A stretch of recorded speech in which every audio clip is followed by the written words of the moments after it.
Oh, why, why?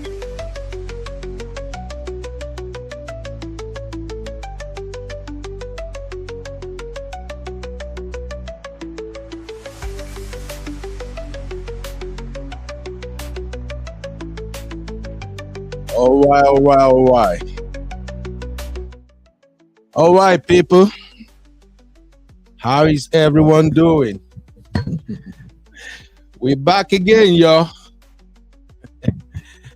It's a beautiful Tuesday morning right here from the city of Austin, Texas.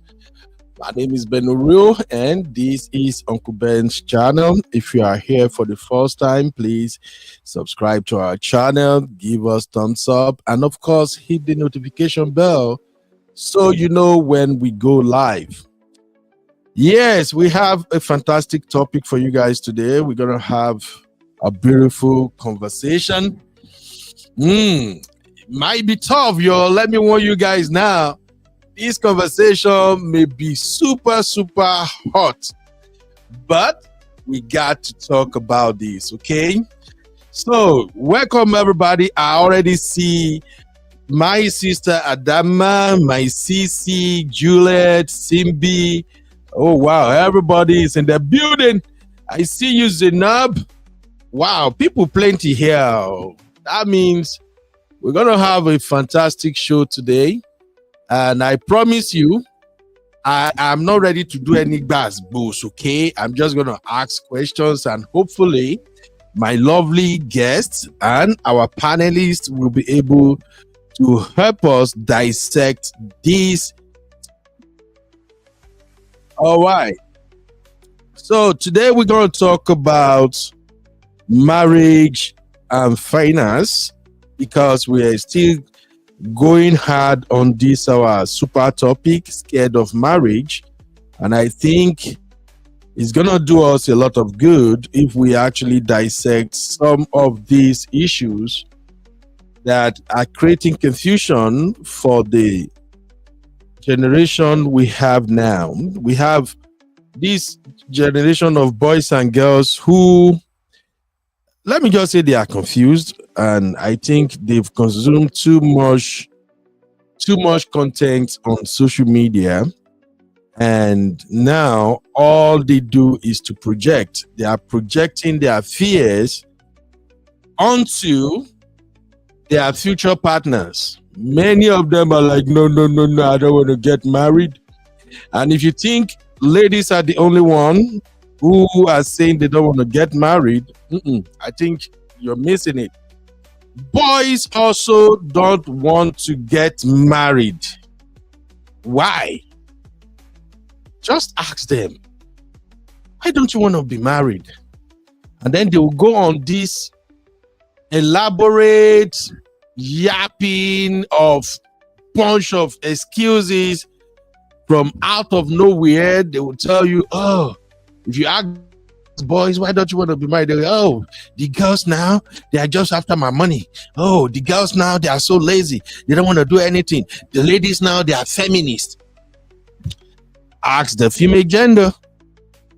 Ask the female gender. Of course, you know, I have many of them as part of my team members. Simbi is number one. My Simbi is number one of those people who are always scared. This man, me, I'm not ready for any man to treat me this way or that way. And I get it, my baby Simbi, I get it. But all men are not the same. All men are not created equal. At the same time, all women are not the same, and all women are not created equal. All right. As usual, my partner in crime is in the building. Simbi, what's up, mommy? How you doing? Uncle Ben, good evening, sir. Good evening, real fam. I'm doing great. And Uncle Ben, why are you wearing red? Why?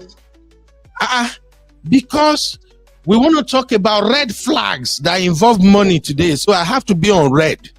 Make una know say I am already ready. I dey ready for now. And then you're not wearing your cap. That's not good though. What do you mean? I'm Yes, bored. because you Simbi, know. you know what? Okay. You know The what, ladies Simbi? are going to be coming in. The men Huh? are also going to be coming into the studio, and it's going to be basketballs. So you're So, not wearing your hat. oh, Yeah. so I need to protect myself from your gender, Abi? Is that what you are No, insinuating? not exactly. So that your head will not explode. Poof. Wear your cap, sir, to protect. Oh my God. Let my head explode. I won't make it explode. Yeah, girl. All right, Simbi. How is your day going, Mama? How are you? My day has been a little bit hectic, but I thank God. We'll Hectic? survive. Why would your day be hectic, Yes. Simbi? You are a fine guy now. You be fine guy. Let's say everything day soft for our side. Why your day go be Uncle Ben, hectic? fine girl wey no get money. How won't take explain that one? Let's You not go don't. there. We never entered this topic now. You don't start with money. Really, Simbi? Really? Uncle Ben, money is good now. Money is good. Everybody knows that money is good. Can't survive without money. Really? Who says so? Who says so? For example, you cannot pay your NEPA bills with a hug. You'll be beaten. Eh, And Naija we dey oh. So eh? we need money. Is that why you guys are searching for Odogun up and down? Odogun parara. Even if it does not have the full parara, let us be small para. We'll manage. All Yes. right now. Okay, let's dive into today's show. You welcome everybody. Again, if you are seeing me for the first time, my name is Beno Rue, and this is Uncle Beno's channel.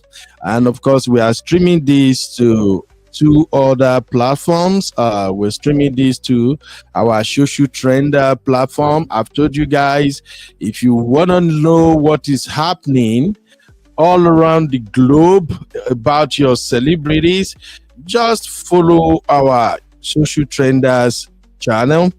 And again, if you want to see some African marriages and what's going on in those African marriages, just hop onto our 365 Media channel.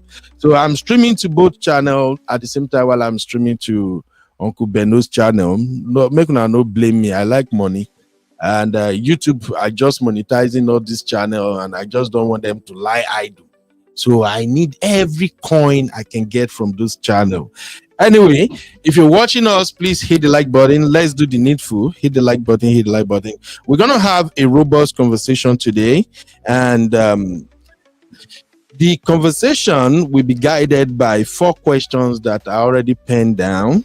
The first question will be, what are your biggest fears on marriage and finance? And I'm asking this question most especially for the single ladies and single men out there and my Gen Zs, because the Gen Zs are the one giving me headache the most. So I need my guests, our panelists, and all our channel members to please join the conversation. Help us make these questions make sense. What are your biggest fears on marriage and finance? Then question number 2, should intending couples declare their assets before marriage? Yes, we're gonna have to address that also. I read a story, I think about 2 days ago, and it was about an African footballer. He goes by the name Boniface. So Boniface had this supermodel who has been his girlfriend close to 9 years. Wherever he plays in Europe, the girl is always with him, and they were good together. But as they were planning to get married, they have to declare their asset, and by the time they declare their asset, it came up that Boniface had nothing to his name, no properties, nothing to his name. Everything was under his mother's name. And because of that, the mother called off the wedding. She's like, I ain't going to this wedding. You can have everything under your mama's name and you want me to marry you? Oh, no. So we're going to talk about should intending couples declare their asset before marriage, and if they have to do that, from what angle should they be coming from? Is it from the perspective of transparency, or just for them to start on a very good note to be aware of what each person brought into the marriage? And then question number 3, does it matter who makes the most money? You know, I've listened to a lot of my sisters, and they have made it clear that in every marriage, or in a lot of marriages, don't let me say every marriage, in some marriages, money is actually the source or the root cause of divorce. So please, this is a very important topic, so let us treat it with all the professionalities, and as well as, let me just say, let's treat this topic with care. Let's be careful how we walk around this topic, because everybody likes money. So we're going to talk about question number 3. Does it matter who makes the most money? And lastly, my question number 4 will be, how should couples prioritize black tax? Remember, on our last show, we spoke about extended families. There is no way you are going into a marriage without considering the third parties, and those third parties are actually our extended family: dad, mom, sister, brother, and it can come from both sides of the parties in that marriage. So how should couples prioritize black tax? I saw one suggestion on our last show, and it really resonated with me. Somebody suggested in a comment that I think couples should stay 2 years. They should be together for 2 good years, focusing on themselves and planning their finances before they start considering the third parties, which are the people I group into black taxes. Okay, so how should couples prioritize black taxes? Now, if you are following me and you already get the scope of this conversation, let us dive into today's show. Stimby, are you ready for today's show? Yes, I'm ready. It's money, so I'm ready. Yibo, I know you'll be ready. Here you go. All right. Let's start today's show. Welcome to Trends Reality, your go-to channel for trending social political updates. Subscribe, like, and leave your thoughts in the comments. This man is so Welcome good, to Trends Reality, your go-to channel I got for to trending. lose myself when I became a wife, a mother, a pastor's wife. You know, I had to be for everybody, but I forgot to pour into my cup. I say to people that it takes 2 to tango. That's right. You know, for my marriage to end, I contributed. It was not only the men. If the person is not for you, don't stay too long. Release each other. Would you say most of the pastors' wives are miserable? Yes or no? I can buy even verse. No, I don't think I'd want to be a pastor's wife ever again. Mm-hmm. Take us through your marriage journey.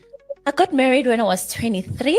And I got married to a pastor, mom of 5 beautiful children. I say to people that I did not divorce because he was a horrible man. Okay. I divorced because he was a good man, but not for me. You're in the And funny part is that I was provided for. Oh, Yeah, you're a housewife. I was a housewife. Don't stay in a situation that you see is killing you. Doesn't matter how good a person can be. Why did it take you 14 years to realize that this man is so good, but not for me? I got to lose myself when I became a wife, a mother, a pastor's wife. You know, I had to be for everybody, but I forgot to pour into my cup.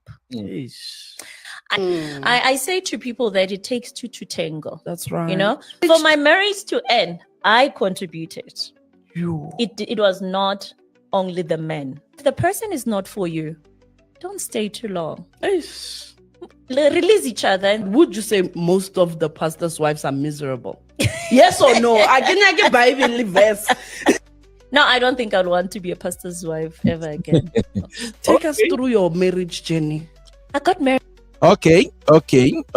We are starting with that video, and there is a reason I played that video first. I just want people to know that this thing called marriage can go south at any time, and even those we believe should have the best of marriage, their marriage also hit rock bottom. The lady in that video said she don't want to be a pastor's wife no more. And the interviewer asked her, why don't you want to be a pastor's wife no more? She said, I discovered that after I got married, I lost myself.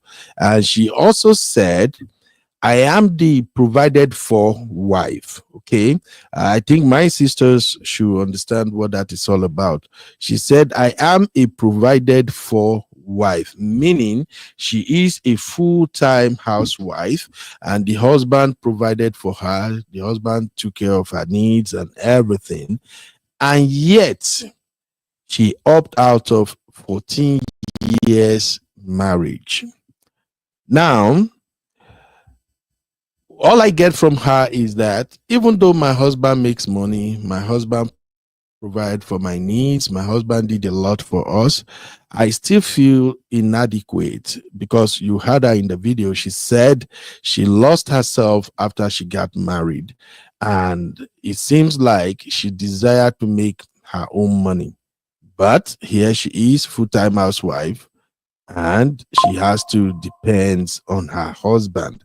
So my first question to you, Simbi, just to start this up. Simbi, would you like to be a pastor's wife? Absolutely not. I'm sorry. No. Mm-mm. What do you mean no? Why don't you want to be a pastor's wife? Are you not a religious lady? Okay, Uncle Ben, I'm religious, but most of the time, like 80% of pastor wives, they are not doing so well emotionally, physically. Okay, there are some that maybe financially they are fine, but Mhm. that when I say emotionally, I've heard stories, Uncle Ben, how these men of God neglect their wives. Some of them leave their wives for months, and the woman will be starving in the other room. And sometimes they don't even pay attention to her. There's no time. It's always okay. For example, now the woman says, "Can I speak with you?" And he said, "No. You know what? I have a church program." There's no balance. Basically, most of the time these men don't even try to balance the church activities and their home. They just feel mommy is fine, mommy can, no, mommy understands, I'm traveling, I'm doing this, I'm doing that. Every woman likes attention. It doesn't matter if she's mommy G or not. So there are a lot of reasons why I don't want to be a A pastor's wife. pastor's I beg. wife. I've heard stories. All right. They suffer mostly emotionally. And sometimes when they are being abused, they can't speak up because everybody is looking up to them. And then when you try to speak up, people get disappointed. You're supposed to fix All right. it. Yes, All there's right. this unrealistic standard that is set for them, and I don't have the strength. But I can Okay. pray though. I can pray very well. Mm. Now, you heard when she said she's the provided for wife. Welcome, my CC. Welcome, AJ. And of course, shout out to everybody in the chat, Sister Rose, and all my ladies. You're welcome. So now let's consider something she said. She said she's a provided for wife, meaning her finances are being taken care of. And since we're talking about marriage and finances today, let me start with you real quick, Simbi. Like in 1 minute, would you like to be a provided for wife, the wife that is at home Abs- and is taking care of everything? Absolutely not. I don't want to be provided for. I want Me- to make my own money. Yes, I want that financial independence. I want to make my own money. I want to be able to get things and stuff for myself. I want to be able to make investments. I also want to be an employer of labor. I want to leave my mark, Okay. you know? Yes. So I don't want to be provided for. I know who I am. I've discovered my purpose, and I'm not ready to just sit back and let it go to waste like that. I have a lot in me. Yeah. All right. Okay. Now, since we already have two guests in the studio, even though they are always our co-host here, our panelist, Sissy, my AJ, I'm coming to you guys now. Sissy, how you doing? Good morning for you guys. Good evening. Good afternoon, everybody. I'm doing great. Happy Tuesday, real fam. Uncle Ben, Sibby. How are you? AJ. Hi, Soft Life CC. So good to have you here. Uh, Yay. Thank you, honey. AJ, what's up? How you doing, my brother? You're welcome. Good evening, Uncle Beno. Good evening, everyone. CCCB. Good evening, Oh, real family. Hi, AJ. Welcome. Thank Hello, you. good evening. Thank okay. you. So, first question. What are your biggest fears on marriage and finance? AJ, let's start with you so that he can respond and then we can take it from there. What are your biggest fears when it comes to marriage and finances? I know you are a married man, a responsible family man, but back then, before you even settled down for marriage, what were your fears? My biggest fears was loss of control, uncertainty, and the inability to provide. Once you're unable to provide for your family, you will lose control of that family, especially when the woman is providing or other men are helping her to raise the family. And other uncertainties too will fall in place. So I think mostly it is the inability to provide, answer a man that I am. Right, and you are right. I think that is one of the biggest fear to most men. So, ladies, if you are listening right now, please take note of that. We just want you to know that as men, we are usually worried about how to provide, because it's like a man respect, dignity, and everything nowadays is tied to what the man can bring to the table. What can he provide? All right, good one. Okay, my CC, over to you now. Same question, CC. What were your biggest fears when it comes to marriage and finance? Okay, so for me, I'm not married. So going into it as somebody hoping to get married soon, I think my biggest fear would be echoing what AJ said, in the sense that if your partner is not able to provide, maybe his loss of income, whether that's for myself or him, because I work full time. I have an income that I had previously. So I think for me, finances and maybe loss of income would be the main thing, and maybe not being able to provide and give your kids that level of comfort that maybe they're used to or better. I think those would be my main ones. So, what you're saying is that your biggest fear is if the man would be unable to provide. Yeah. Now, if I ask Cece, why is the focus on the man? Cece, don't let us start to. Why is the Why make me laugh? I'm trying to be serious. You're not making me be serious.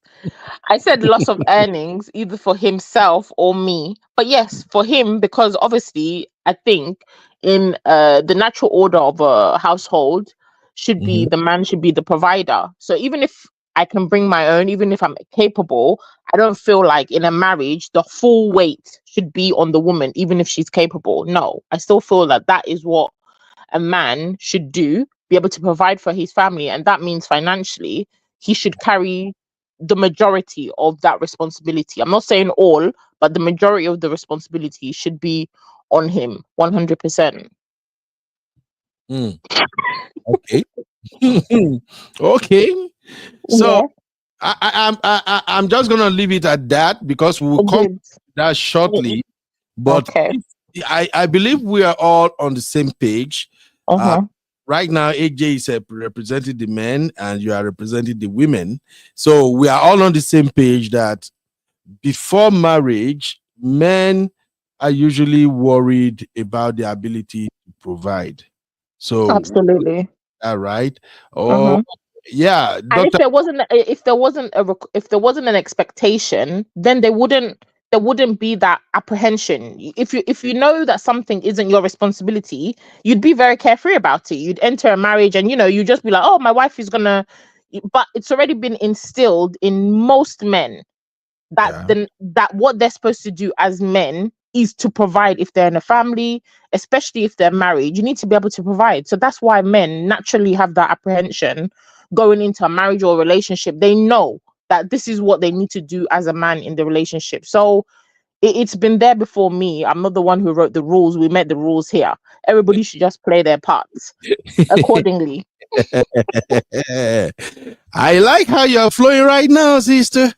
But by the time the conversation get to certain area, now don't change your tone, no. Okay. All right. Mhm. Dr. Adama, my sweet sister Adama is here. How you doing, Miss Adama? How are you? Oh, greetings everyone from Boston. So, Thank you, Dr. yeah. A. Welcome. Happy Tuesday. Greetings. Happy Tuesday. I came to visit my daughter is going to MIT. So Oh. this week we came to see her rooms, her apartment before I ship her off. Just for But I'm here just relaxing. I'm listening to the show. Uncle Ben, thank you for everything. This is a much needed topic. Your question is what? I want to push Sissy back in what she said. Sissy, what do you mean that is a man's job to provide for the his family? Is marriage not a union? If I am getting married to you or a man is getting married to me, is he not marrying me so that I can help with his burden rather than me putting all the burden on him? 100%, but I think naturally when men go into relationships, they're at the forefront of what there is. If we're talking about gender roles, right, we all have our assigned tasks that are spoken and unspoken, and and men know that they should be the providers, so they don't come into a relationship or a marriage thinking that, oh, let me just take my foot off the brake, let me relax, my wife is going to provide because now society says that women are working, women are, no, they still know themselves. Within themselves, there is the expectation to provide. I'm not saying that they need to provide fully in terms of everything, but I feel like, yeah, as a man, you should, if you want to get married, you should have that in your mind that you will have to provide fully if your wife is not able to, or even if she is able to. You should absolutely have that in your mind that you are the one who's responsible for providing and protecting. Just like you live in the house, if somebody bursts into the house, you're not going to push your wife to the front and say, oh, we're doing equal rights. You're going to expect your man or your husband to be there to defend you and protect his family and go out and check what's happening and go out and confront whatever dangers there. You're not pushing your wife and your children to the front to say, oh, every man for themselves because we're all equals. No, a man has his role, and his role, I'm sorry, is to provide and protect. At the bare minimum, he should be pulling the more weight financially. That's just what I believe. Okay. All right. This is my pushback in what she just said. And I think that's where we are having the problem we have today in Africa, because at the end of the day, we are raising men thinking that all their worth is being a provider, instead of raising men to know to teach them how to love a woman and how to be a good husband other than being a provider. I'm sick and tired of us looking at men as financial benefactor, because guess what? You as a woman, if you have the capacity, you have the ability to go to work just like he does, and you can contribute. Because I believe a woman, before you get married, which goes back to what I'm saying all the time, discover who you are. Do not go into any relationship. I don't believe in being in any relationship if I cannot provide or take care of myself. If I cannot take care of myself, what makes you think I'm capable of taking care of another human being, which is including children? No. I think we need to be realistic with what we're asking this man of. I'm not saying go marry a man who is a lazy bum or who wants to sit up and play PS5 all day. That's not what I'm saying. But what I'm saying is, our men, we women need to I am of the belief that if anything happens, this is how my own household run. If anything happens in my family today, if my husband is no longer there tomorrow, I can be able to pick up the family, pay the mortgage, do everything because he has prepared me for those things because I don't like being a financial liability to anyone. I like having a mind of my own, and when it comes to doing things, I show up with my own part of the deal so that we both can do things as a couple rather than leave everything for him. Because guess what? At the end of the day, finance is something that we all need to have the conversation. And this mentality of our young ones thinking it's the man's responsibility to take care of you financially. We all need to come up from that.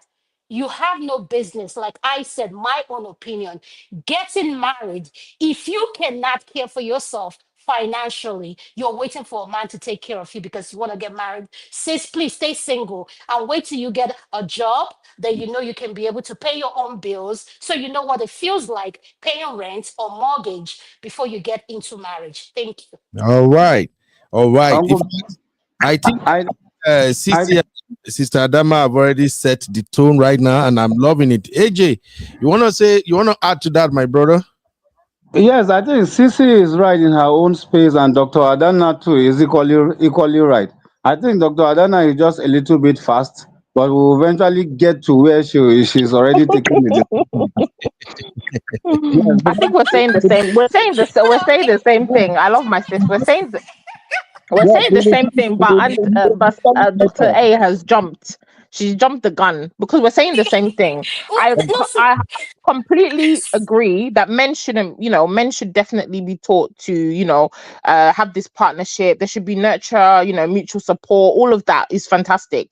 But for me, what makes a man, we have to differentiate. If me and you are doing the same thing, then you're no more a man than I am a man in the household. So then what is your benefit? If I'm working and pulling the money in the same as you're pulling, if I'm able to provide just as you're able to provide, if I'm the one giving birth, you're not able to give birth, the only thing that you as a man really I would want you to do to uphold your end of your gender role is to be able to provide more than I'm able to provide, and you're not even able to do that. I'm supposed to do that with you. Then you can't be the man in the household. I'm sorry.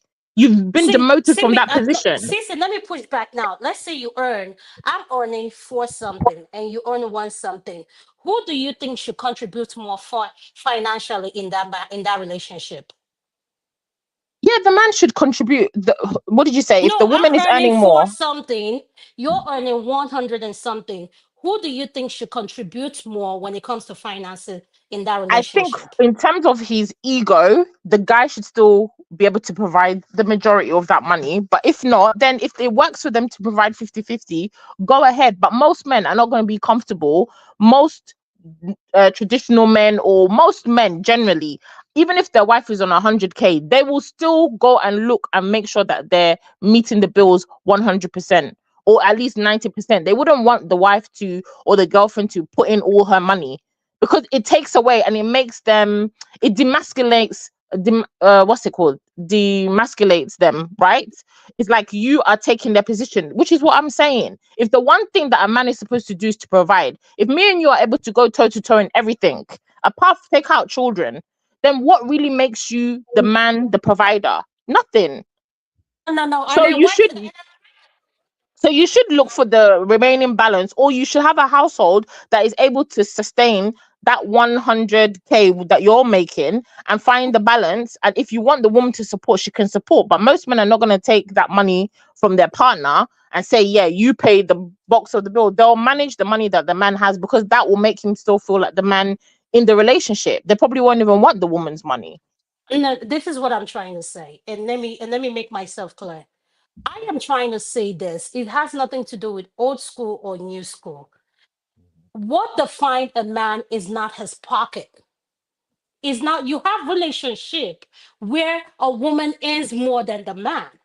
And that's why I asked you that question. And if you know you're marrying someone that earns more than you, and you guys have a lot of financial obligation you want to meet up, someone who is earning for something and you are earning one something, please be realistic. You are the one who has for something. You're way ahead of him. You should be contributing. You can be able to bring out this and say, let's get it done this way. It's not, it has nothing to, and I want to say this thing. A woman contributing financially in a relationship or a marriage does not make a man less of a man. We need to stop looking at things that way. That's how a relationship doesn't work that way. Because I don't believe in defining people based on how much they have in their accounts. How I define people is your intellectual and how you're able to show up when we have a problem, come up with solutions. And instead of looking for me to come up with a solution, come up with a solution, let's discuss it. But if you're telling me that what defines a man is based on how he carries his family financially, and I'm saying if a woman is capable of earning more than that man, what is wrong with that? What, and we wonder why we have a lot of achievers, women who are go-getters, who earn six figures. They are lonely because guess what? They don't want to settle with a man that makes less than them. And guess what? The capital of men that earns in that brackets, that earns a whole lot more, are taken. Majority of them are taken. Absolutely. Absolutely. Thank you. So I think both Cece and Sister Dana, you both made a very valid point. And in fact, you made my job a lot easier because this is the direction that I was going to headed with this conversation. Now we have a situation where women make a lot of money. They are amazing right now. And I don't blame them. I blame Gen X. I blame Gen X and the baby boomer, especially Gen X, because most Gen X right now, they want their children to go to school, to go further than, in fact, to go as far as they can. If there is anything beyond PhD, they want their children to attain that, both boys and girls. And the result is that, okay, let me use America for instance now. In America here, by the time your daughter is like 28, if she's the type that really want to chase her career, by 28, 29, she's already at the peak of her career. She's already a PhD holder in whatever field. And that means she's going to be making a lot of money. Now, if she's working in any professional fields and she makes, let's say, 300K, because nowadays, in fact, I know some NP, some female nurse practitioners that make 400K. They work like, say, tomorrow, no, they're young. They make 400 grand a year.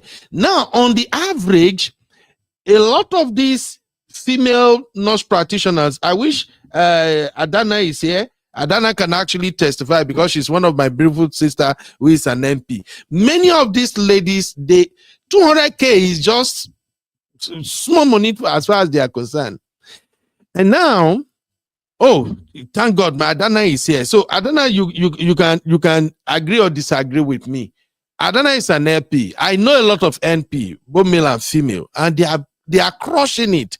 200K is not a big deal for them.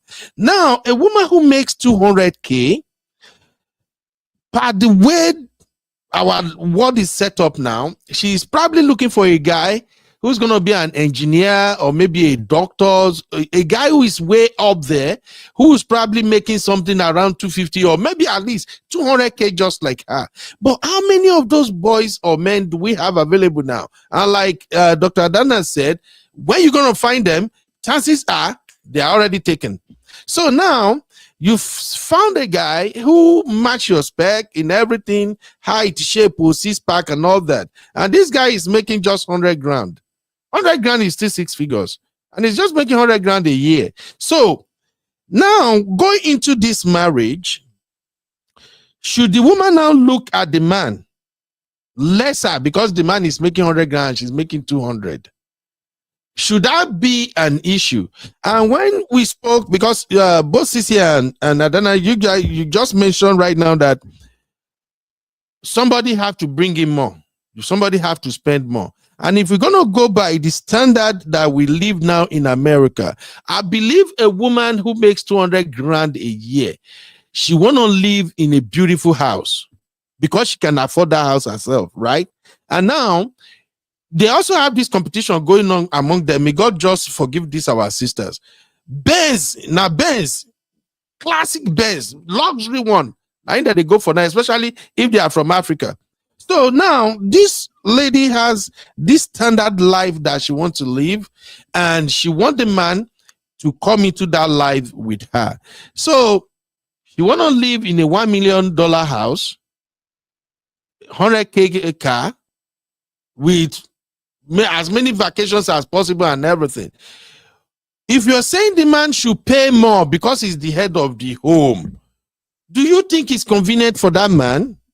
Please, my CC, if it's not convenient for him, then he shouldn't have dated somebody that was out of his league financially. I'm sorry. I'm not gonna make excuses. No. I always now you won't start Wala now. What do you mean? But that's the truth. That's the truth. If you're dating someone and the person is financially out of your league, you need to be able to, as a guy who's dating, you meet a woman, she's on 100K, 200K already, you're on 50K. If you know you're going to meet her, she already has a certain standard of lifestyle or a certain standard of living that she's able to acquire on her salary, right? So the two of you combined together, if you know as a man, you're not going to be able to meet up there, why are you dating that person? And then why are you getting to a marriage with that person? If you feel and you know that possibly your finances are not going to meet up to where she is, she's now at 400K, you're only on 100K. But she still wants her lifestyle that equates to 400K, right? Or her £1 million house or whatever she's got. So without you, she can attain that already. So with you, what she should do? Be living on your budget, basically. No, I don't agree with that. That's why you should just date somebody who is at the same level with you financially. I'm not talking about if you were in a marriage already and one partner, you're already married and a partner is already flourishing in their career. That's different. Yeah, you're already now together. But if you're dating, most times the woman is out earning a man, and there are men that are on low salaries and they go for women that are earning a lot of money because they know they're going to leech off that woman.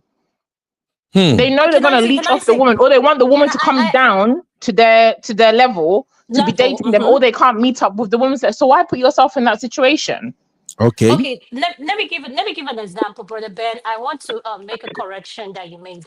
And I don't know where you're meeting those nurse practitioners, because I have 3 nurse practitioners working in my husband's practice. And trust me, none of them ends up to, even Adana that is on the distance, site nurse, the highest they earn is 180, depending on their states. And the state where I am, I'm in the South. So when you say nurse practitioner owns 400 and something, I would like to know where in the practice and how did they get to that bracket. That is by the way. So this is what I want to say to CC. When you have 2 doctors dating, I'm an anesthesiologist, and if I'm dating a family care practitioner, a family care practitioner earns between 150, highest 180 a year. He's a doctor. I'm an anesthesiologist. As an anesthesiologist, I earn close to $500,000 because of what I do. I have been in 22 years in the business. So right there, let's be realistic. Let's say if I was in the scene of dating now, yes, I have said this before. I'm used to dating people in the medical field. I ended up with a surgeon. It happens to be that way. He earns way more than I do. I'm not even close to what he earns. It worked out that way for us.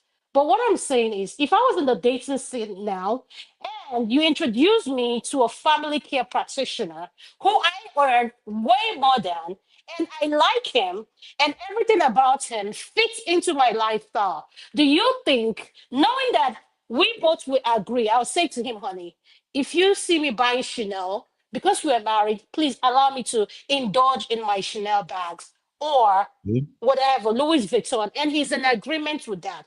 Why will I not date him because he's not in my pay bracket? Please make it make sense. But why do you have to be in agreement with him?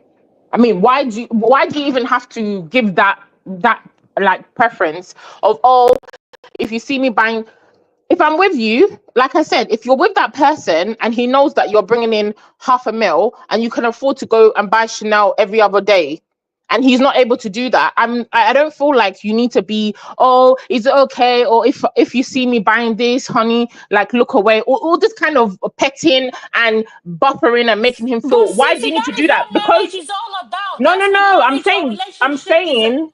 I'm We're just talking saying. about marriage and finance. We're not talking about relationship and finance. Even in Relationship, define the truth. marriage, but even in Yes, I marriage, have if to. your I have to husband, because you know why? Our but finances it's are your together. money. No, but even though it's my money, in order for us to have a healthy financial life, we have to discuss our finances and put our money together. In marriage, I don't know what kind of marriage people have these days. The marriage I'm involved in is there's nothing like your money, his money, is our money.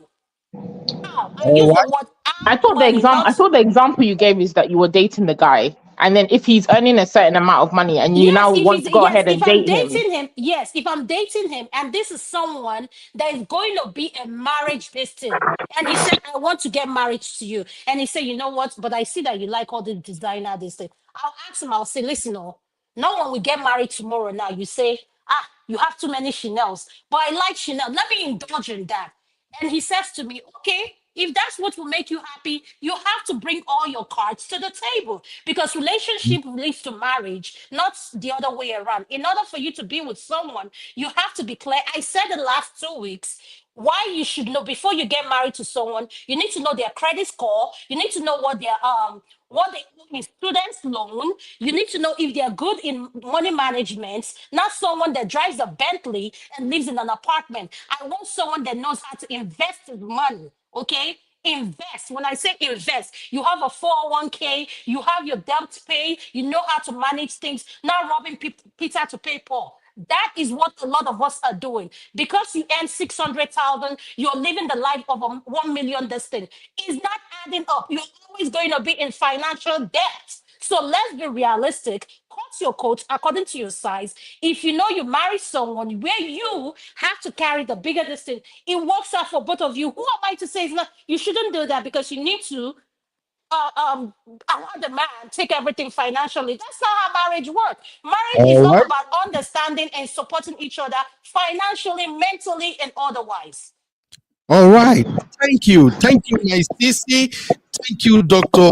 Amma. You see, I'm enjoying this conversation because if Nami and my gender begin to analyze this thing now for don't punch us tire. So at least we have a sister who's helping us. You're enjoying it because Dr. A is slightly supporting your side. No. No, but You've appointed Dr. A to come and do brotherhood on your behalf. I actually prayed. I prayed before God help us let an angel to help me and my brotherhood. You wish. Don't worry. Before we finish, she'll convert to my thinking. Don't worry. All right. AJ, I'll be back to you shortly, my brother. Thank you, everybody that is watching. Shout out to my sister Adana in the chat, sister Natu. Shout out to you, Doctor. Is it Dr. Isis or Icy? How do I?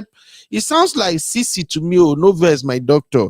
So the good thing is we have many sisters who are professionals on today's show, and they've been able to establish that women are actually making a lot of money. I am not saying men are not making a lot of money too, but it's just few men. It's just few men. And still, we all desire marriage. We all desire a happy home. And we want to raise a family. And at the same time, we all want to achieve our childhood goals. But this money matter. Now, wahala when it comes to modern marriages.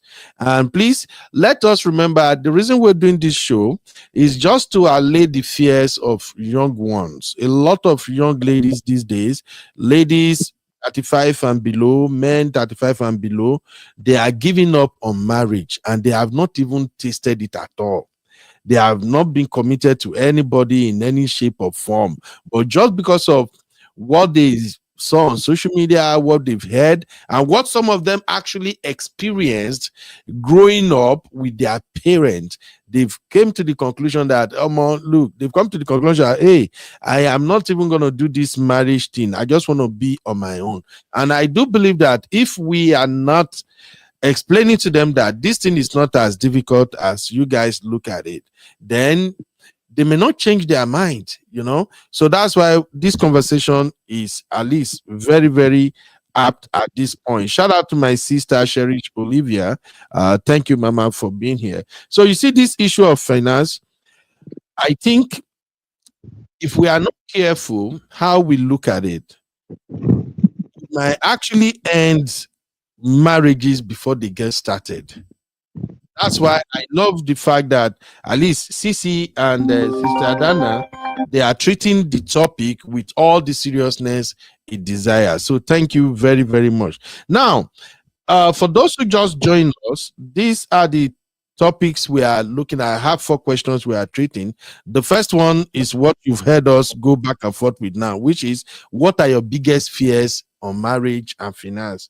And my guests have already express themselves. The other question, which is the next one we're going to consider now, is, should intended couples declare their asset before marriage? That's what we want to look at next. But let me at least calm this temper down small. My sisters are ready to get it hot today. Make I carve on a nerve small first. Let me play you Odogun and then we continue. Okay. That flies at night, I'll be calling someone at 3 a.m. Exactly. She's a witch and she's trying to force me to be one, and I'm not going to indulge her. Okay, please just ignore this woman. No, let us hear what she has to say. It might be important now, baby. Someone, why would she? Sorry, let me just. Yeah, hello. Choma, you mad? Choma, you are stupid, very irresponsible, incompetent. How many times did I have to call you before you can pick? What are you even doing, sir? I sent you 2 emails an hour ago, no response. No, wait. Who the hell are you? Who the hell are you? Why you calling and shouting like somebody that is seeking asylum? All right. I'm gonna be bringing Odogun back to you guys once in a while, so we can at least calm down and take it to the next step. I hope you guys have all seen that movie, Odogun Parana. When I see what they go on there, women where they walk under their oga, where their oga no they let them rest. So the oga no let the woman rest. He can't begin they come middle of the night. So Odogun converse.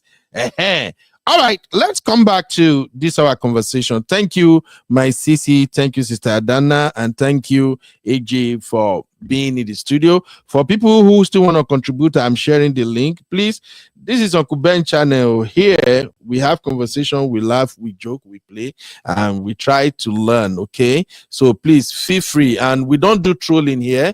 You are free to drop your comment. If we disagree with your comment, we say we disagree, and you are also free to disagree with anybody. The only thing is that we thrive on respect, because we want everybody to treat others how they want to be treated, and we are not like social media people. We just they talk anyhow or say nasty things. So please feel free to join us. The link is in the chat if you want to come in. Now, let us quickly address the question number 2. Should intended couples declare their asset before marriage? So, AJ, I know say our sisters, they here. I'm still waiting for my other guests to join us anyway.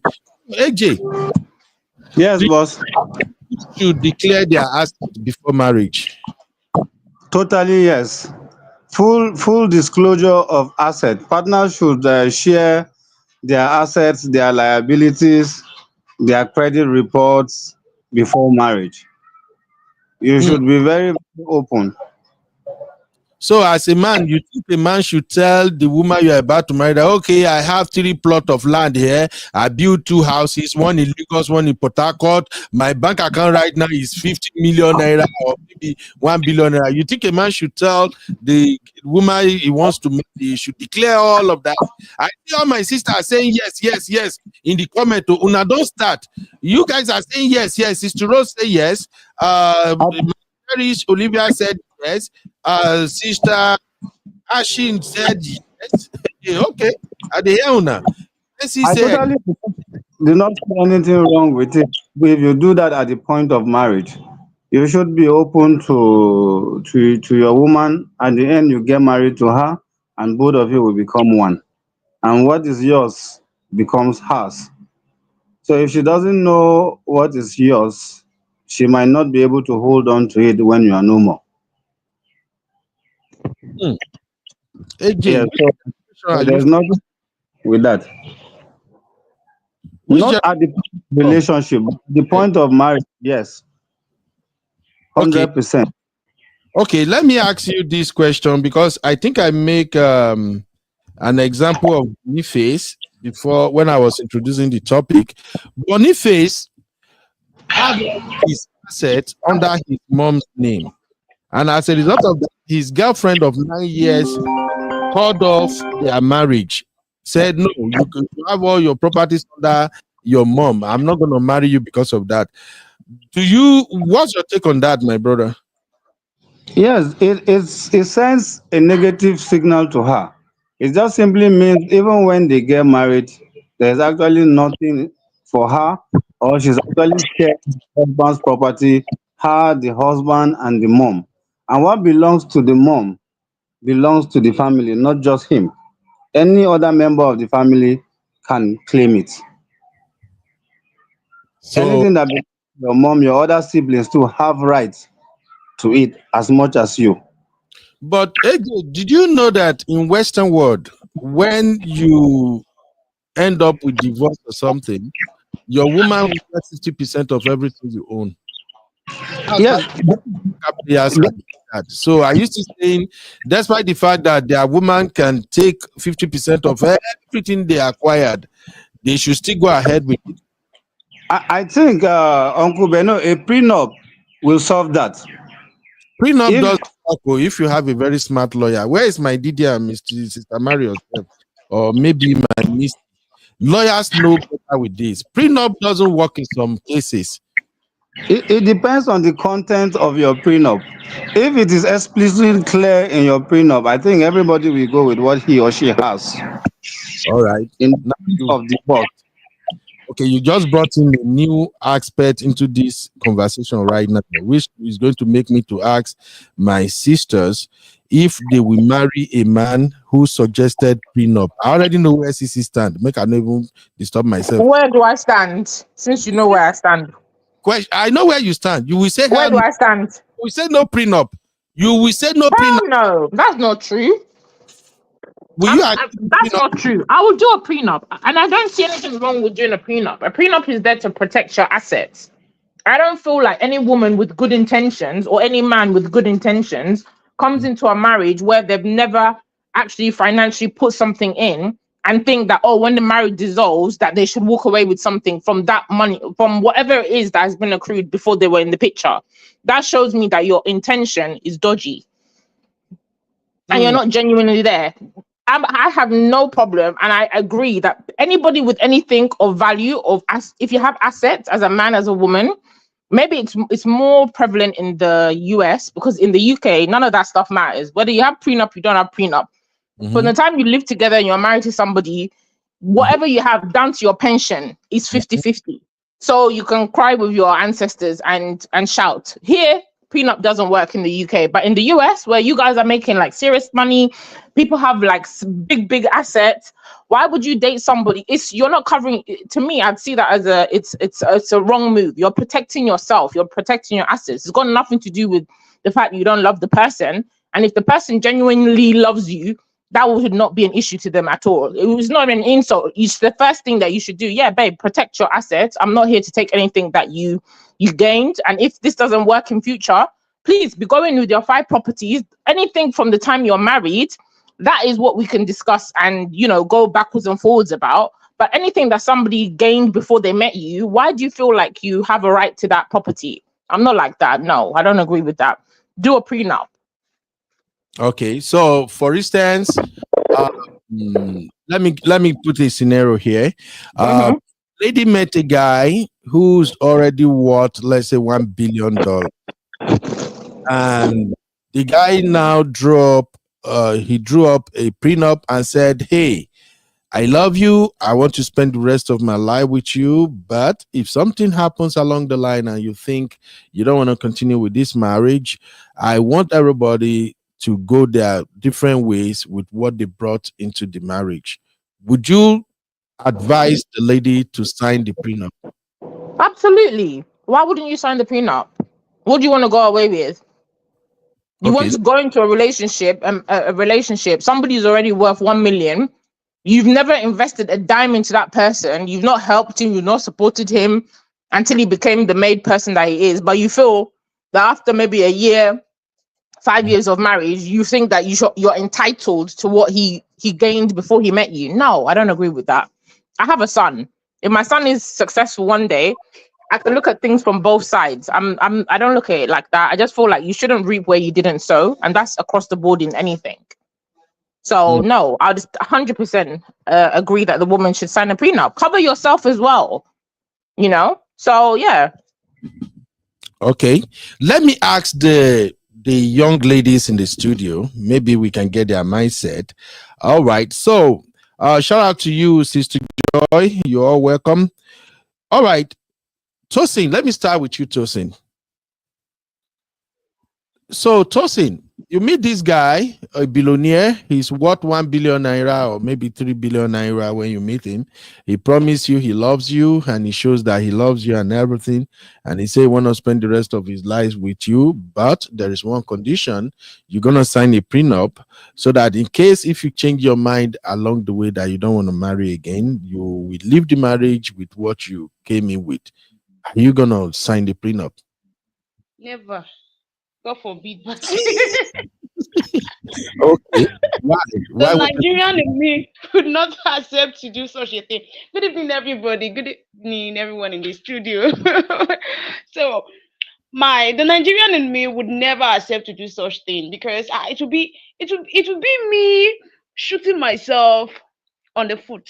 Like, why should I go in marriage with you after spending my life, some of my 8 days with you, doing everything with you? Then if something happens, I am leaving the marriage with nothing. What about the sacrifices I made? What about the investment I have in the marriage? My time, my sacrifices, my money, even my money would also go into the marriage. So everything, no. It would be a very bad decision for me. But explain to me, how would you leave a marriage with nothing? That's the mentality I don't understand. Maybe in Nigeria, you will leave the marriage with nothing. But in the West, you wouldn't leave the marriage with nothing. For as long as you guys are married, the marital assets, the marital properties, or things that have been bought and attained within the marriage, you're entitled to, right? They're just talking about anything that the person bought into the relationship and had before you. Why would you even want to say, why would you even think, oh, I'm entitled to that? You're not entitled to that. It's just like if somebody met you, they're fully grown, you've nurtured a plant at the end and the tree is growing fruit. You just feel like, oh, I should come and take the glory for sowing the seeds and doing all the gardening and watering the tree, and the trees come. It doesn't make sense to me, and women should stop that.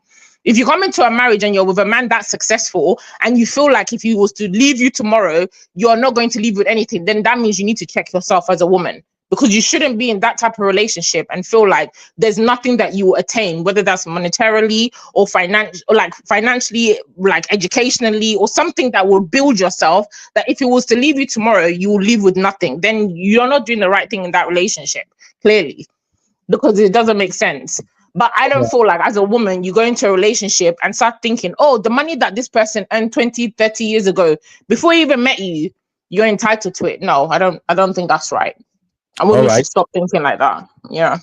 Good one. Let me me say something, Uncle Ben, or go ahead. I will come back to you. I just want to get these girls' opinions first. Simbi, same question. Billionaire, he's into you, want to marry you, he's serious with you, promise you love everything, and he wants to spend the rest of his life with you.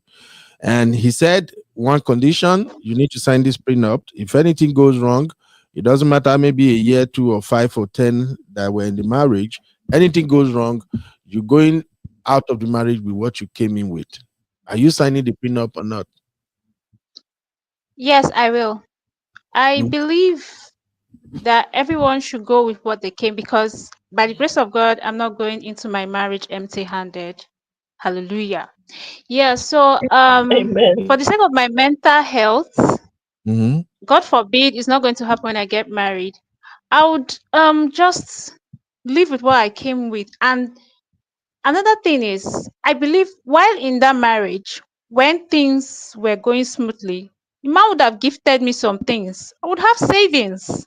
I must have saved a reasonable amount of money.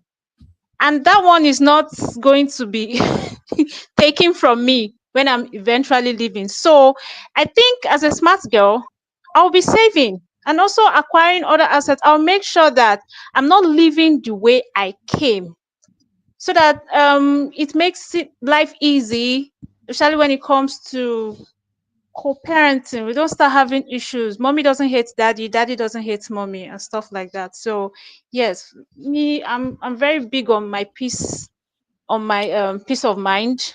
Yes, I'm very big on that, and I'm not going to um joke with it. So yes, let everybody go with what they came into the marriage with. But I'm still saying that as a smart woman, you should acquire as much as you can.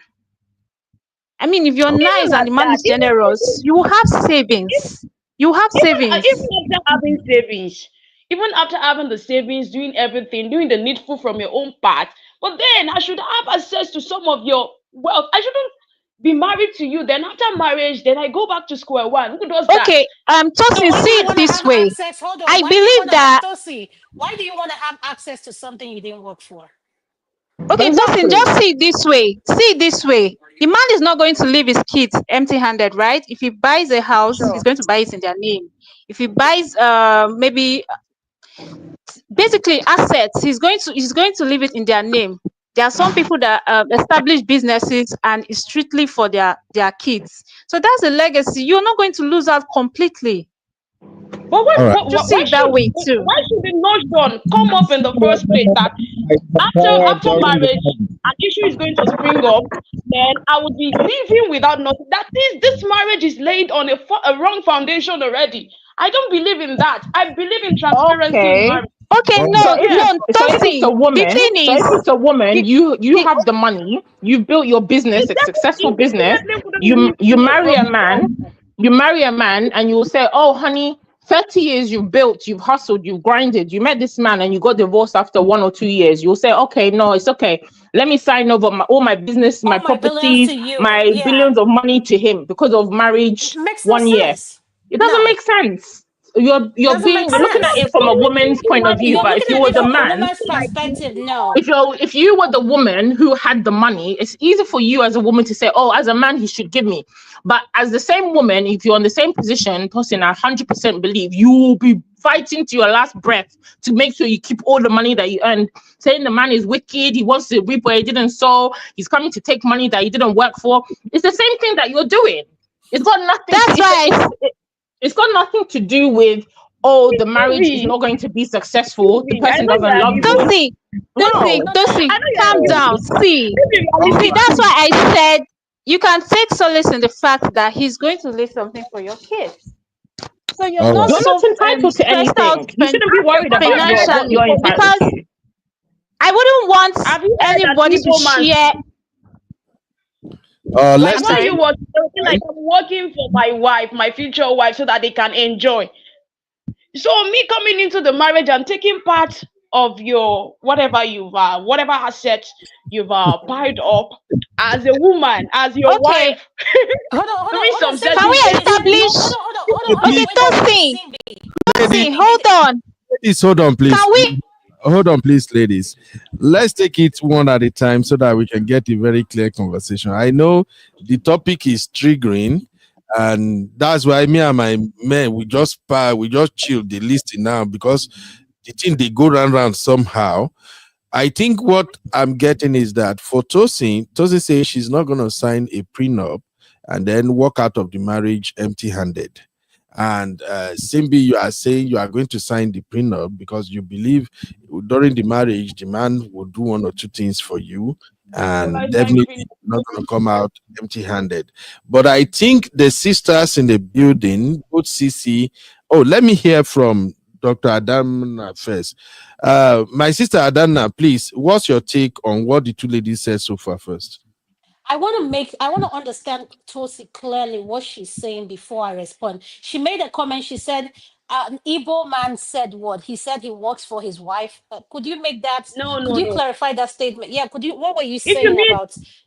Uh-huh. if you meet a young Igbo man, like this business-oriented man, the one who is not yet married, if you ask them why are you working this hard, they will be like, I am working for my wife.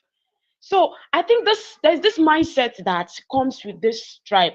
Like if a woman is coming into their life, they are coming to take part of take part a certain percentage of the money they've worked for. So I don't see me going, like, if anything goes wrong with the marriage, me going out of the marriage with some asset my husband, my ex-husband, has built up over time. And also I don't believe in that.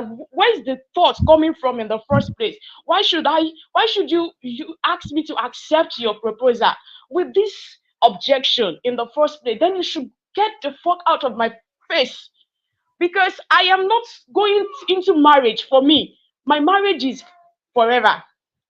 If I am going into marriage with you, then it is a forever thing for me. Except there is a domestic violence issue.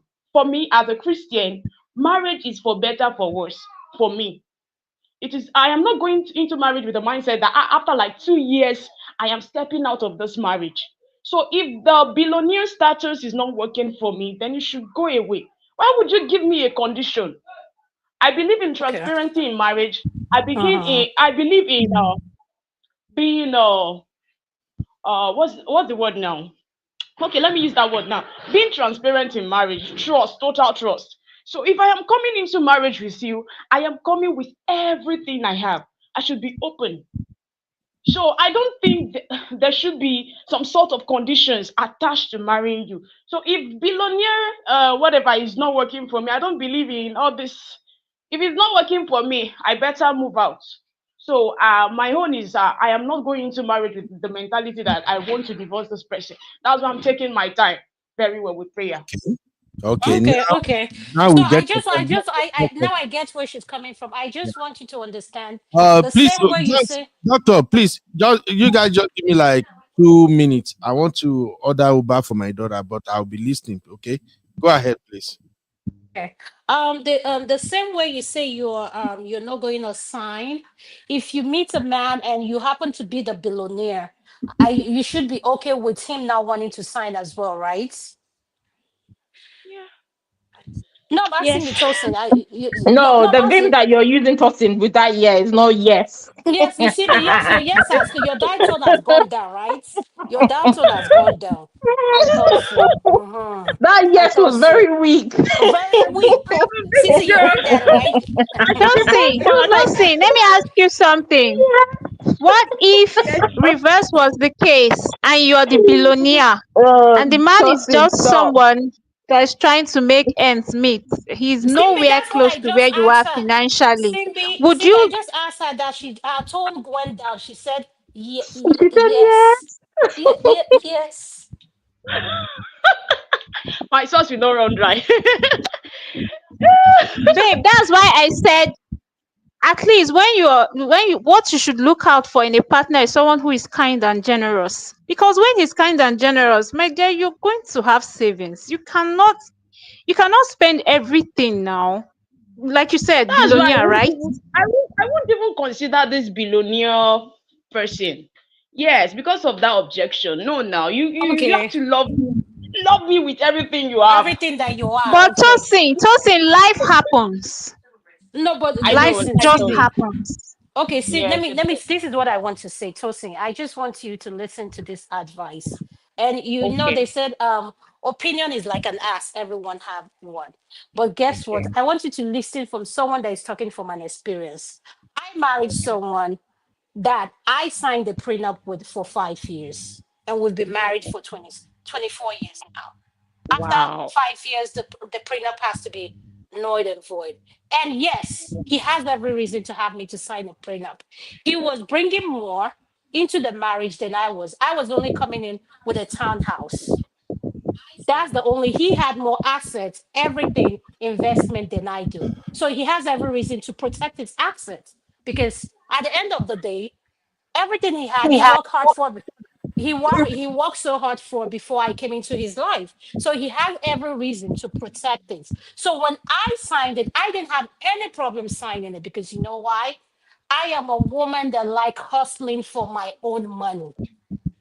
For my own money. And at the end of the day, were you trying to ask me something?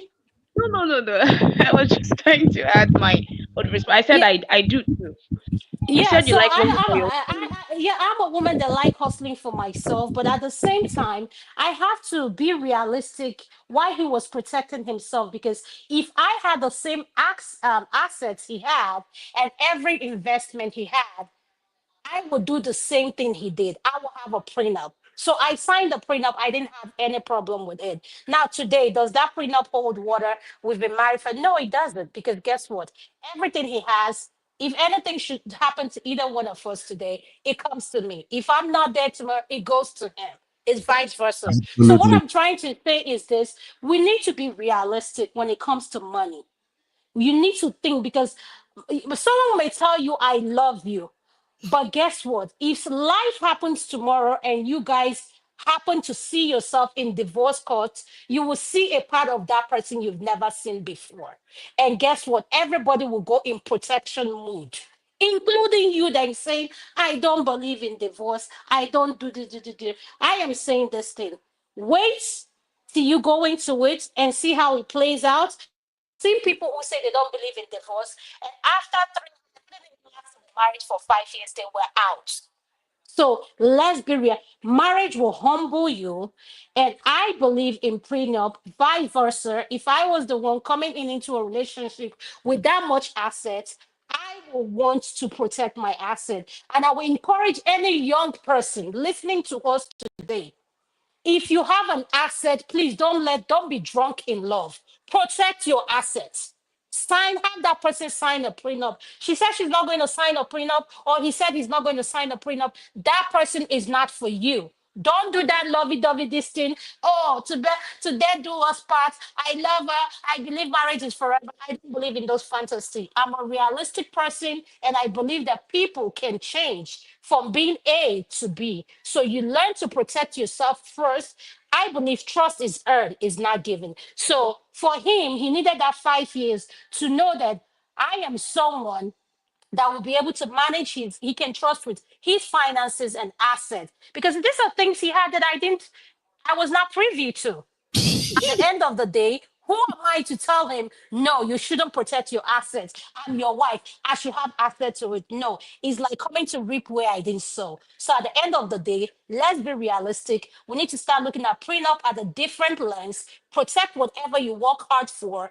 It's just, you need to be realistic with yourself. Just protect your asset, because at the end of the day, you both will end up being happy. But if you want to sign a prenup that they say to you, that prenup, you will never get anything till the man dies and everything. No. If you have a good lawyer, your lawyer should be able to push back and say, no, can we sign 2 years and evaluate? And after 2 years, she can get $1 million. Every distance. So that's how you negotiate with a good prenup attorney. So I believe in prenup, Uncle Bear, because I went through it. So it's nothing to me. So that's just the truth. Oh, Thank you. wow. Dr. Ada, my own sister. Hey, I get a lot of firebrand sisters. Make I just they learn today. I already do any wahala. Thank you, Dr. Ada, for at least telling us more about how prenup works. And I like the fact that you were honest and you are open with us. God bless you, my sister. A lot of people really don't know what's coming right now, and it's huge. We are getting to a place whereby prenup very soon will become normal thing for almost everybody, especially in this next generation that are coming now. So we are not having this conversation for the fun of it. I believe people are already learning from what we are discussing here. Please, if you think you are getting one or two things, drop one in the chat so that at least my panelists will know that we are making some improvement and we are making impact in people's life. Please. And Uncle Ben, can I say something? Sorry, yeah, go ahead. Got you. I think I'm getting feedback. So I think people have this preconception that prenup is only for the man and it's against the woman, is to do you wrong. At the end of the day, when you sit down to do a prenup is for both parties' benefit. The person who has the assets, the more assets, says what they want. You, as the person coming into the marriage, you also have to stake your claim and say what you want. So that's why it's important to educate yourself, to understand what you're entitled to. Put your own prerequisites. If you cheat after 2 years, or if I catch you with baby outside, this is the penalty.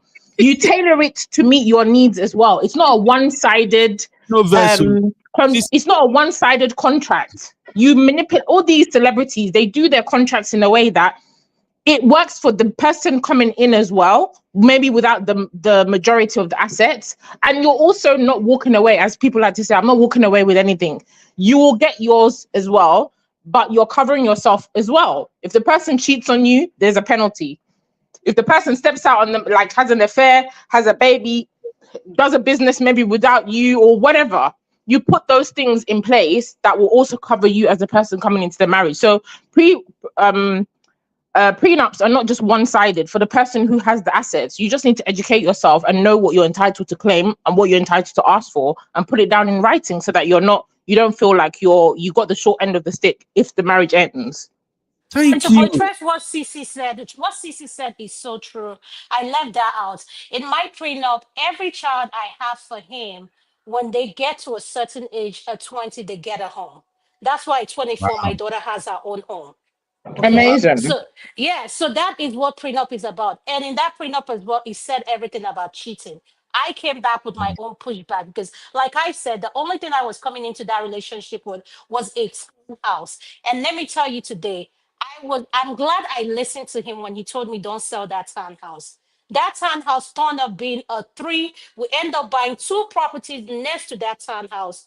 Up to today, we own 3 because of it was paid off. I wanted to sell it when we got together. He said no, rent it out, because our goal is to buy out the 2 next to us. And trust me, if you end up with someone that is money smart, you will learn a lot. And at the end of the day, if it's someone who is meant for you, they will not leave you end up dry. And as I speak to you today, those 3 properties are solely mine. He will never come after it. Even though he's the one that paid for it. So that's why when I say investment, when you meet the right person who knows how money works, you just have to go with their flow and trust their judgment. So thank you so much, Uncle Ben. Thank you, my sister. See, I'm enjoying this conversation. Honestly, I think it is long overdue. Shout out to Uncle Patrick. Uncle Patrick is in the comment. Welcome, sir. Shout out to my sister, Sister Yinka, the fashion curator. I can testify to that. Sister Yinka beautified my wife for me. I begin to check her out. Thank you. All right, this is a very interesting conversation. Please don't take this lightly. You are learning a lot, especially if you are single and you still want to get married. Prenup is a big deal, and I like the fact that my sisters are bringing it 100%. Just like Sister Yinka said right now, custom fit it to your situation 100. It's not a one size fits all. That is how I wanted to round up this particular segment on this particular question. Where's this question? So question 2. For those who don't know, this is the question we are addressing right now. We said, should intending couples declare their asset before marriage? And when you have my CC and my brother AJ Kasalago boss ni, so they now brought prenup into it, and I see that the prenup is actually the key thing these days. Everybody are afraid. My brother Samolu said something in the chat. Let me quickly pull it up because it's super important. Where is that? I think I started now. Samolu, where you day? I saw it now. So my brother Samolu said that women who are afraid of prenup, they are the one who will encourage their sons to come up with prenup. Yes, this is it. Simbi, please read the comment real quick. Okay, so Mr. Samolu is saying women who are against prenup are the first to advise their rich son or brother to protect his assets. Absolutely. Absolutely. See, first, let me read this result so I can change my screen. The result of our poll, we have 20 people who voted. We asked, should the 10 couples declare their asset before marriage? And 85% of our viewers said yes, and 50% said no. So that means we all agree that intended couples should declare their assets. There is a reason why we are asking these questions, because a lot of marriages that crashes, if you trace this our conversation back, you will see that not minding or trying to answer these questions we're asking right now before they got into marriage is actually what's responsible for their marriage crashing. And when it comes to finance, we end up with situation whereby either one person is spending more, one person is spending less, or they both don't even know their role. You know, husband want 50-50, wife want make husband carry the whole responsibility, and then stress comes in, there is misunderstanding, and both will start. So please, let's bear in mind the importance of everything we are discussing now. Thank you to all my guests in the studio. Thank you, Sister Adama. Thank you, AJ. Thank you, my CC. So let's go to the comment real quick. CB, are you ready? Let's read comment, because the comment plenty. I can't even everything finish. I see say this it really touched some people, and they don't begin the para. I see my sister Chige self, they throw blow everybody. Sister Olivia, I saw her comment earlier where she said, I don't go sign them. Hey, Uncle Ben, start now. Start. Let's read it. Let's start reading comments. I don't even know where to start from. Let me see. We should start somewhere. Okay, maybe let me go to the ones that I start already. All right. First question. Read this one. This is actually a question. I don't know if we can answer it. Oh yeah, let's go. Let's go. Okay. So Didi is asking, Bro Ben, why can't the men hustle to make money like their counterparts? Just asking. My lovely Didi, the answer I can give you is that all fingers are not equal. No man want to be poor. All men want to be billionaires. We all want to be millionaires and billionaires, but all fingers are not equal. And besides, you know, sometimes you try. Money no Greek. Money is a spirit. You know, if you don't know what to do with money, the money go they chase you. The moment you sabi how to spend money, money go begin run.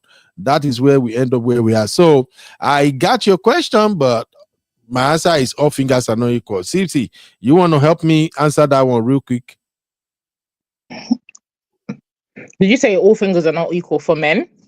Or she's meaning their counterparts as in other men or with women? No, other men. I mean other men. Oh, okay. Okay. Can't men also to make money like their counterpart? And I'm saying all fingers are equal. We all want to be rich, but you know. Absolutely. You don't have to be rich. I just think you just need to have the right attitude, and you know, have the right attitude, and then also just be the type of person that is tenacious, right? A go-getter, somebody that doesn't just give up. Oh, something happens. Oh, okay, let me give up and be comfortable where I am. Be complacent. I think that's the word. A lot of men can be very complacent. They're happy if they're just earning a salary, they're making ends meet, and they can see themselves in that job for the next 30 years until they retire. I think that complacency is in a lot of men, which stops them from achieving or getting to where the other men are. You don't need to be a billionaire. You don't need to be a millionaire. You just need to go a little bit above what your comfort zone is. And I think a lot of people men don't like to push themselves. All right. From what I observe. Yeah, thank you. The next one, Sebi. Okay, so Joy is saying marital property should be shared. However, marital property should be shared. However, assets acquired before marriage should not be shared. Absolutely. Asset acquired before marriage should not be shared. You agree with that, Sissy? Yeah, I do. It's the same thing we're saying. Anything that the person had before they met you shouldn't be shared. Anything they have whilst they're with you in the marriage, yeah, you're entitled to. All right, good. Dr. Adad, do you agree? Is my doctor is gone? Dr. Adama is not here. Oh, okay. Maybe she's busy. Let's move on. Next But one. she agrees. She agrees. What she said basically echoes what Sister Joy was saying. She All right. agrees. Okay, next one. Okay, so Mrs. Bumi is saying people tend to forget that marriage is a contract. For whatever reason or reasons, you are entering Into it. That's your cup of tea. Signing a contract without protecting yourself is crazy. Absolutely. My take exactly is just that I have brilliant people in the studio and I've already speak my mind. I've always said this on this channel: life is a game, play to win. Sister Rose, is it not so? Life is a game, play to win. There is nothing wrong with a man coming up with prenup. You know, if I'm super rich before I met my wife and my eye open saying America I did. In Nigeria, we don't know anything about prenup, but if to say America I did and I don't make money where money mama was sign contract prenup ni. So the thing is, the prenup itself is not the problem. Like you heard all my sisters said now. What matter is, are you also reading that contract and watch out for your own interest? If the contract says, okay, forever, you can say no. Let's do 10 years. If I'm with you 10 years, at least by then we go down jail. So I think Miss Bumi have a point too. So that's a good one. Next one. Okay, so Sis Chinye is saying, in my next marriage, I will ask my man to sign a prenup. Modano, this is another dimension. No, Sister Chinye, now man, they say made the sign prenup. Now you want to say made the man sign prenup. Sissy, what's your take on that? Should a woman ask a man to sign prenup? I don't talk as a Sister Chinye don't verse today. So Sissy, is Sissy here? I think Sissy dropped again. I'm here. So Sissy, what do you say to Chinye? Sister Chinye said she's gonna ask a man to sign prenup. Absolutely. If you have something worth keeping, especially if you're like maybe a mom and it's your second marriage and you go into it, I don't believe in making long-term permanent decisions on temporary fleeting emotions. When you're in love, everything is fantastic. Of course, you'll be like, oh no, they love me, they'll never do this, they'll never do that. No, I think it's best to make those plans when you're still seeing clearly and everything is still on good terms, because like I think Dr. A said, when the person, you go into a divorce or whatever, you'll see another side of the person you never knew existed. So cover yourself. Woman, man, Chinye is absolutely right. Yes, ask that man for a prenup. And he should also ask you for a prenup if he has something to lose.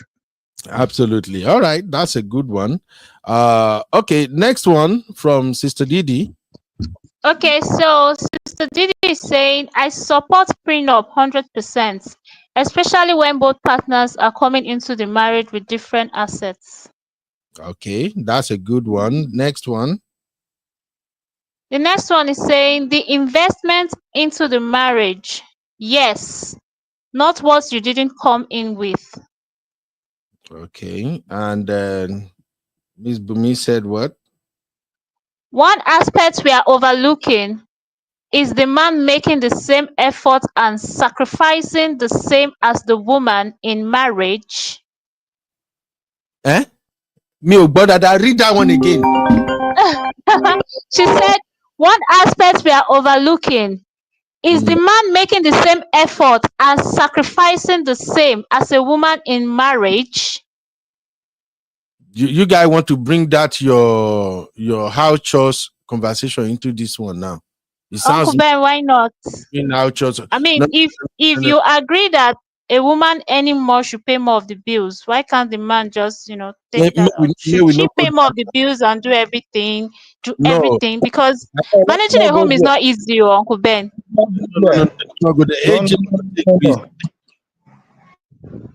AJ, what's your take? On what, sir? On this one, where they talk about this, the man sacrificing the same. Do you know what? I think he's just talking about maybe effort towards providing for the family. I don't think it has to do with house chores. It's our choice. Once they start this narrative like this, that's they want to go. They want to say the man must be cooking, he must be swimming. No. It's just going to be like degrading the man because he's not able to. AJ, what do you mean degrading? How is it degrading? I don't understand. I'm paying more of the bills and I should do all the chores.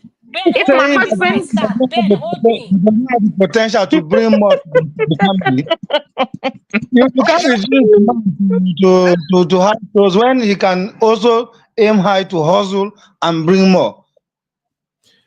Don't you say something? I want to believe whilst he's dreaming of hustling to make more, he can be holding broom and holding wooden spoon to be stirring food in the other hand and be thinking of dreams. Nothing wrong with that. A man is not wired to multitask, Sissy. Oh, come on. Come on. AJ, are you joining us from Nigeria? Don't let Dr. Adama get you. Okay. AJ, no worry. May we not talk. They're not go agree. That's why I said. Let him answer the question. Where is he joining us from? I'm joining you from Nigeria.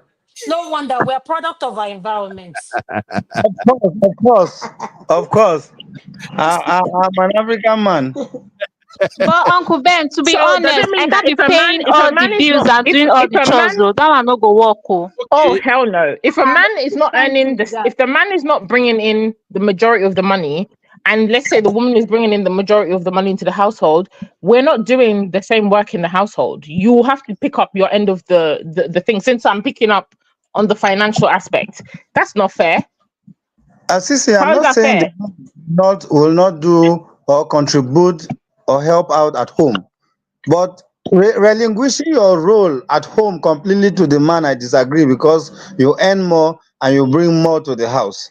I completely disagree when you relinquish your role at home as a mother, as someone that is supposed to take care of the home to the man.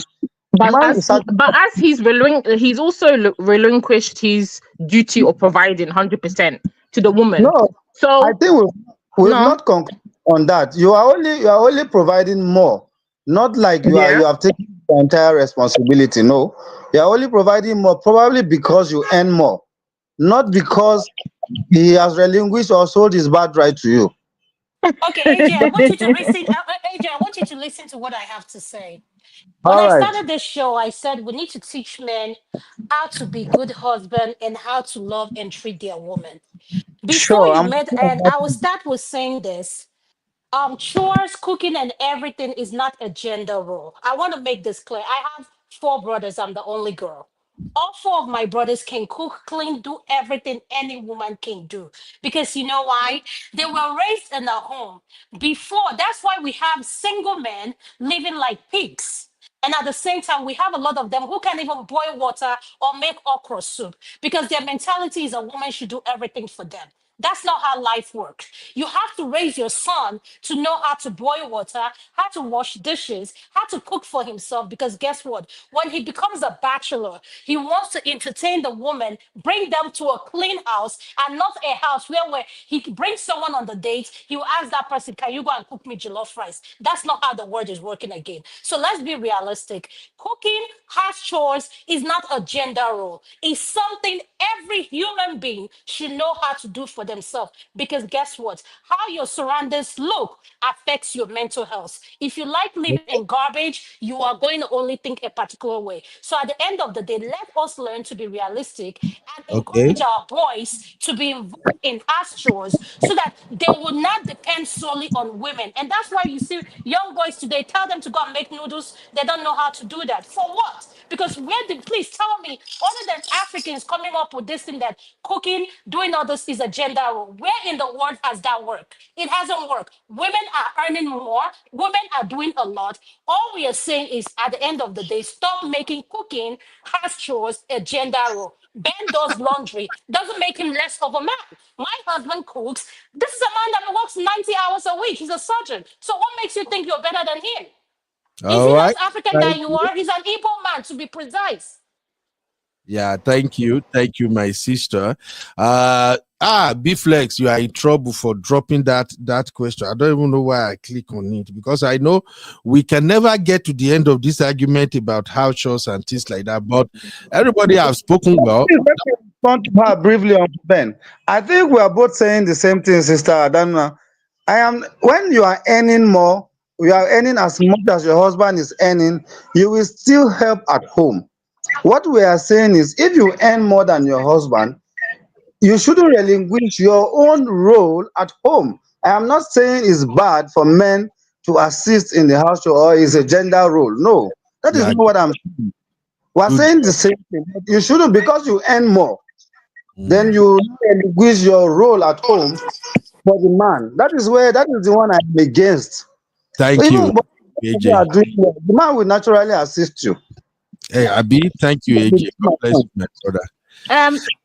Women, all right. The man, not all men will naturally assist. They just feel like, since you're in the kitchen, just do what you're doing, do what you know how to do best, do what you're meant to do.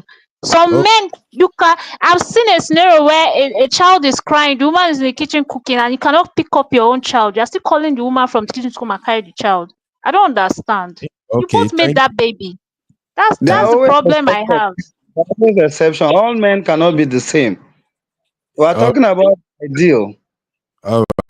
Thank you, my brother. So, my sister Joy is in the building. She said, I want to say something. It be like say, when I don't go, they provoke my sisters. Then today, I beg you, Sister Joy, how you doing, my sister? You welcome back to Uncle Benu's channel. How are you?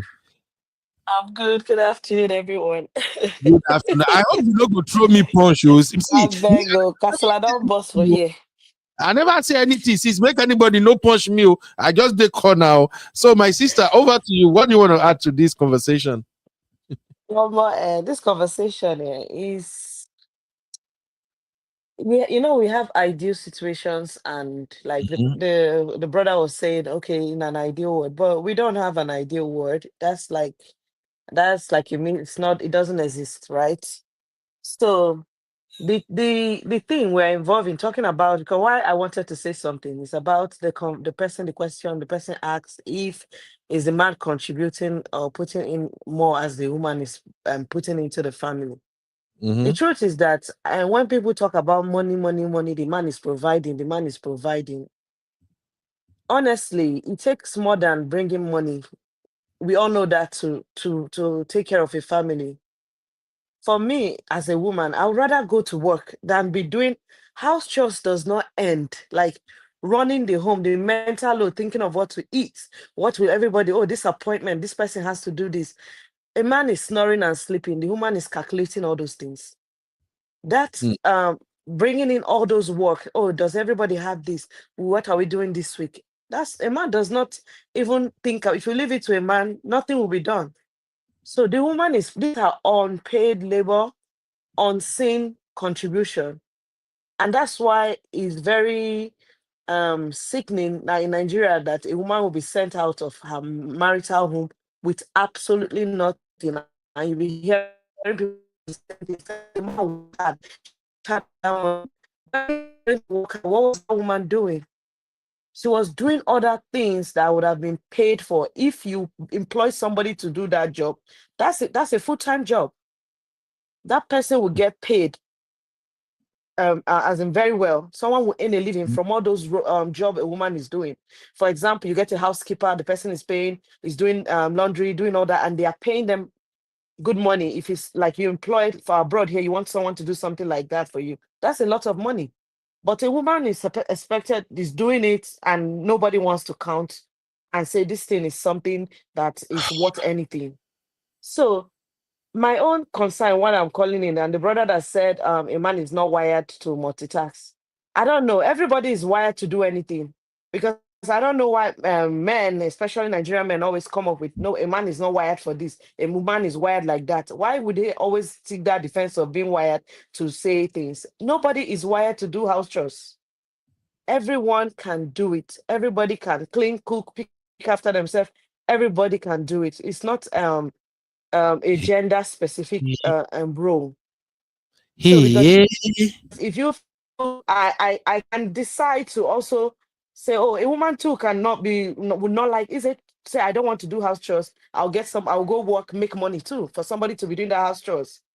It's possible. Anybody can do that.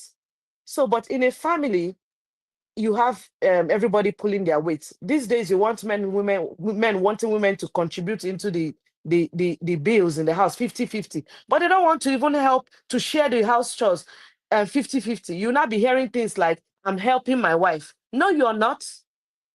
We are All running right. the home. You Sister, understand? It's sorry, Sister Joy. I just quickly want to ask one question. Can I go on? Yes, sir. Go on. All right. Do your ladies truly understand the struggle of a man? Like literally what a man deal with every day. Do you ladies understand that? What do you mean by that? Define, hold on, define what you What's mean the by the struggle? struggle. Define Yeah, it. define it, because that's a general, define it, because I'm going to hold you. You can't Yeah, just use that word. define it. Define what you're saying. Okay. Man. Do you know what it takes for a man to wake up in the morning, go to work harder? Some of them are standing.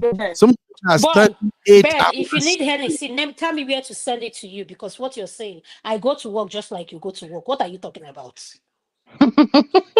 Exactly. What I'm talking about is that you guys should know that we also work harder. We struggle. Sometimes by the time we come back home, it's as if we are carrying the weight of the entire world. But Uncle Ben, oh really? Tell me about you that. see You see men too, struggle. I feel that same way too. When I come But after seeing blood all day, I feel like I'm carrying the whole OI in my head. I my want to come home sister, and decompress. So we are both you. No, Ben, you can't look at it at that same aspect. The way a man function and a woman function, the biology is not the same. And in a man's brain, I wish my husband was here. That's a special to brain. A man's brain and a woman's brain is not the same thing. So you don't expect the energy. That's why you guys produce testosterone. Okay, you don't expect us to be the same. I am not going to sit here and say no, that you're not supposed to feel that way. But let's be realistic. There are women who bust their ass more than men. agreed. Almost everybody.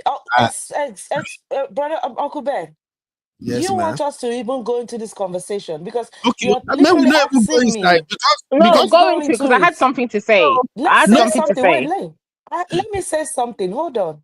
Okay. So you want us to go into this conversation, right? You're talking about going to work. Now let's talk about all of us are based abroad, right? Where everybody is working, everybody is pulling their weight, right? In terms of trying to work and go out to hustle and do things, right? Now you go out, your head is full. You and your wife, everybody go out and come into the same time. What are you going to do at that time? Are you the one that if there's no food in the house, literally, who is that person that no matter how tired she is or whatever she has gone through for that day, they will go and start looking for what everybody's going to eat to make sure everybody's fine, no matter how they are feeling? Who is that person? I'm just saying we are not wired the same. Somehow God give you guys more power to do so many things. That's No. That's the thing. That's exactly the thing. Men feel like women have extra strength, because that's one thing I was having this conversation. I realized they think maybe we have No, one. but Joy, be God dash us some specific. extra Joy, be strength somewhere. specific. Joy said that's the reason why some African men have that mentality that no. women Exactly. should This is multitask. not limited And to why African then? men. No, sister doctor. Let me tell you something, Uncle Ben. This is what you're forgetting. I have worked a 16-hour shift, come back. I'm on call that night. I have to come back, figure out what two of us are going to eat because he's still in the OR. He can't come out. And I have to make sure when he comes back to a home where he can decompress, where we can have dinner and go to sleep. And while I'm trying to fall asleep, the phone goes off. I have to come in. I have to get dressed in my scrub, drive back to the hospital that I just left. So at the end of the day, it boils down to, what does your home mean to you? What are you willing to sacrifice? This is what I would Exactly. say. I am saying Can this I to give you every an woman example? and Let me man. give you a scenario. So I Yes, hold work. on. Let me finish, Joy. My Hold on. husband Let me finish. works. Hold on, Okay. Joy. Let me finish. What I'm trying to say is the advice I'm going to give to both sex, men and women, know your household is what you're sacrificing your health for. I always say this. One thing my husband would tell you, please, ladies, wife, boyfriend, girlfriend, whatever they are to you, make sure your man is getting enough sleep. Make sure your man is getting enough sleep because our men are not sleeping enough. Our Now we women are are not sleeping enough. So at the men, end of the day, when you men. show up in the OR we have to put you back together, I can't feel sorry for you because you worked yourself to that point. Okay. So work smart and now work to there's something I always say, work to live and not live to work. So you have to be smart and prioritize yourself. Put yourself first because guess what? If you drop dead today, life goes on. Nobody's going to put their life on hold for you. Thank you, Joy. Sorry for All interrupting right. you, my sister. You're Biko right. Okoliwe. Hey, No, voila. that's exactly what I'm saying. Everybody should be putting them, you are the only, because if we start explaining this thing, a man will say, I'm going through more. A woman will say, I'm going through more. Everybody is going through, both gender are dealing with the same, or even like the way you feel you're the one sacrificing more. That's the same way a woman feels, because a woman not even feel. They are doing a lot of things that are not maybe accounted for or that cannot be seen in a way that you regard that, okay, I went to that work for that. Hmm. But be at home and Oh, Oh, I'm not hearing Joy. just me. I think she's She's breaking up or we can't hear her. Sister Joy, you are Can breaking I up. say some? Can I say something? Joy. Whilst Joy sorts her internet. Okay. So, Uncle Ben, you were saying, oh, do we know what men go through, or the struggles that men have? So, the struggles that men have generally, or the majority of the time, what is the main thing that it circulates around? Is it not providing and finances? Yes. Majority, right? What other thing are men stressed about outside of providing and financial obligations? What other things? Okay, let me put it this way. First off, a man is stressed thinking about how to provide for the family. Okay, next. Mentally, a man is stressed out.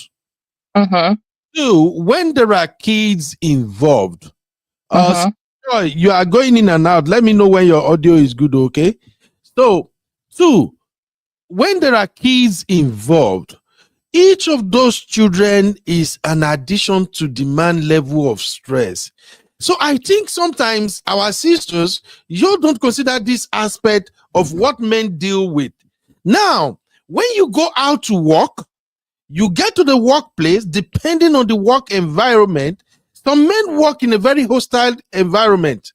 Now they have to deal with that BS all day long, try to save their job because they don't want to lose the job so they can take care of the home. Now, by the time they deal with all that finished, depending on the city and state where they live, coming back home at time, traffic. And then we still have the black tax, extended family demands, and all that.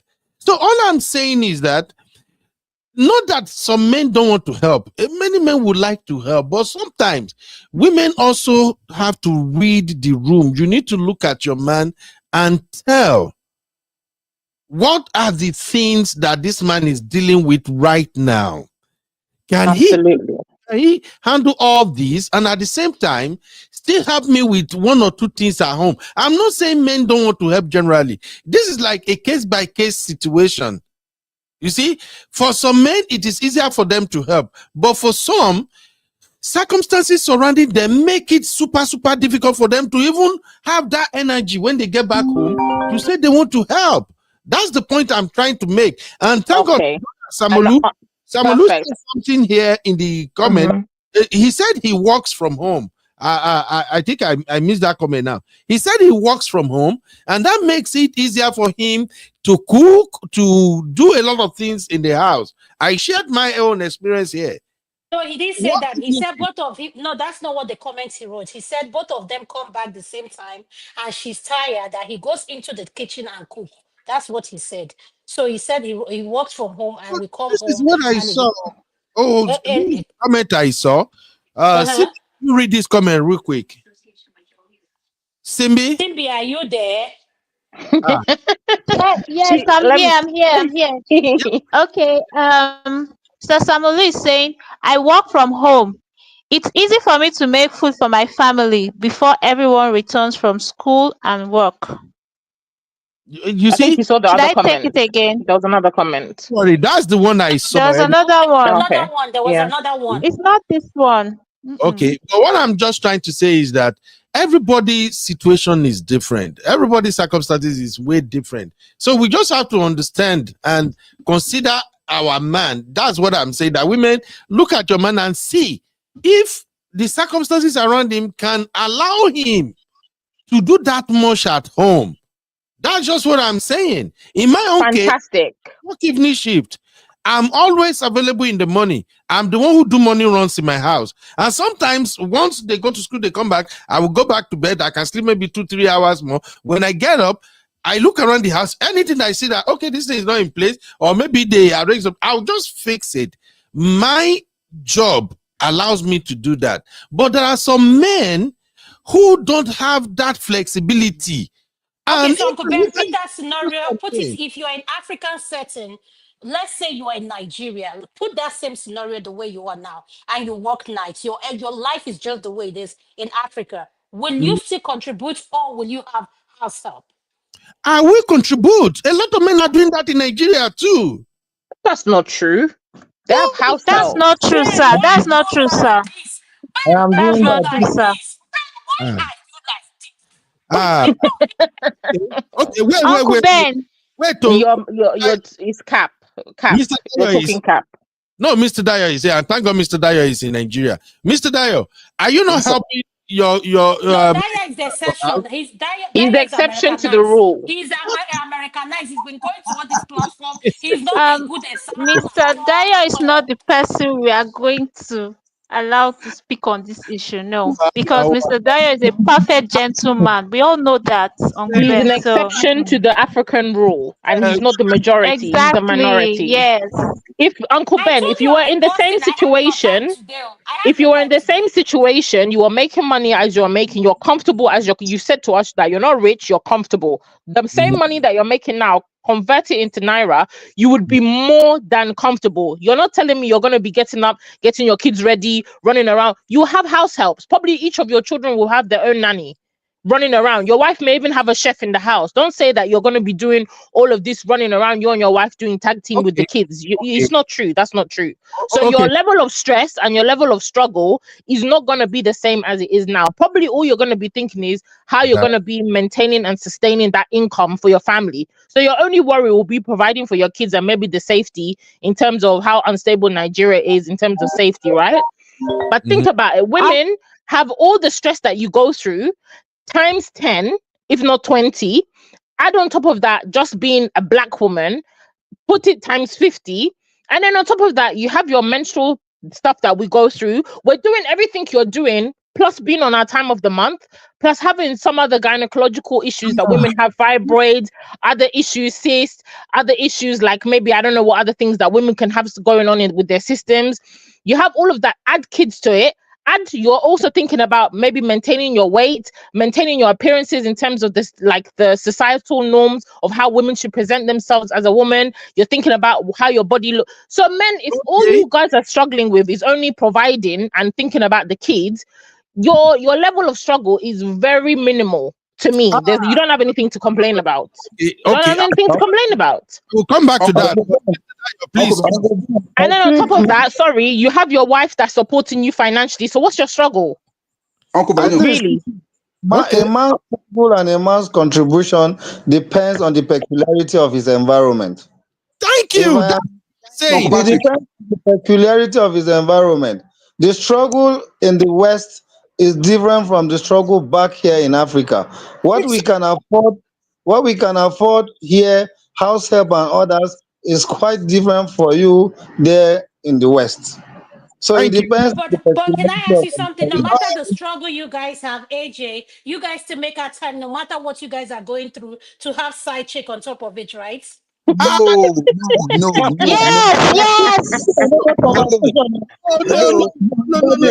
Mr. Dayo. Dr. A, you're taking this where you don't where they don't want to go. Let's They said they're going through a lot. Let me help you. Let me help you. hold on. Let me say something, please. Let me say something, please. All right, Mr. Dayo, back to you. So far, everything that I've been said so far is true, but to some extent, but we cannot generalize it. What I stand against is that it's not every man that is like anti-woman and whatever. I don't know which word to use. Anyway, but what CC go get terminology for that. To misogynistic, what they call that? Misogynistic. what I'm to say is that some men are actually properly brought up. I don't subscribe to any family raising up a male child just to be only egoistic and not being kind of a very, very helping in the house. It's not right, because I think one of my points is that most of us of the Gen X, baby boomer, I don't think the millennials are part of it anyway, because I realize that parents brought us up in such a way that we are, in fact, it is the boy that normally washes plates. In fact, they will share it between the children, the boy and the girl. You wash on Monday, your brother wash on Tuesday, and then all the house chores will be shared between all the children. They did not specify anybody that as a man you must not do this. No. So we were well brought up. I personally, I cook, I could do everything, and I make sure that I train my sons also to be able to do so. But this millennial and this Gen Z problem, they have problem with that, because it is like they are much more open. Their eyes are open. They believe that this is how life should be because of what they are watching on YouTube, online, and social media. So their life is changed. Even when a parent is trying to correct them, they believe they know better than their parents, and that's why we are having the issue nowadays. You not see marriage, everyone for himself, God for all of us. It's supposed not to be. This issue supposed to have been drawn from kind of an angle of we are into this to make it work. If both of you do not contribute, and if both of you do not help each other, this thing will surely fail. A man is not supposed to be, this is my role only, I cannot do this. And a man is supposed not to say, this is my role, I cannot do this. Both of us supposed to help each other. Nobody is perfect. Absolutely. Thank you, Mr. Dayo. Please, my sisters, let me quickly accommodate my boss and my brothers and my uncles. Uncle Patrick is in the building, and my boss is here. Oh, my boss, Mr. Steven, is here. Thank you for accepting my invitation, sir. Let me quickly go to Mr. Steve. Can you hear me? I can hear you very well. Thank you so much. Okay. Uncle Patrick, please spare me just a few minutes. Make I allow Mr. Steven speak. He's a very busy man. I'm a guy hustle. Now from him body, I learn how to hustle. All right, Uncle Steven, you're welcome, sir. Thank you very much, bros. I appreciate it. And by the way, just as a way of introduction, if we have any African who have LLC, you have companies, and you are really struggling with your tax, maybe every year, IRS have to come chase you. Please, you can engage the service of Mr. Steven. He's the one who filed my taxes and everything, and I've never run into any trouble. And besides that, he always creates time to educate me and educate our people very well on many things you're supposed to know if you are running a company and your taxes. So please, now one big fish now I get for the show today. Make una help me appreciate and Cecilia and Sister Adama. Mona help me take una sweet voice. Welcome and first, Joe. Welcome, sir. Welcome, Mr. Steven. Welcome. So good to have you here. Welcome, sir. You're making me blush. Thank you very much. I appreciate you guys. It's a good thing that Ben is doing here on the show. He's always been talking to me about it, and I think he's doing a good thing. Keep up the good work. Thank you, boss. So, my boss, we're talking about finance today, marriage and finance, and we're just trying to educate as well as share some of our experiences with younger ones. A lot of people are scared of marriage these days because of a lot of basketballs, and one of the biggest problem that comes up is finance. Our women are of the opinion that, hey, you are the man of the house, you are supposed to take care of everything while we support, and then some men are like, no, the stress is too much. As a woman, you are supposed to bring something in. So real quick, sir, we consider 2 questions. And Uncle Patrick, I know you just came in, please, in case where you're going to talk to Uncle Patrick. So the first thing we consider was what are your biggest fears, on marriage and finances? So people just share before they got married some of the things that they are afraid of. And then secondly, we also considered should intending couples declare their asset before they got married. That is where we are. Before my sisters, them as usual, they don't carry me around the whole topic today. So Mr. Steve, anyone you want to help me to address real quick? The floor is yours, sir.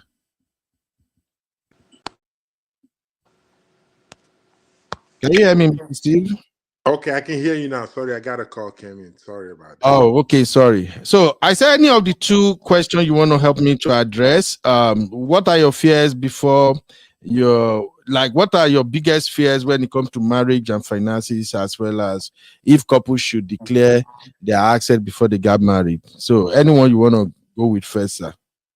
I really think that thank you so much again for inviting me to the group and talking about this and sharing with everybody my part and my experience in this situation right here. Just a few things that I really want to express to my fellow brothers and stuff. When it comes to marriage and finances, today's world, it don't matter where we are, American, Nigerians, anywhere, finance is a very big thing when it comes to marriage. Finance is one of the things that is going to either break the marriage or keep the marriage. And if you go through marriage counseling, you see when it comes to finance, they want to take their time to express that very well to make sure you both understand it. In a situation whereby there's no communication when it comes to finance, then it becomes a problem on how do we handle the household. Finance is something that you really, really, really have to declare and talk to your spouse about. Now, it comes to a situation whereby some people don't want to declare it and some want to declare it. But I think that with my experience, if you're going to have a very successful marriage and make things work in the house, make sure that you all sit down and talk about the finances. It don't matter how you handle the bill in the house, what you do in the house, but as far as you talk about finances, this is what we're doing when it comes to finances. I think you will have a very successful marriage. That's my take to that. Wow. So as African men, Mr. Steve, African men, we struggle with this declaring of asset and things like that. Some African men really don't want their wives to know what they are worth. And I don't blame them, because there are some women too just want to take advantage of the men. And once they know that this man is worth this, wahala go come. But if we bring it back to the US here, are you saying that declaring your assets and letting your woman know what's up is the way to go? And should women do the same too? Should they also declare their assets? I think yes, everybody in the marriage should declare their assets, what they want and what their assets is. Take for example, God forbid bad thing. You go into a marriage, you never declare your assets. I've been a banker, I've been a GM for Delta, also a director for Delta as well. You go into marriage and never declare your assets and say, God forbid bad thing, something happened to you. Yeah. Now you have either put all those stuff into a probate and let the government deal with it, while you have spouse that is back there that you left behind with your kids and family that's supposed to carry on from where you go. But because of the fact that you didn't declare it, you just gave all that stuff to the government. The only thing he or she can get is whatever they can lay their hands on. And if they cannot lay their hands on it by any means, you just lose out on it and your family will be there suffering. Either that or back home in Nigeria, your family will come in and say, hey, all this stuff is for my brother. And you will just sit there, and my brother or my sister, and you sit there because you don't know beforehand and you can't really do anything. The papers are not in your hand, so there's nothing you can do to save it. I think that to answer your question, declare your assets and talk about your finances, it's a great thing when it comes to marriage. Thank you, Mr. Steve. Please, Mr. Steve, still hang out with me. I just need Uncle Patrick to chime in on those two real quick before I'll bring the next one. Uncle Patrick, the same question, sir. What would be your take on that in this declaring of assets? I know it is with my sisters that they say as they happy now, declare asset. May God forgive you people. Uncle Patrick, I beg, your take on this one real quick. Uncle Patrick, you are muted though. Uncle Patrick, don't come out for the studio. Okay, can you hear me? Yes, we can hear you, sir. Thank you, Uncle Ben. Uncle Stephen have said it all. I'm just going to add one or two things. I like giving life experience. Uncle Ben, when I came into this country about 22 years ago, I was working for Old Navy, even with a degree. I can't forget. I was being paid $8 for the first set. With 2 kids, my wife could not walk. We just moved in down here. It was from that we build our life. From $8 for the first cent, I can never forget that pay. I always tell my kids, now, 2 of them, one of them one has graduated already. I have 2 in college. So what are we saying? Why would you hide your stuff from your woman? What kind of relationship is that? I don't know. I'm not talking about, I don't know. I can't imagine it. It was from $8 for the first cent, from apartment to buying a house, to our kids going to college. That's the bottom rock of your marriage. Finance start with as little as you are earning. It doesn't matter. Once I get a job and they give me the offer letter, I just show it to my wife. She doesn't even read through. Okay. You know what I mean? Why should you do that? Your children, when you have an insurance with your job, you put dependent, you put your children, under your wife, and why must you hide? Like Uncle Stephen said, all your assets, all your property will be gone. It's going to be owned by the government. If you buy and your wife doesn't know about it, so why are you hiding it? I don't. Maybe you met a woman that you feel is a good digger. I see that. That's why you are hiding it. Probably that's why you regard your wife as a good digger. So I'm not going to show him my asset. Maybe that's the reason. But like I said, Uncle Stephen have said a lot. Let me quickly go to the second question, Uncle Ben. I was mad when I was driving. I don't know the world you are living at about our men not helping. Uncle Ben, it is mandatory that as a man, as a husband, you must help at home. Our children should be taught how to be domesticated, how to work at home. I'm serious. Then you can apply wisdom. Uncle Ben, you say when you are coming from work, you are tired. Everybody goes to work. You can tell your wife, honey, can you leave the dishes? I'm going to take care of the house. Don't worry, just make the food. That one alone will go a long way. I'm going to give you an example. When I came over, I was struggling. One day I came in the morning, my son was supposed to go to school, and my wife does that. Before you know it, I just said my wife, don't worry. My wife slept off. I quickly take care of the children, put them in the bus, and went. My wife woke up in the morning and she shouted, "Where are the children?" I said, "What is wrong?" I said, "They've gone." She just hugged me and said, "Thank you." She was tired. I said, "What?" I said, "They've gone to school." He said, "I didn't know. I'm so tired." The women have said all what they go through. Let me round up. I had a church member then. The woman lost her pregnancy premature, but more than 5 times. Losing her baby, 2 months after she gave birth, she conceived 2-3 months, she'll have a miscarriage. Uncle Ben, Can you believe the son, the only child they have, after 2 months, they said she has to be in hospital. She was there until she gave birth. So will the man be asking her to get up from bed and make food for me? Bro, you got to take care of yourself at home. There are cases like that even apart from that, the pregnancy could be very worrisome. That your woman will be throwing up, she will be something else. You have to be there. You might even be the one that will be cooking. So this one, you are saying, you don't know what, we all men go through it. And what I'm going to say is, if you know you are going through Azu, I want, like, Uncle Ben, let me round up. You have always been saying double stream of income. Like one of my friends would say, I wouldn't mind working for McDonald's to take care of my family. And me too. I can wash plates in McDonald's to take care of my family. Thank you, Uncle Ben. Hello. He has gone mute. Uncle Ben, are you there? Thank you for flogging his behind. We've been saying it.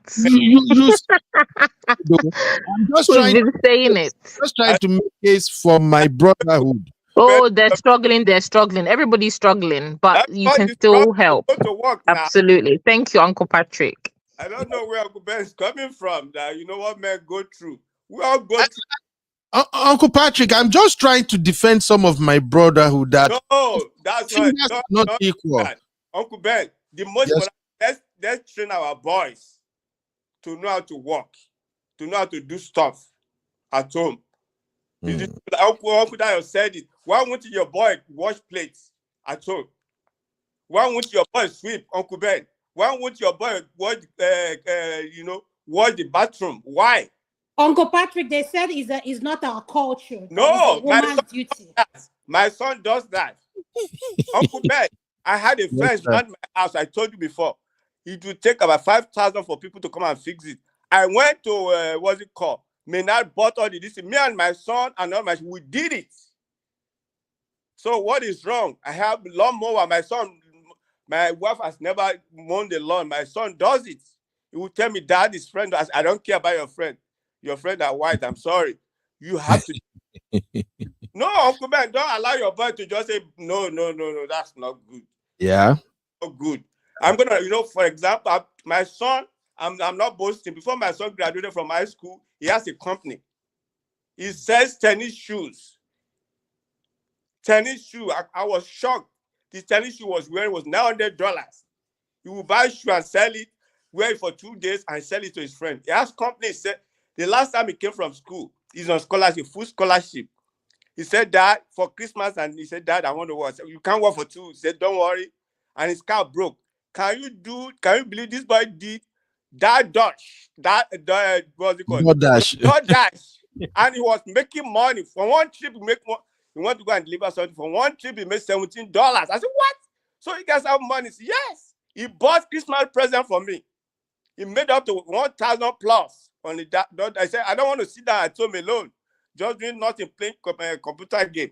Did that enter his brain to tell him that? AJ, are you listening? It's not our culture. Are you listening? I am listening. I have never. You know what I tell them? I'm approaching retirement. Once I'm done, I'm out. This is your country. You're an American. I'm not an American. I will not come to your house. It's the truth. I don't pamper any kids. I was not pampered. I'm serious. I'm not going to curse you or do anything, but I must train you so that when you leave, you know, this man did a good job. Okay. Uncle Patrick, that's a very good one. No?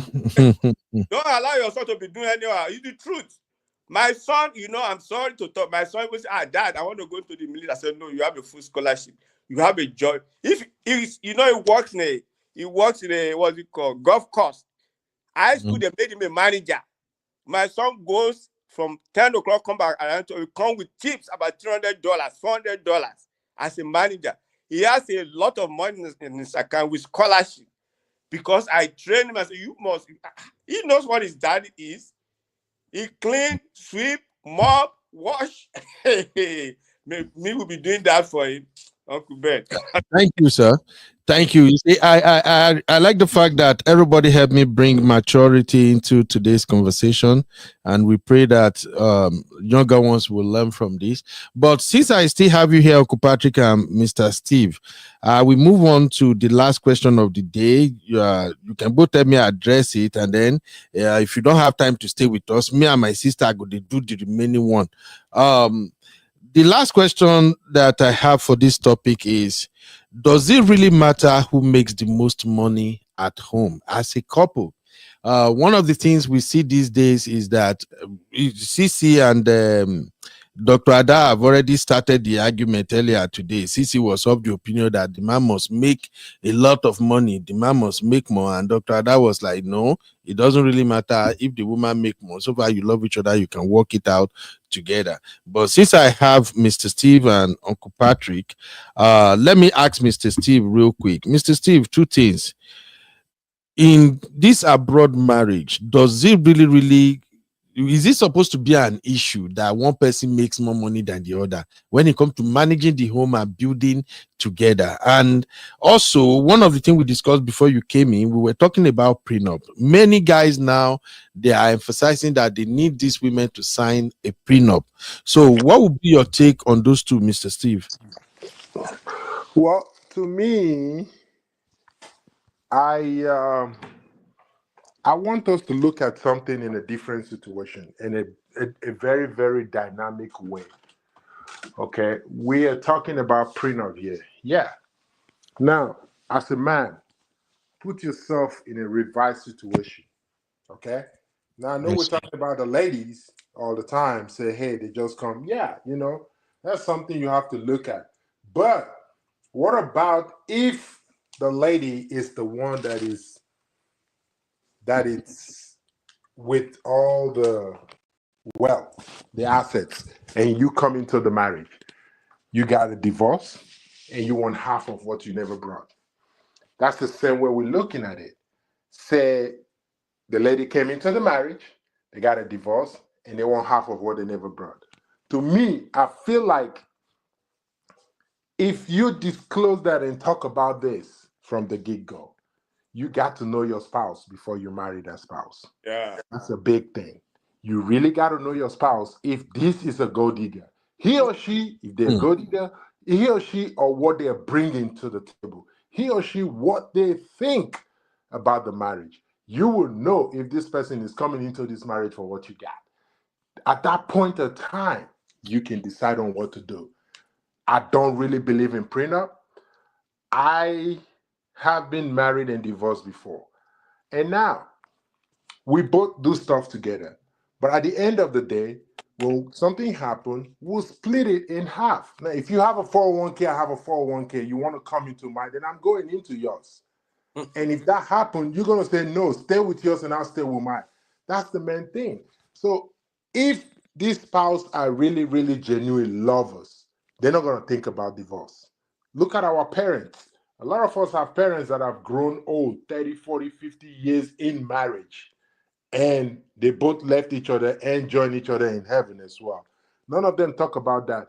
Our new generation now want to come in and say prenup. Let's think about it. It's something that we really got to think about. What are you leaving out there for your family? What are you leaving out there for your kids? I'm not in support of the women that does it. I'm not in support of the men that does it. I'm just a neutral man. Today, if I have wealth, I think that even if I have a divorce, there are kids in that divorce. My first divorce, I have a daughter there. I give them the house. My daughter live in the house. You got to think about, where is your child going to live? Yes, you're not staying with that lady no more. You guys are not together. But one thing you should always think about, as my brother earlier said, teach your children how to do stuff because of why? The love for the kid, right? Now, you don't want to go into a marriage, step out of the marriage and don't care about where your children stays. That's the most important thing. The reason why the court comes involved every time is because of the children. They don't say because of the wife you married. They say because of the kids. That's why there's child support out there, because of the child, even though it's not done the right way, but they do everything for the sake of the kids. So to me, I don't believe in it. I feel like you guys need to talk about it and decide what to do. Now, in a situation whereby the lady is making money more than the man, well, it's blessing. All fingers are not equal sometimes. The education, now you know your spouse is making money before you marry her. Then now you marry her, you be like, oh no, I must make money more than you. I'm not disclosing anything. I'm not putting anybody out there. But I have over 1,000 clients when it comes to taxes. I'm a CPA. I have seen whereby the income the lady is bringing in the house is nowhere close to what the men have. But what happened? They're still there as family. I don't know how they run their household, but I feel like the only thing you really have to lay emphasis on as a man is put your foot on the ground and make sure that things are done the right way. Because your spouse make money more than you don't mean that you cannot do what you have to do as a man, as a father, and as a head of household. I rest my case. Mr. Ben, I have to run to the office. I don't know how much more you got, but I can stay. Thank you. What's up? Oh, Thank you, Mr. Steve. Thank you so much.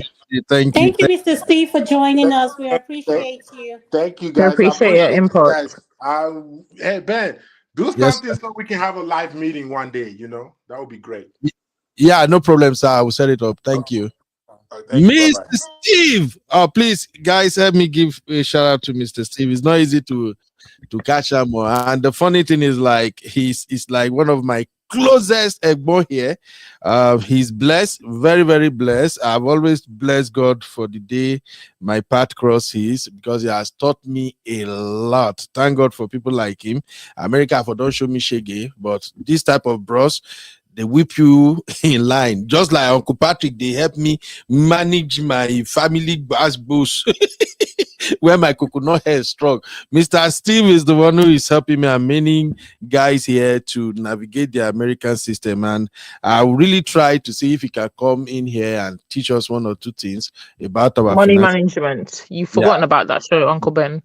Yes. I will see. I will try. Beg him if he But come. I have a pushback in what you just said, so I'll let you go by the last thing he said. I quite didn't agree with. Okay. Let's go to Mr. Uncle Patrick first, and then we will now open for discussion. Uncle Patrick, the part does it matter who makes the most money, and should people sign prenup or not? Well, if you want to marry my daughter and you want her to sign prenup, I'll ask her not to go into the marriage. Really? You said it was me. It's Uncle Patrick this time. I'll ask her not to go. Money is good, but everything is not money. You don't even think of what the man is bringing in. The value the man is bringing in. Yeah, you have to look at that. That's how people get a job. The value you are bringing to that company to make a difference. Yes. If you are saying you should spin up because of what you got, what is God too? The lady is God. She might want to give birth and cry in the process. Are you getting it? And if the lady says, okay, I'm not going to have a baby with you. Okay, let's sign prenup. You want a baby? Okay, me too. I'm going to deny you. Okay, I'm going to go do some this thing in my body, protection. I don't need baby from you. Since that's what you want, let's just be friends. How will you take it? No, I'm an African man. And like Mr. Steve said, that's an American something. I don't buy it. I don't buy it. You must, if you say you love somebody, there must be a reason why you love that person. You want to make life with that person. The Bible says two shall become one. It's the truth. Let's face facts. Business is different. You might be the CEO of your company. Your wife is not going to be there. Might not be there as the CEO, but you're going to be playing another role at home. So I don't know about that one. I regard that one as transactional marriage. Yes. That's the way I look at it. about the one about someone any more than the other. It doesn't really matter. Just said about the value. Like Uncle Steve said, I have a friend that's I'm a tax preparer too, but I just do it for people for free in the church. I have my IRS license. I don't charge people. So there's this lady. He works as a tax preparer in a big company. He said that this client, the woman makes $750,000 every year. $750,000. The husband makes only 70. And they fight together. They are why they come hugging each other, like each other. Money is not everything, bro. Uncle Ben, money is not everything. Uncle Patrick, the women wait there now money be everything for them. That's why they're having problem.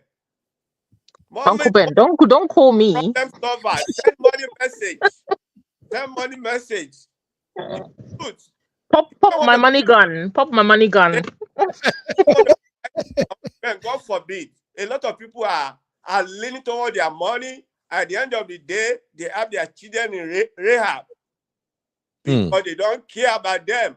And at the end of the day, they have to be going to rehab, pumping money because of all what they mess up their children. They spoil their life with money. Say money, and they left them to do whatever they want. No. You want to grow old and be happy, you want to be in peace with your wife. After all, once somebody buy, you can't go away with the money. I'm not saying money is not good. Like my wife is a nurse, but I said, not all of us cannot be nurse. We can't be living on my rush because of 100 hours. No, all of us can't be nurse. You can be nurse. I don't want to be nurse. Yep. So I just made up, you can be nurse. That's why my wife she can work. I don't have to. I even have more than the nurse itself. So why am I killing myself over? Don't even be nurse. Nursing is stressful, Uncle Patrick. What I'm saying, I want to run away now, sir. It's too stressful. Yeah. I want to do soft life like Sissy. I'm not doing soft life. I'm working very hard. That's why I want to protect what I've worked for. Protect it. It's good. Yeah. Oh, Uncle Patrick, I have a pushback. Go ahead. We know here Sister Ada again. No. Sister Ada, your audio disappeared. Okay, all right. We can hear you. Go ahead, please. Yes. I have a pushback in what you and Mr. Sam said in regards to prenup. And I think this is one thing we need to make clear. I think a lot of us don't understand what prenup is. And I see this a lot in our setting, in the African setting. It's just like a lot of our men do not like child support. Let's be realistic and say prenup is there to protect one's assets.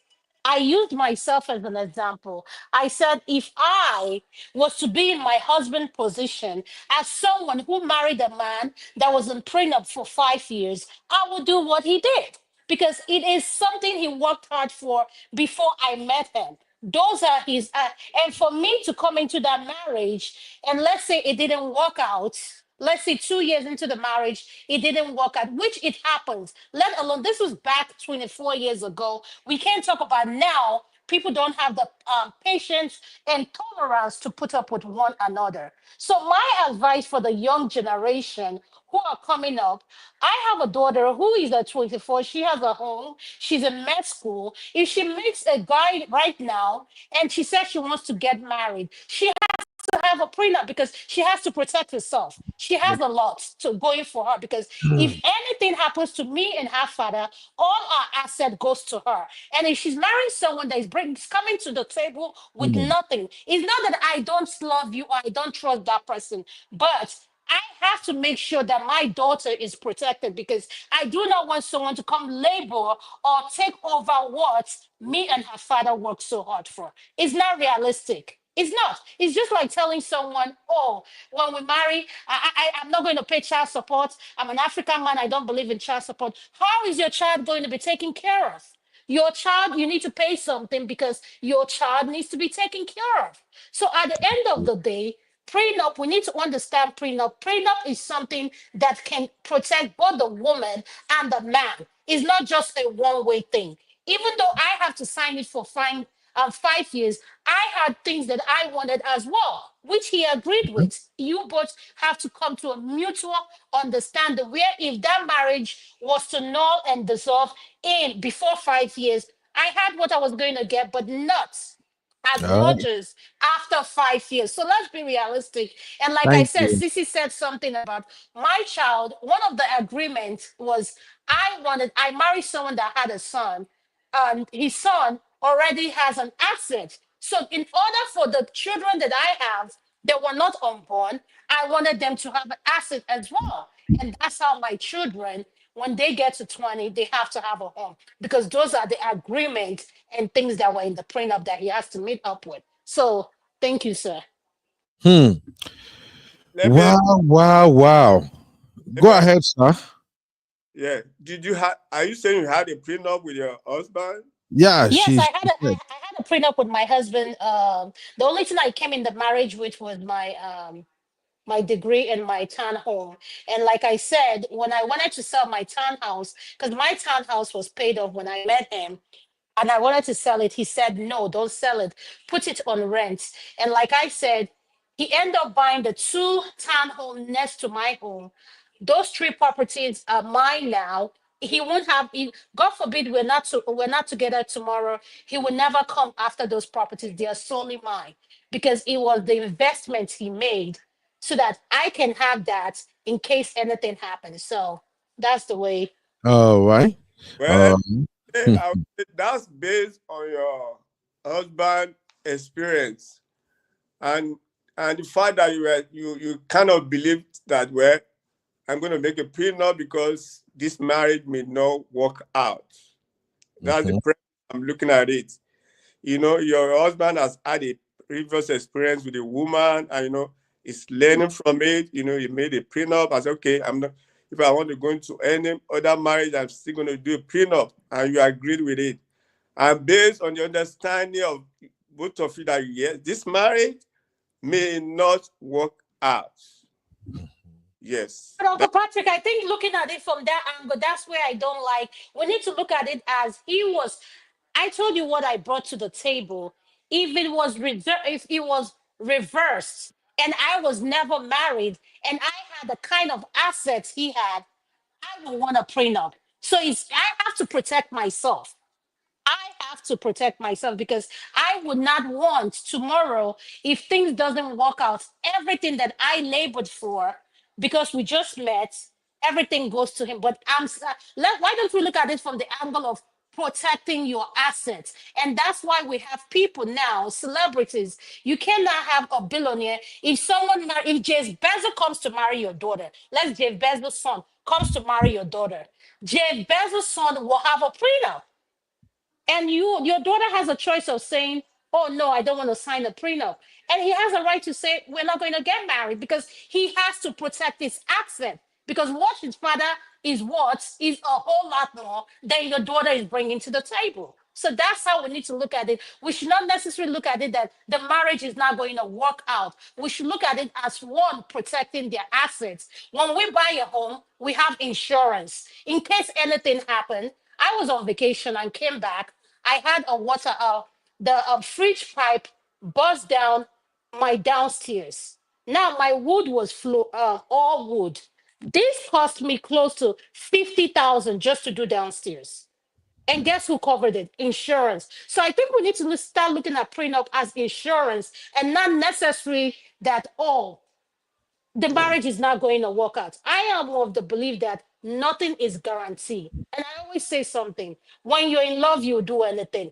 But trust me, when that thing doesn't work out, you see a part of that person you never knew exists. Because guess what? You both will go in protective mood just to know what you can do just to resolve it. Everybody go their own way. So let's start looking at prenup as a way of protecting our assets. If you buy a house, you have to have an insurance. If you buy a car, you have to have an insurance. If anything happens, so that car will be under coverage. Thank you, sir. Thank you. So in a nutshell, what you're advocating for, Dr. Adama, is that both men and women should embrace prenup, right? Yes, both men and women should embrace prenup. And I've said it here, Uncle Ben. I said I met my No husband in the problem. OR. I didn't know the day I met him, I went and wiped off his sweat. I was wiping up, and he walked out because I had the guts to do that. So every woman, if women should, Sissy said something that I love. She said, Adama, if my son was to have the money, yes, my son should have a prenup because he needs to protect his assets. Yes. And like Thank I you. said, my own daughter now at 24, if she's drunk in love, she's going to have an asset. She's going to have a prenup because of what me and her father has accumulated. So All right. you don't have to marry her. So you have a choice to say, no, I'm not going to marry you, and she'll move on. Right. Thank you, my sister. I have Misty in the building. Finally, we get Misty again, and I think Misty baby. Yeah. Legal perspective. I love it. Welcome. Where have you been? Who has been keeping you away from us? Who is the man keeping Misty away from us? Oh my God, Cynthia, I cannot even declare right now. Wait until the ring is gleaming. It has Then to I'll be tell a man that you. is keeping our Misty away. This love is too much. Come on now. You're not so far from the truth. So, ladies and gentlemen, yes, sir. One chance. Yeah, go ahead. I know I go survive. Misty is here.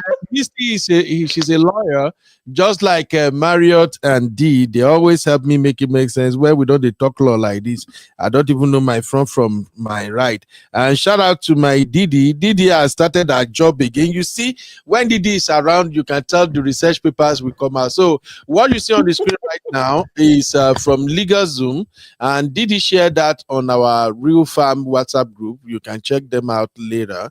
What Didi shared is just the legal perspective on prenup, and according to what I'm looking at right now, it's for dependents' interest, and it reads: for partners with children or dependents from a previous marriage, prenuptial agreements are an excellent way to protect them in the event of divorce. Specifically, prenups can set aside pieces of properties or other assets that are intended for existing dependents, and as such shouldn't be considered marital property. And I think this is what Sister Adana have spoken about all day here. God bless Sister Adana for at least we have somebody who is into it and who also attests to this. Thank you, my Didi, for sharing this with us. The rest of the note is actually on our backstage. You can read the rest in our backstage, and you can also go to Lego Zoom and read more about it. Now, let me quickly bring my Misty into this conversation. Misty.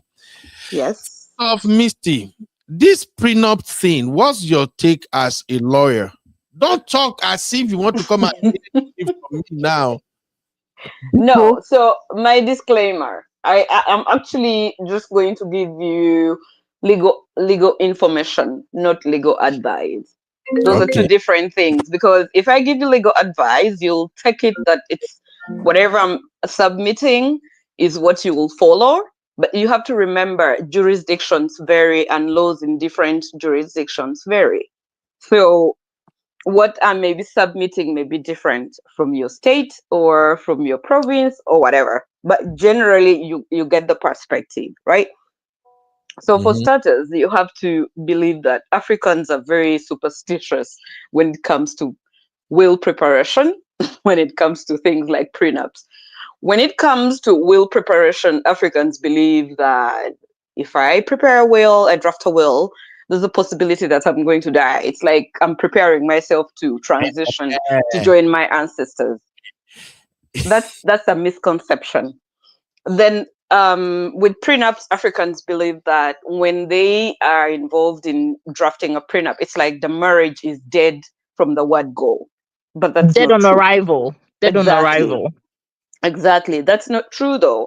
So for you, and I want to advise, I believe most of us here are at that age where we have children who are possibly teenagers, they're in the university or college or whatever, and soon they will, complete university school, get jobs, start working, they may want to get married.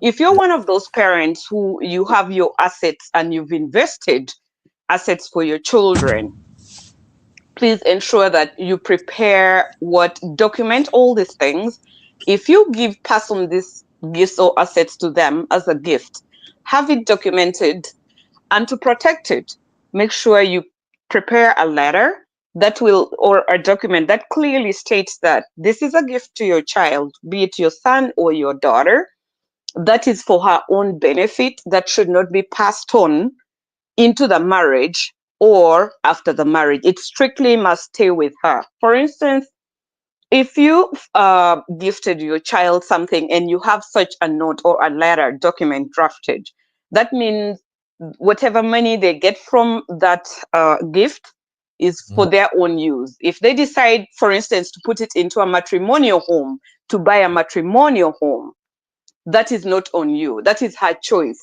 But she can use it for any other thing. It becomes disadvantageous if she chooses to involve a gift that was given to her into a matrimonial home, because a matrimonial home, when you divorce, it's going to be shared 50-50.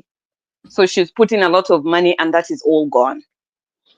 For those parents who are already married and they are getting into a second marriage, it's very, very important for you, if you want to protect your children, to protect and your assets, your children and your assets. So you're divorced, you have children, your ex-spouse is remarrying. Make sure you draft your will or your whatever you're drafting in such a way that even if you died, your property is not going to pass on to her if she remarries, or to him if he remarries. You can have all that done. For those who are saying that I have this, I have that, I do not want to share, I do not, go to a lawyer, have a lawyer. No, actually, this is mostly applicable to Christians and those who want to say, you know, or those who believe my husband's property is my property is my husband. Go to a lawyer and draft what is called a mirror will. A mirror will is drafted in such a way that whatever I say in A is reflected exactly in B. So the both of you, for instance, you say, if I died before you, everything is going to go to you. If you died before me, everything is going to come to me. See, everybody is protected, everybody is happy. That is the choice you've made. That is dangerous. But I'm giving you options. Choose your poison. I don't want any of this poison. Please. Go ahead. Then there are those who will go to a lawyer and say, whatever I acquired before marriage is my own asset. Let's acknowledge that. I'm not going to combine it with yours during the marriage or after the marriage. So you essentially choose. If your spouse to be is accepting of that, you can go ahead and draft that as well. So it's really what you want. But like I think I came in when Adana was when making her submission.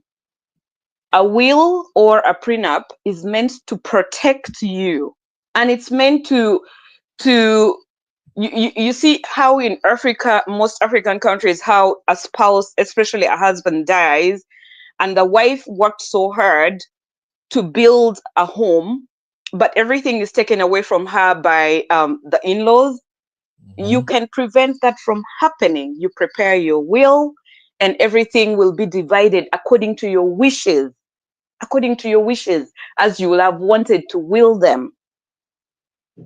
So that's very important, because when you don't do that, when you don't prepare a will or whatever, and you pass on, sadly, you leave everything, all that you've worked hard for, at the whims of other people, and they may not take care of your children or your spouse. Then at least I know in most jurisdictions regarding dependents, I think Dee mentioned, and she did a research in Ontario, automatically when you if you, for instance, you were married and then you divorced, dependents automatically taken care of. The law is mandatory for them, like child support is mandatory, or it may not be a child who is below 18, it may be a child who is in their 20s, 30s, who is an adult, but they have a disability. So you have to continue taking care of them. It's mandatory. Or you may have a child who does not have a disability, but they're still studying. They're studying their master's or a PhD. They're still dependent. So you have to automatically take care of them. All right. It's a lot to take care of. Yep. Sorry, my sister. Now, no, that's okay. That is about will, but prenup is what we are actually focusing on now. Oh, okay. Yeah, the prenup is what we're actually focusing on, because why some people, although 80% of the people who took part in the poll I have, they said yes, they will sign a prenup, and some people said they will not sign a prenup, and we've had a lot of conversation around it already. I don't know when you started listening, but I just got in when I came, when I asked you to send the link. Okay, so I have missed a lot. As a lawyer, what would you advise people regarding prenup? Should they do it or not? Because it's like that is where many of our younger folks we end up lately. We've worked hard, like my sister Adana said, and everybody said here, many parents are working hard now, and all these things we are acquiring, everything is going to be left for our children one way or the other.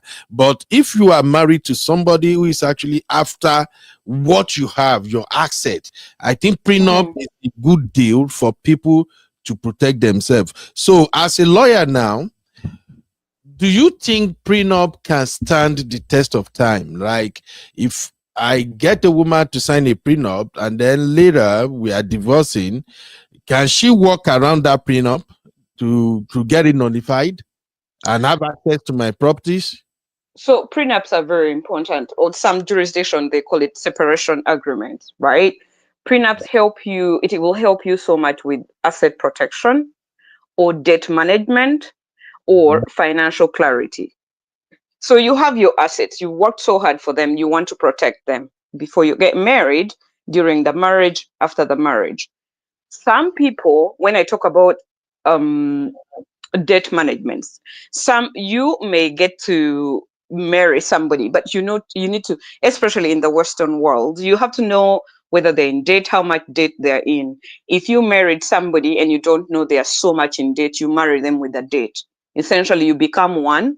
You're all then, involved in this debt. And if you've not had any debt before, and now you're marrying somebody in debt, this can essentially destroy a marriage. Financial clarity, and it's just it reduces potential conflict. It gives you clarity as to who you're marrying, what to expect, and how you should go about with your relationship, in terms of finances, assets, and those. And you have to know the thing that has caused so many divorces in the Western world is finances. Issues to do with money. It's been the greatest thing in almost every courthouse. You find that it involves money. So I personally feel that if you know each other's, finances, assets, and yourself, you know where things are, it gives me clarity on how to manage my expectations. So it's good, But some people would still feel like, if you're making me sign a prenup, especially those who don't have much, it may be somebody who is coming with nothing in the marriage, but you ask them to sign a prenup, they feel like you don't love them, you don't care about them, because you are looking at them as somebody who is coming to fleece them of their assets. Somebody who has assets and has a lot of money, they have to get worried because they don't know you that much. People change so much in marriages. People change. So that protection is important. Thank you, my Misty. And you're welcome. We have like 2 cases that I can reference right now. Let me even use the one that is even more, that is the newest, rather.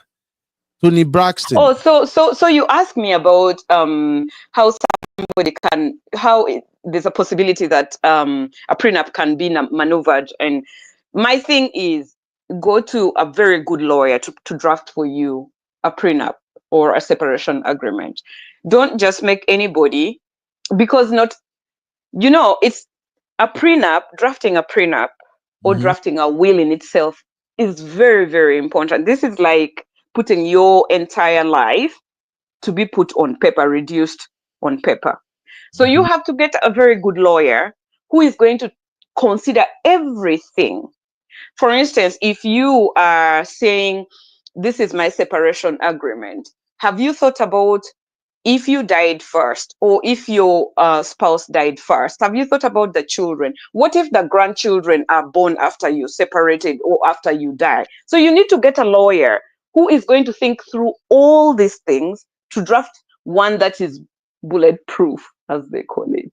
And a cannot very break good one. Court. They cannot break it in court because some smart lawyers can actually look at the wordings of the prenup and say, hell no, this was done under duress, blah, blah, blah, blah, blah. And then some crazy judge will just throw it out. And from there, the lady will now have access to what you don't want her to have access to, or the man will now have access to what you don't want the man to have access to. A case in point, if you look at the screen right now, you will see Tony Braxton. So Tony Braxton and this dude, they've been together for 9 years. They were doing, I don't even know what to call it, friends with benefit or whatever. But guess what? They got married 2 weeks after they got married. She filed for divorce. Okay, so in this instance, if you, for instance, you're in a common law marriage, or you just dating, or just seeing anything, you are at a disadvantage in that you're not entitled to any property or assets of the other persons, should you separate. Unless you have proof, for instance, that you bought those assets together. So you'll have to have had documentation, receipts, and how you spent money to contribute either to buy the matrimonial property or that asset. If you can prove that before the court, then the court can tell the other person that, okay, you pay them back, or what they call the doctrine of tracing. They can trace it and ask you to give back the money that they put into your asset. But otherwise, you've been married for 2 weeks. There's really there's nothing to this. There are marriages that are below certain periods in time where the court will just, there's really nothing to it. There's nothing to it. All right. Right. Thank you, my sister. Because, Thank you. for instance, a marriage for 2 weeks cannot be compared to a marriage for 20, 30 years. There are some advantages that the court will look at it. For instance, you married a wife. She didn't work for 20 years. She had children. She was raising children. You worked. And so you made money. You provided for the family. The court will say, okay, she wasn't going into the office to make money, but she was working at home by providing for the children, taking care of the family, putting the family together, and helping you to have a peace of mind to go out and work. So that kind of marriage cannot be compared to a 2 weeks marriage. And so when you have a marriage that long, there are some benefits that the court will give somebody, like a wife who was staying home and not going into the office to work. She's entitled to some benefits, financial benefits. All right. Oh, man, this is really, really complex. But yes, thank you. It is. Thank you, my sister, for coming and help me make it make sense. Now we are on the final stage. We are rounding up gradually now, and I have all my panelists here. I don't want us to do basbo, so I no go ask one particular question when they want make I ask, so that I no go happen. But now, as we're rounding up, the last question I had is the one we are all familiar with, and that is, how should couples prioritize black tax? So while we are treating this one, anybody who wanna drop questions in the chat, please go ahead and drop your question. Hopefully, my panelists, thank God, Uncle Patrick, we can look at the question and see if we can come up with any reasonable answer and advice. So if you have any question as Uncle Ben, please, I'm sorry, sir, to interrupt you, sir. Uncle Patrick, please, if Misty is there, I was just reading something and I was talking to someone right now. I was I'm hearing here. that I heard that the UK do have prenup. So when Cece said UK prenup doesn't exist, I just wanted to ask Misty so she can clarify that. The person I speak to lives in London and they said yes, they do have prenup. So could you clarify that? Every country, including the UK. I'm Canadian, but a lot of our laws are based on the UK laws, and It may not be called a prenup. That's the other thing. She may not know. It may be called a separation agreement or some kind of a memorandum of, and whatever it is, but it does exist. It does exist. Thank you so much, Christy. Yes, this person told me can I does just exist. say So I wanted us to tell our the viewers. prenups in the UK are they're not automatically enforceable.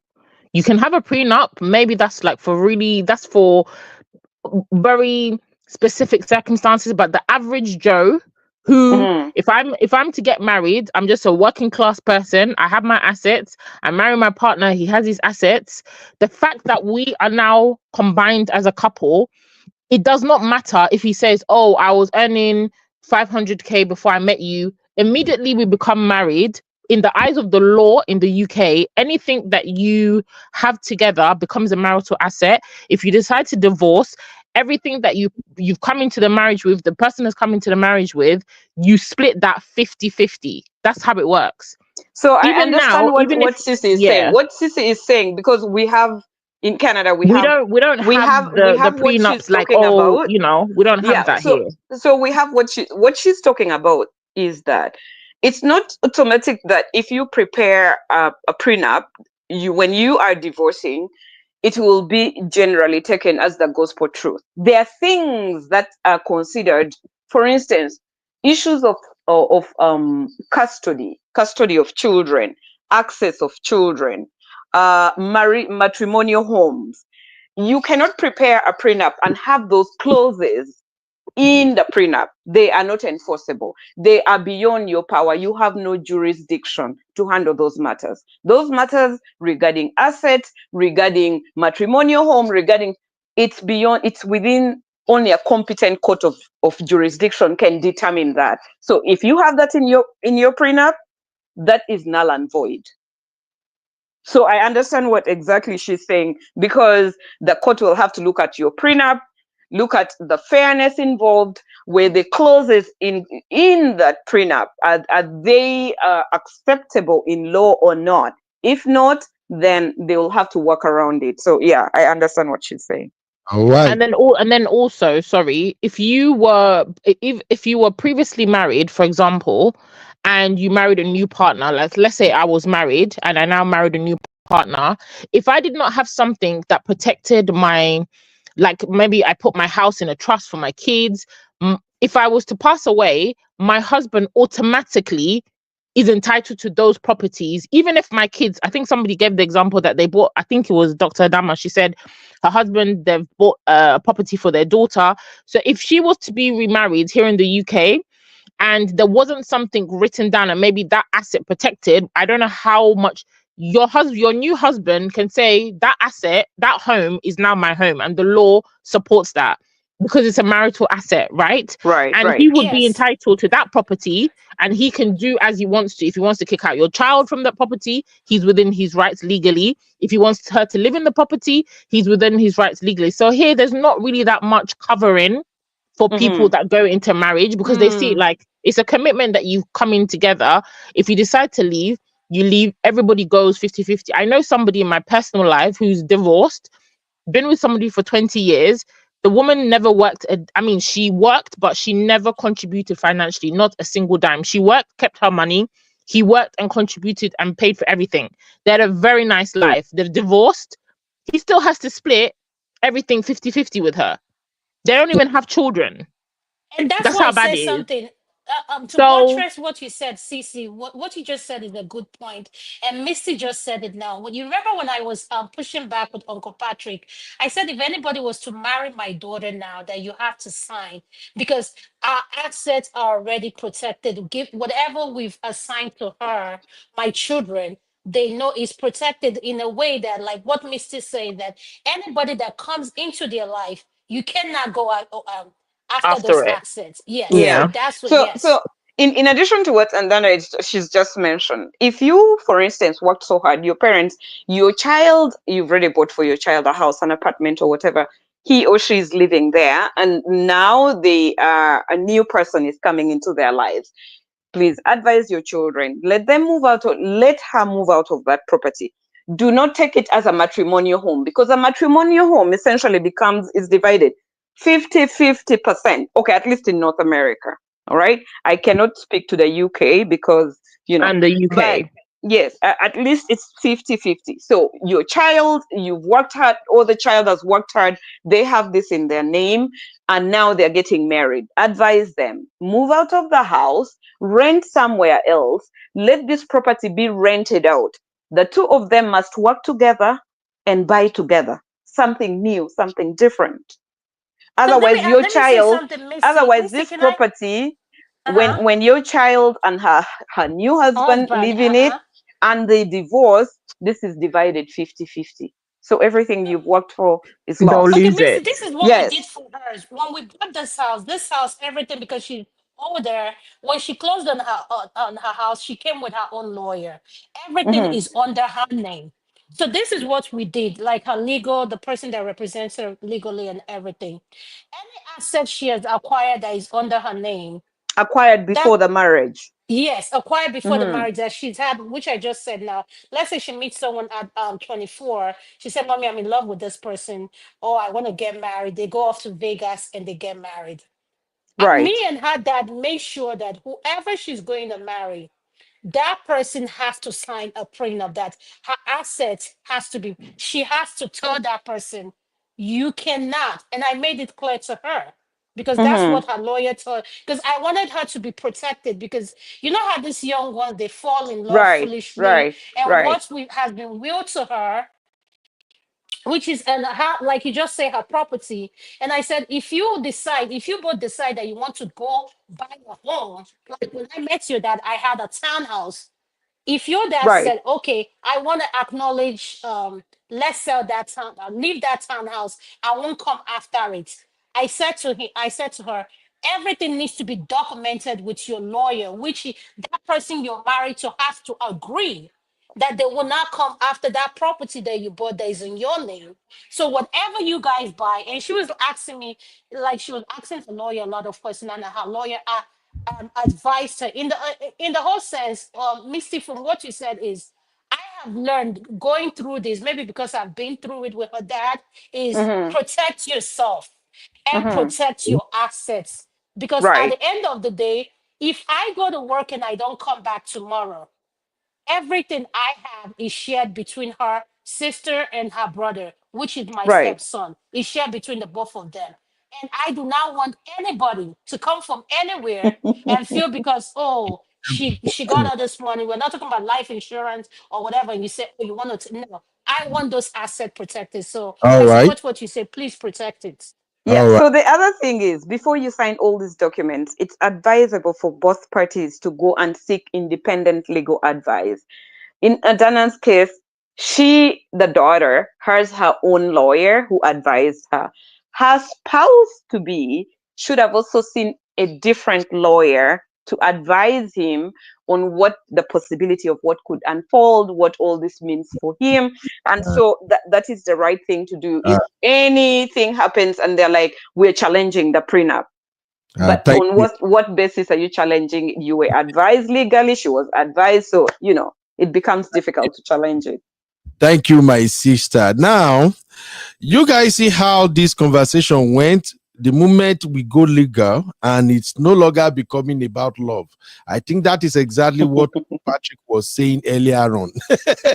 People get so, these are topics that get people so emotional. It gets very emotional and bloody, especially when you don't have information. When you equip somebody with legal information, they begin to understand, okay, I can make this decision or not. Will it protect me? Will it not protect me? Is it for my own good or not? You see? So yeah, it becomes simplified. So, but Uncle Ben, given what you just heard now, Uncle Ben, what will you advise your younger self, or if you know a younger man who is a hustler and has acquired all this asset, what will you, I know you're very traditional and I respect your views and everything, given this information you've brought to our viewers, and for those of us who are open to things like that, me and Cece, and I believe Simbi as well, and I believe Uncle Ayo as well, everybody in this panel is crying, we all believe except Uncle Patrick and Uncle Sam that said no, that love is love. And I said, no, I don't care how much love is love. So, Uncle Ben, what will you advise a young man who comes to you and say, Uncle Ben, I'm marrying this lady, but everything I have, what will you advise them? Okay, here is the thing. I'm gonna be honest with you. I share the sentiment of everybody. Prenup is it's a good thing to do. The only problem I have with it before is what Misty have cleared. I've heard people say that smart lawyers can actually dismantle prenup when it comes to it. But to answer your question, for me, I believe in love. I believe in love. I believe in true love. And if you remember on our last show where we have ladies hangout, I said that, look, when you are in love, there are certain things that don't bother you. And for me, I believe that when you are in love, before you go ahead and said, I want to marry you, takes time to know your partner. Look, gold diggers are not that difficult to identify. Now, I'm being serious here. No, but Uncle Ben, you're not answering the question. I know you will say you believe in love because you're a traditional man. I say if you were to advise a younger man who comes to you and say, Uncle Ben, I'm thinking about prenup, given the information you've had Misty share and all the personal destiny we've shared here, what will you advise that young man to do? Not you. I know you are genuine. You're a man with, I mean, you will give the shirt off of your back for anyone. You're what we call, I call you United Nation. United Nation, you want to see everybody united. And I love that about you. But the world isn't that united, right? Yes, thank you. Did you see my own love? My own love has claws. It has eyes, everything. Mine too. See, the thing is like, I got you. If a young man asks me what I think about prenup, you just heard the lawyer said it now. I will tell the young man, it's a contract. Make sure you read the details and make sure there is room for your partner in that contract. Because sometimes when people draw prenup, they get selfish. You saw how we started. You know, some people will draw up their prenup and it's all about them.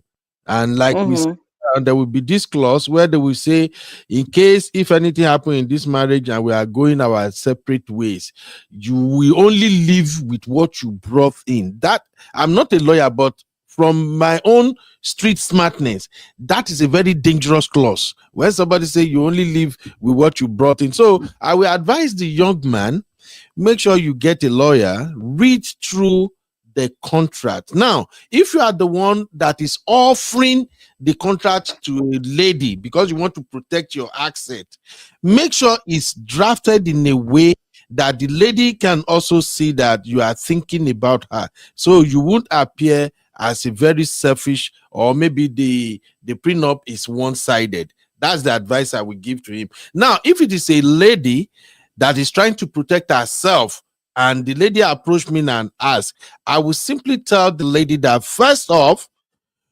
what is the law in the state or country where you live? What does it say about prenup? But no, not only that, you also want to find out how much debt that person he is going to marry is in. Exactly. Uncle Ben, have I not been talking about debts? And you said that I'm reading too much into it.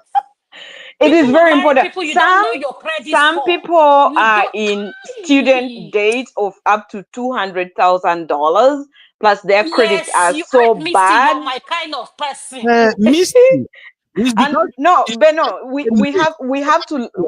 You can't be thinking with your heart all the time. You have your brain for a reason. You need to be realistic.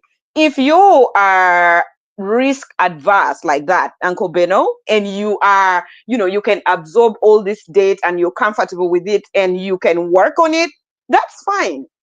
But if the other person has all this debt and they're going to get into your life and you don't know how things are going to unfold, you need to protect yourself.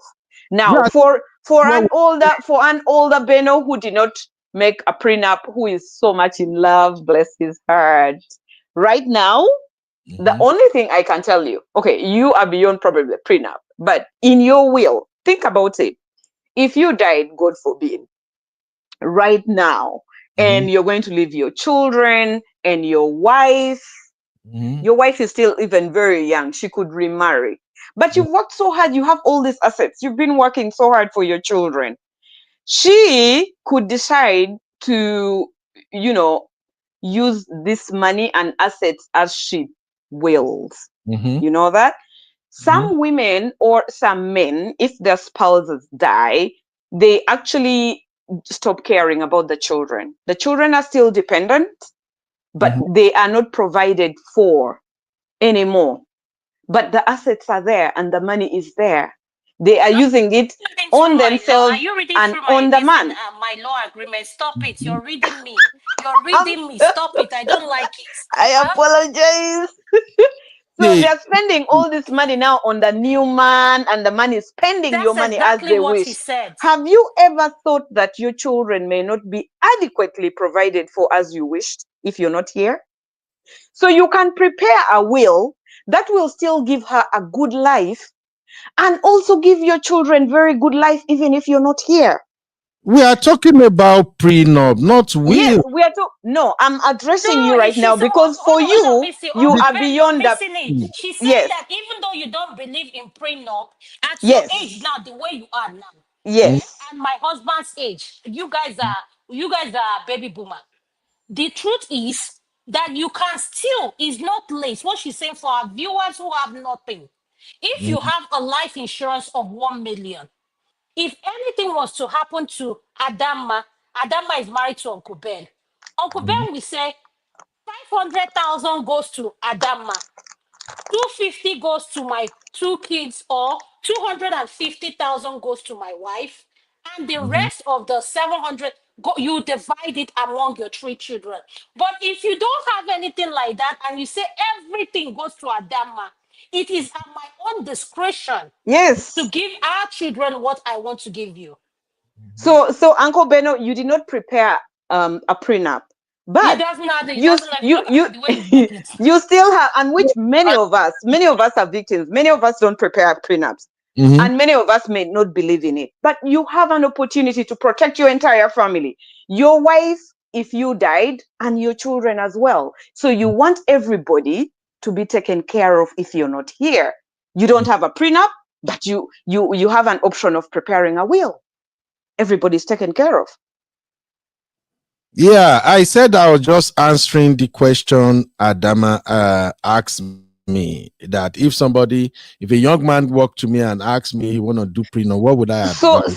So you answered that question adequately. I'm not disagreeing with that, but I heard you talk about you and your love and your heart. So this my response to that is not just for you. When I speak to you, I'm addressing so many of our colleagues who are in the same belief as you are. They may not have had prenups, but they are married, they have their children. How do I protect these children when I'm not here, or my spouse when I'm not here? What are you talking about? Uncle Ben, can I ask you a simple question? Do you have a will? Do you have a will?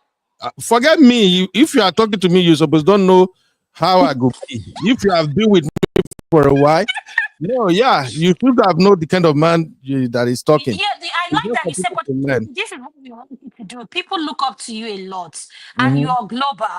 Please advise our young men, a will is very important. What you just said now, you said, so, and I want to ask Misty, why do you think we don't promote this enough? And I just want to give credit to Uncle Ben. Uncle Ben, for putting up this show. You don't know how much people you've empowered by the information that was shared on your platform today. You don't. Because when Uncle Patrick came here and Uncle Sam came, they are traditional people like you. They are men who love, I'm sorry to use this word, so hopelessly. Yeah. But at the same time, at my age of 51, I have to be realistic with you. My love has claws. I married a very great man. But one thing he has taught me is I have to protect what we've both worked hard for. So love aside, at the end of the day, we have to do it fair. And I remember when we wrote our will and I said, why are you giving the children this amount? He said, women think with emotion. Once you see 2 million hit your account now, you won't even know whether my children have eaten. And what he said is true. He said, I have to make sure my children are taken care of. And you will be taken care of. I just have to make it fair. And if you're a matured woman that understands how these things work, you will know that at the end of the day, he's looking out for his family. So I Yeah. didn't get, at first I was, it didn't sit well with me. I'm like, why are you giving your daughter, my daughter, our son this amount? That's too much for you. He said, no, I'm giving them this thing. It's called generational wealth. Because Right. that child, and Right. let me tell you how far he went with his. He's unborn. Any children my kids have and my son have, there is a tuition fund made out for them. So that is a properly drafted will, because it then prepares it's not only covering the wife or the children, but it covers the grandchildren and great grandchildren. And so that is a properly drafted will. But then your focus is on a prenup, so I'm not going to deviate. Please pardon me. No, it's because when we want to host shows, you plan the show, what you want to cover, and then like the one for will insurance, another thing we can do a different show on that. The reason I was bringing it back to prenup is because I was responding to what question Adama asked, and I said everybody has their own way of thinking about things, and we are in a different time now. If you meet your significant others maybe 20 years ago, what life was at that time is not the same thing now, And, okay, so there are so many people who are in your generation, my generation, who got married without preparing a will. Of course, without preparing a prenup. Look, the thing is, I advise people every time, protect your children. Mm-hmm. The most important person to you is your children. But it's just like when I tell women at times that if a man says he loves your children and doesn't love you, then something is definitely wrong. So if the man loves your children, definitely he loves you. But my take is protect your children. And there are ways you can protect your children. Will is fantastic. So I feel like, because most people draft their prenups in a way that they are thinking something bad, we could get a divorce or something bad could happen, and I'm going to lose everything. I think when you're preparing a prenup, you have to be very reasonable and fair to your spouse as well. Think about it. If the coin flipped and you're on the other side, how would you feel, right? Yeah. But so some people actually prepare their prenups, and their prenups are so considerate to the other person. It's not every time that a prenup is prepared, it's like you're going to war. No, it's not necessarily that. Now you are saying the same thing I said earlier. Now that's exactly what I was explaining. That look, I've heard about lawyers who said prenup, a smart lawyer can bust it open. I've heard people. No. I've heard people. Listen, there is nothing like a smart lawyer can challenge a will and just get away with it. Not will, prenup. Prenup. I don't know why I keep calling it a will. If you have a prenup, it's like you is prepared. I think my mind is like, I want to talk about the will. If you have a prenup that is prepared by a very good lawyer, all the clauses you're talking about will be addressed. If you this is just like a businessman. Not all businessmen are good and smart. Some are not that smart, but they're businessmen. So they are lawyers who are very competent. Like, this is their area of specialization. They do it every day. Drafting for you a prenup will be better than somebody who does it like once in 2 years, right? Mm-hmm. So you invest your money in a lawyer who will prepare for you a bulletproof prenup. That means they've thought through it. They will not be putting clauses that if it's presented before court will just declare it null and void, because why did you include a clause concerning custody or matrimonial home? reason why the court will not want you to dictate on who will have sole custody of the children, who will take the house, who will do this, is the level of fairness is not known. You could be saying, okay, I will be taking this and that, but there could be financial imbalance in the relationship. You earn more, and so I may not be feeling very free to even have that discussion with you. So when you are going to have your prenup drafted, make sure you have a competent lawyer who can draft it for you. And that means all the clauses will be put in. It will protect you. It will protect your assets and your family in a way that, if anything ever happens, they won't just tear it down, right? Like that's what I really believe. So for the persons who are telling you that, oh, there's no point to have a prenup because a good lawyer, the way they put it makes it sound like a prenup is trash. It's not. Exactly. Thank you for clearing that for us again. You're welcome. It's been a very, very fantastic conversation. I see a lot of chat. I even see my Marriott don't begin to throw blue. Marriott is always Uncle Ben against prenup. I am not against prenup though. I just included. I'm not even the one that included itself. One of our question prompted it. So it's because the world we live now, a lot of young people are scared of marriage, and our topic today is marriage and finance. So that is how prenup came up. That, okay, if you are afraid, you are scared of marriage when it comes to finance, prenup can save you, it can help you. That is why we spoke a lot about it already. As far as I'm concerned, my generation is different from this generation.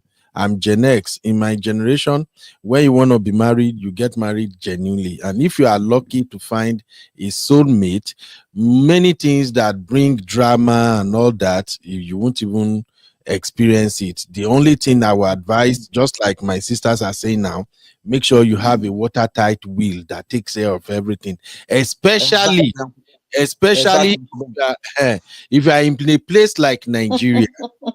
Yes, if you are in a place like Nigeria, whereby your family may start dragging with your wife and your children. Uncle Ben, you need to, yes, sir, Mr. Dyer, go ahead.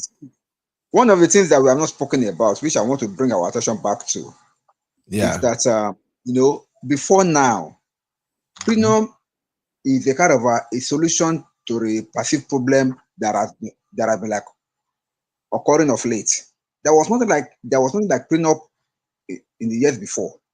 It just came up as a response to problem that people are now beginning to see in marriages. Exactly. So to protect each party, everybody now going for an option like prenup.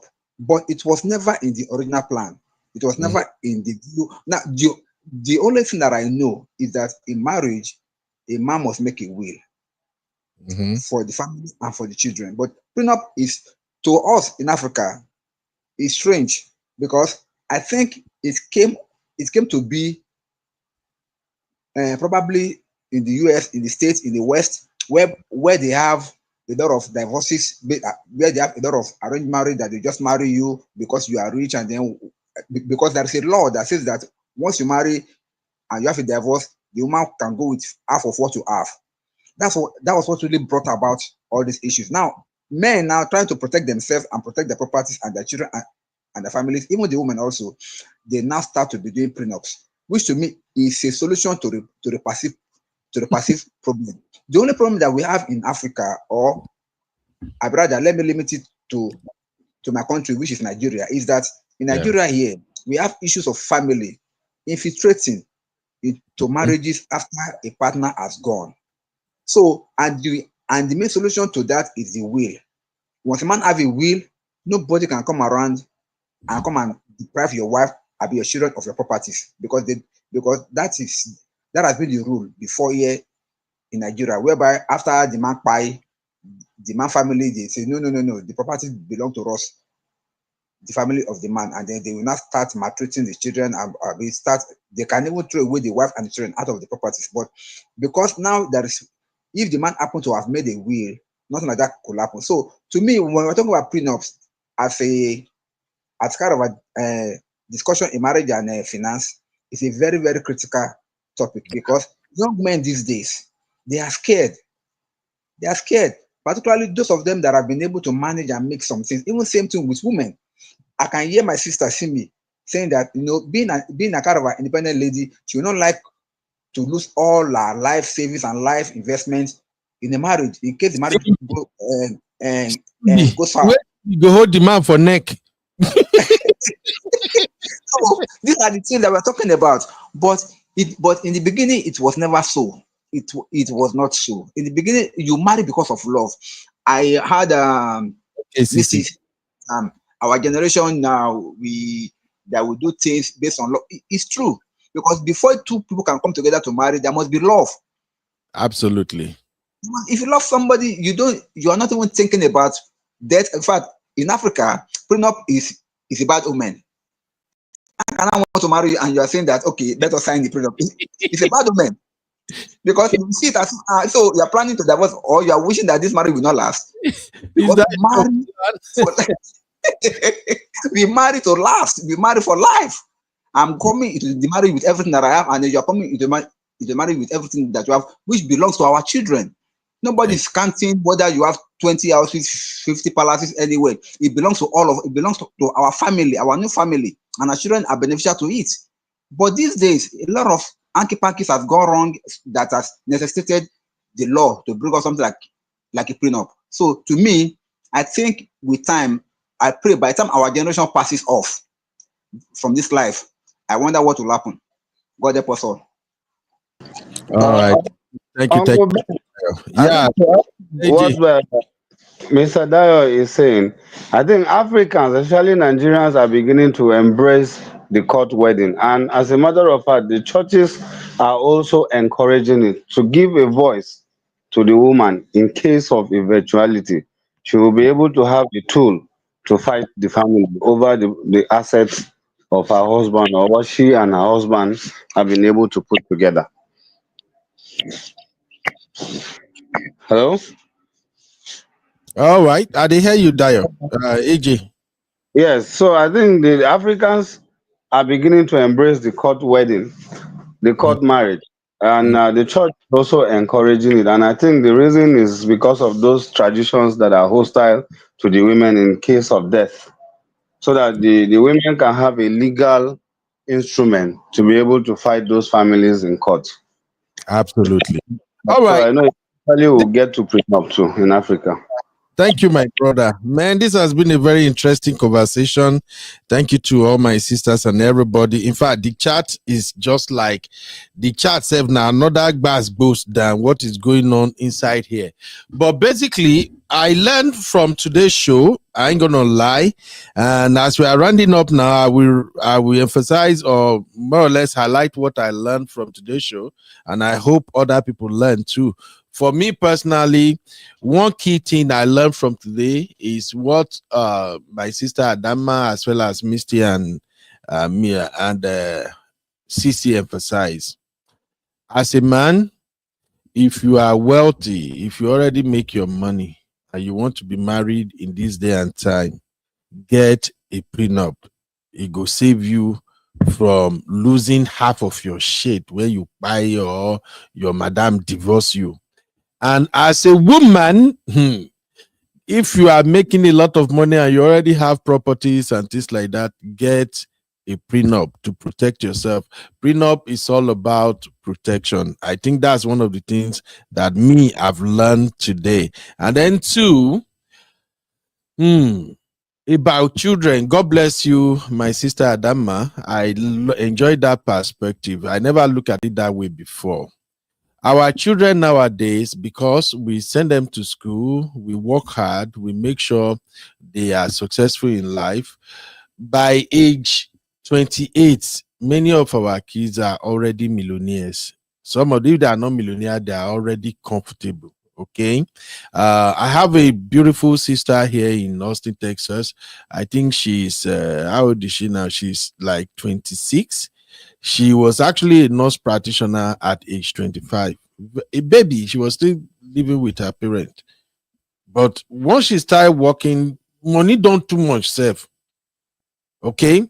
So I get what Sister Adana was saying, that look, prenup is a key, and it makes me have a reflection. I have a baby girl. If my baby girl, if by God's grace she follow through, and she will in Jesus' name, if she follow through with her plan, I think by age 26 she go don't be an AP or something. And with the way she carry my blood with hustling and everything, I know say she go get side doors with her and things like that. So if she's gonna be married now, imagine these boys the way their jeans they to chan when they dry. And like my sisters and others are saying, especially Sisi now they fear people who know to make money pass. Imagine if my baby is making 250, 300. And then one boy where they make 50, 40,000 or 60,000. Because girls, I don't know, sometimes once money is not your problem, you don't think about the guy that is talking to you. You are just listening to what the guy is saying. So far the guy is praising you. You are head over here. Oh, I'm in love, daddy. He loves me. So Adama, you don't teach me that one today. Once my baby get to that level, I will scrutinize the hell out of whoever man that is coming. Taba my journey. If not, now me go draw the prenup. It go long like this. Thank God I still get misty. When I go every day review the prenup. So, but even though I'm just cracking joke with this, but on a serious note, please let us protect our children. Many of us might not make it to become millionaires or billionaires, but definitely our children will become super successful. Their generation is different. They're gonna make a lot of money. So I've learned that from today's show, that you have to protect these children with prenup. Another thing that I learned from today's show, it was the end of the show. When I want to start another bass, but I no get energy again, I no go kill me. That's why I don't want to drag with anybody as I do like this. Another thing I also learned is that angle that my sisters were exploring earlier, that you have to protect your children in case if you buy, your wife might remarried again. I see through what you guys are saying, and that is that's an excellent suggestion. Women, I'm sorry, let me even we attack our women now. There is something about women. It doesn't matter their age, even at age 50, at age 55, 60. Once they see new bola, they know they think straight again. I will see but no, I'm not taking that. At least the women are patient. They'll wait for a little bit and take their time to do that. The man, if his wife passed on today, I swear they'll have a wedding next week. No, the night that the wife passed away, that night the person that will come to console him is giving him a blowjob to calm him down. What are you talking about? Adana has confirmed. Thank you, sis. Uncle Beno, you want to start that boat that I will not be happy to join you. Because I run away like the perfect now. I live only you with them. Dayo and AJ are not ready to start a conversation. No. We'll take another 4 hours and we will not conclude this discussion tonight. I know where you guys are going, but the fact is that women, on a serious note, even though we are laughing about this, women are the same. As a successful man, when you make all this money, they don't get big house, and even they too, they are rich, because if you are a good man, as you are progressing, your wife will be progressing too. I know that for sure. Right. So you already make this money, she also make this money and all that, and then maybe something happen, you go to the other side, or by the time a lot of these sisters now, I'm sorry, my sister, we just have to say, a lot of these sisters at age 45 all the way to 55 to 60, now young boy that they go find, young boy it's giving you a lot of pain. Uncle Ben, do you think you guys are the only one that deserve Igovina? Yeah, are you guys the only one? Do you feel the pain in Uncle Beno's voice? Like, I know this is what we are seeing now. You guys will just look for one 30-years-old boy, 35-years-old boy with super energy, everything. I am seeing it. And by the time those boys see that money is here, see motto, and Mama tell her kudada now. Mama tell her kubai. Mama tell her kudada now. Come on, Dana. Oh, tell her kudada. See my sister don't speak Yoruba by force. That's okay. So please, men, listen. I learned this thing from today's show, and I'm re-emphasizing in Amekuna. No, those young boys that will begin go they carry. Once those boys see moto, they see better house. Money is not the problem. What comes to their brain immediately is, man, I'm gonna rock this lady. All the name where you don't call your wife when you're there alive, they will start calling your babe. They will, oh, babe. Have you seen stupid 28 years old boy calling 55 years old woman baby? Baby, to your love. So, and your wife will be calling them sugar, honey bun, my love. Yeah. Adana, please stop commenting, Uncle Beno. My husband that passed away, when I dream about him,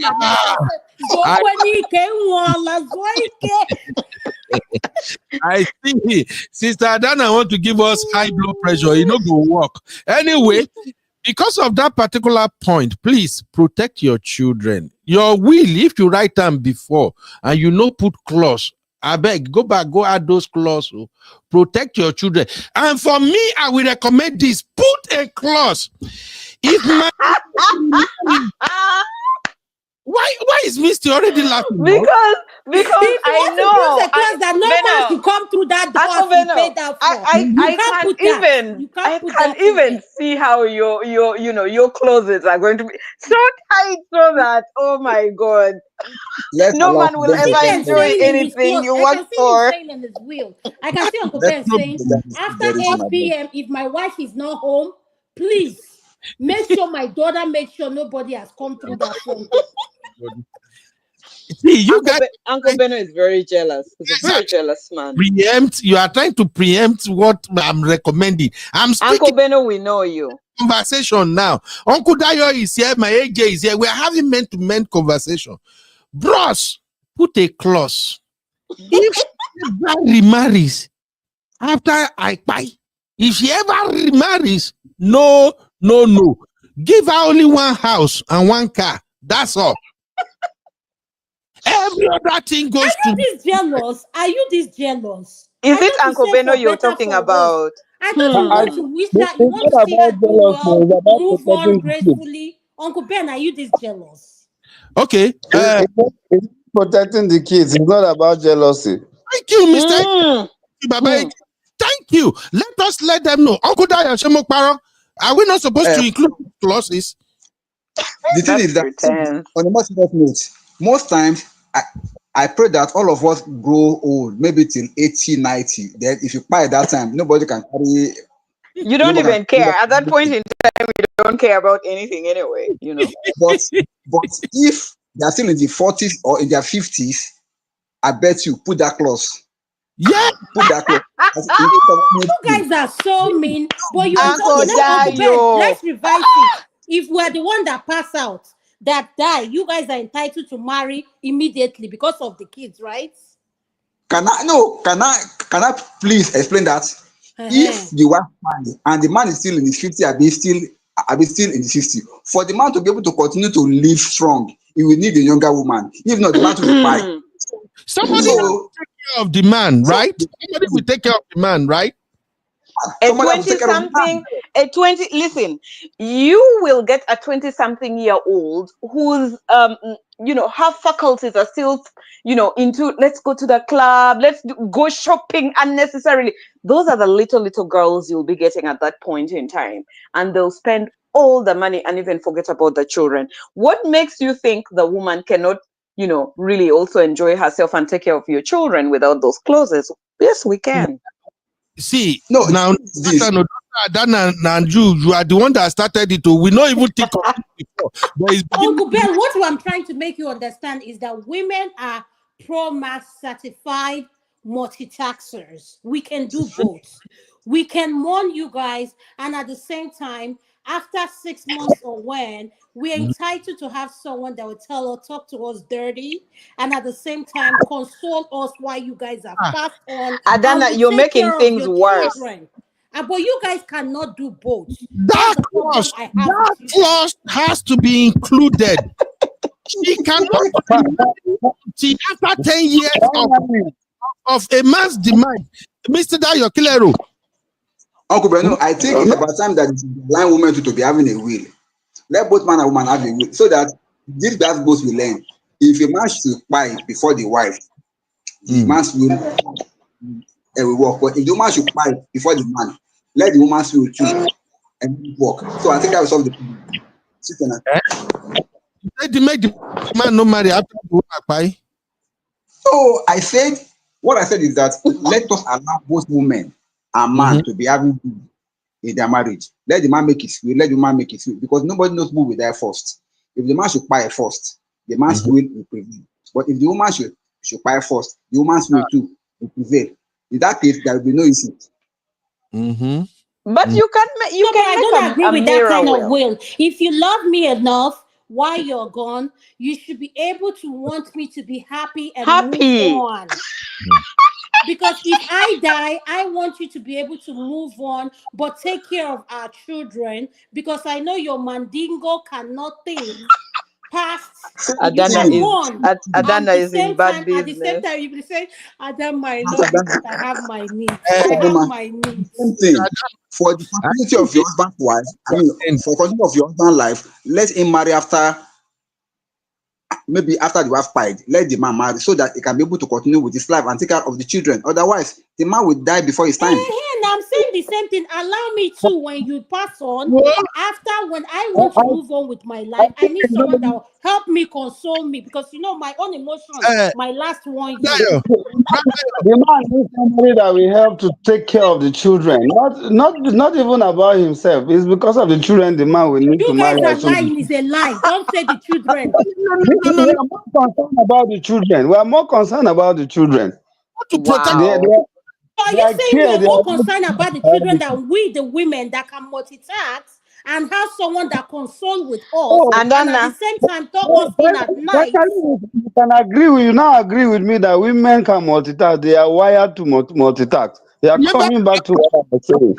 I was just about to say that now. When we were having that house church conversation, and we said women are multitasking, they can do better doing so many things. I said, lie. Now you come back, you turn around, I said, now you people can multitask. Irony, we put a clause in the will.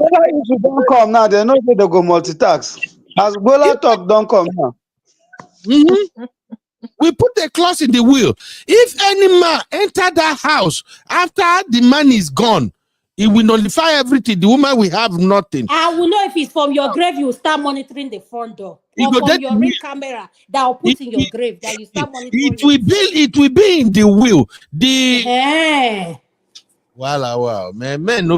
You can't win it. Leave it like that. If you're entitled to, if I pass on and you say after a month you want to get married, one thing I support is I'm not that selfish. Gets married after a month, Dr. Dana. I've never seen a man that got married. The auntie that will come to tell you sorry, that's been eyeing you when I've been rocking you everywhere. Is the person that will come to clean your tears. Like I wiped up my husband's sweat in the OR. He said, "Hi, Ben, you know you're a very good man. I've been hi. Just take heart. I brought you some pepper soup. I'll help you warm it at night. I'll stay here." Dr. Adama. Yes, Dr. Adama, I have a question for you, please. Yes. I want to ask you, please, let us be fair here. Thank God that we are all adults here. Between man and woman, who enjoy Bola most? Roberto. It's the woman. Okay, God bless you. Thank you. We can today now. So now we know where the wahala day. No wahala. Very good one. I like how. Why can I not say it's both parties? Why must it just be a woman? But if you look at science and you look Adana, can you be quiet, please? Adana, you're stay in the sisterhood, please, I beg. How is it both parties? Because you're both participants, you're both going to enjoy the game. At the end of the day, everybody's happy. So after a certain age, men does not enjoy Adana, can you not talk, please? I beg. Men does not enjoy it anymore after a certain age. I have seen 55 to 60-year-old man that now see it as hard work. So don't even go there.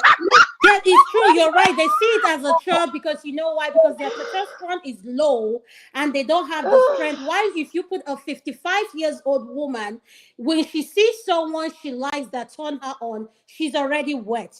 Her body responds so quickly. And that's why you say something. Even going through menopause. I'm going to break this thing because this is a question. You are making me scared now. We're not going to discuss this. So I am approaching almost close to 50. I can see 50 in the front. Don't even go there, please. No. Is no. Please don't traumatize Brother Beno. He can't take these lessons tonight. Oh, what the question Ayo asked is true, because I think there's this misconception that men are the one that enjoy sex than women. But in reality, and with evidence and everything we see in science, I believe in science a lot. The truth is, women are the one that benefit a whole lot than men. Let's be realistic. Thank you. Tell the sister, let them know. You people are the one who gain from it. It's like God created us in this world to just come and serve you people. Adana, you were not supposed to adduce the scientific evidence. Please. No, but why I'm saying this, I like having realistic conversation. That's why you see a woman that has not had orgasm. She married her husband. Put her with someone that her body responds with, she will have orgasm so quick. Right. And you say, why is she not responding to a man her body is used to? Because you know why? Sex for women is mental. Why? When a man ejaculates, it restarts their hearts. And that's why it's so important for men. Yes, it's very good for your heart. Don't carry me go where I don't know. Mr. AJ, which topic are we treating again to the law? I see my sister from prenup to I just checked the chat now. They were laughing and enjoying this one. Modano, we are talking about scared of marriage. Una don't like bad thing. Yeah. No. Dr. Adana. But Uncle Ben, I think one thing we're probably going to do it with my show and your show, which is what people have been begging me in my segment to do is, before I went into anesthesiologist, I wanted to be a sex therapist. And my daddy refused. Wow. I'm being honest. I've said it in my show because I think one thing people don't understand. Adana, you need to share your channel, and I need to subscribe. Yes, you need to. I'm looking and I feel forward. that Uncle Ben's follower, and if we do it and stream it in this thing, because one thing we don't talk about, and I love it, is sex and the importance of men and women engaging in it, and so that women will realize the benefit, the pros and cons when they get at a certain age, and for men to understand what ejaculating does to their body and how to have, I don't think a lot of men know there's a difference between ejaculation, and that's why some men, when they ejaculate, their sperm is not as strong of. Let me just shut up. This is it's too early. You see how all the men are paying attention. We need to have this discussion. Misty, you are a bad woman. You are a very, very bad woman. When we're talking about prenups and wills, they were interrupting us every second. Now, when it comes to this, they're taking in all the lessons. We interrupt you for news and not that because we see where you people are going. Go ahead, Mr. Dayo. Dr. Dama, please, the last time you ran your show, it was 1 a.m. here. I don't know, maybe you can do something for us that are in Africa. I would like to that would be nice. That would be nice. Do one where in Uncle Ben's channel. I can't. You know what? Let me tell you one thing. There is one person I would love to moderate for and hold a show in his platform, and I'll be honest. He is one person. I'm telling you, Uncle Ben is. Yes. I would do it for him because you know why? I tell you why. There's another channel I go to moderate. I don't know, for somewhere Uncle Ben will be at work, no matter how busy he is. He'll say, kudos to Dr. Dama, the best. How you have all these men quiet? Yes, I will do that. Uncle Ben, we need to. I will. Yes. Okay, let's do it. But promise me you will not attack my gender. Uncle Ben, we cannot guarantee that. We cannot. No. Uncle Ben, you've been to my show. You've seen me moderate. Will you say I'm fair or not? Oh, of course I know it. Don't worry. I just tease my sister because they are troublemakers. They like to flip the whole thing back to us. Sister Marius is number one. They will turn the thing around. They will say, well, let's do it, Dr. Adaman. I will be glad that we can have the show on. But I think what you know what, Marriott is real trouble, and she's the problem is she's very smart. She always thinks outside the box, and she will think about things nobody's thinking about. Marriott is so, Marriott is so bad that the first time I went to Man of Prestige said to me, Adama, I've heard your voice before. What took you so long to come to my show? He said, is this the same Adama I hear of Uncle Ben? Do you know what Mario said? He said he's the one and only Adama.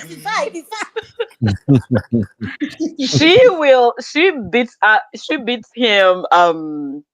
What's his name? The one you just mentioned? Man of Prestige.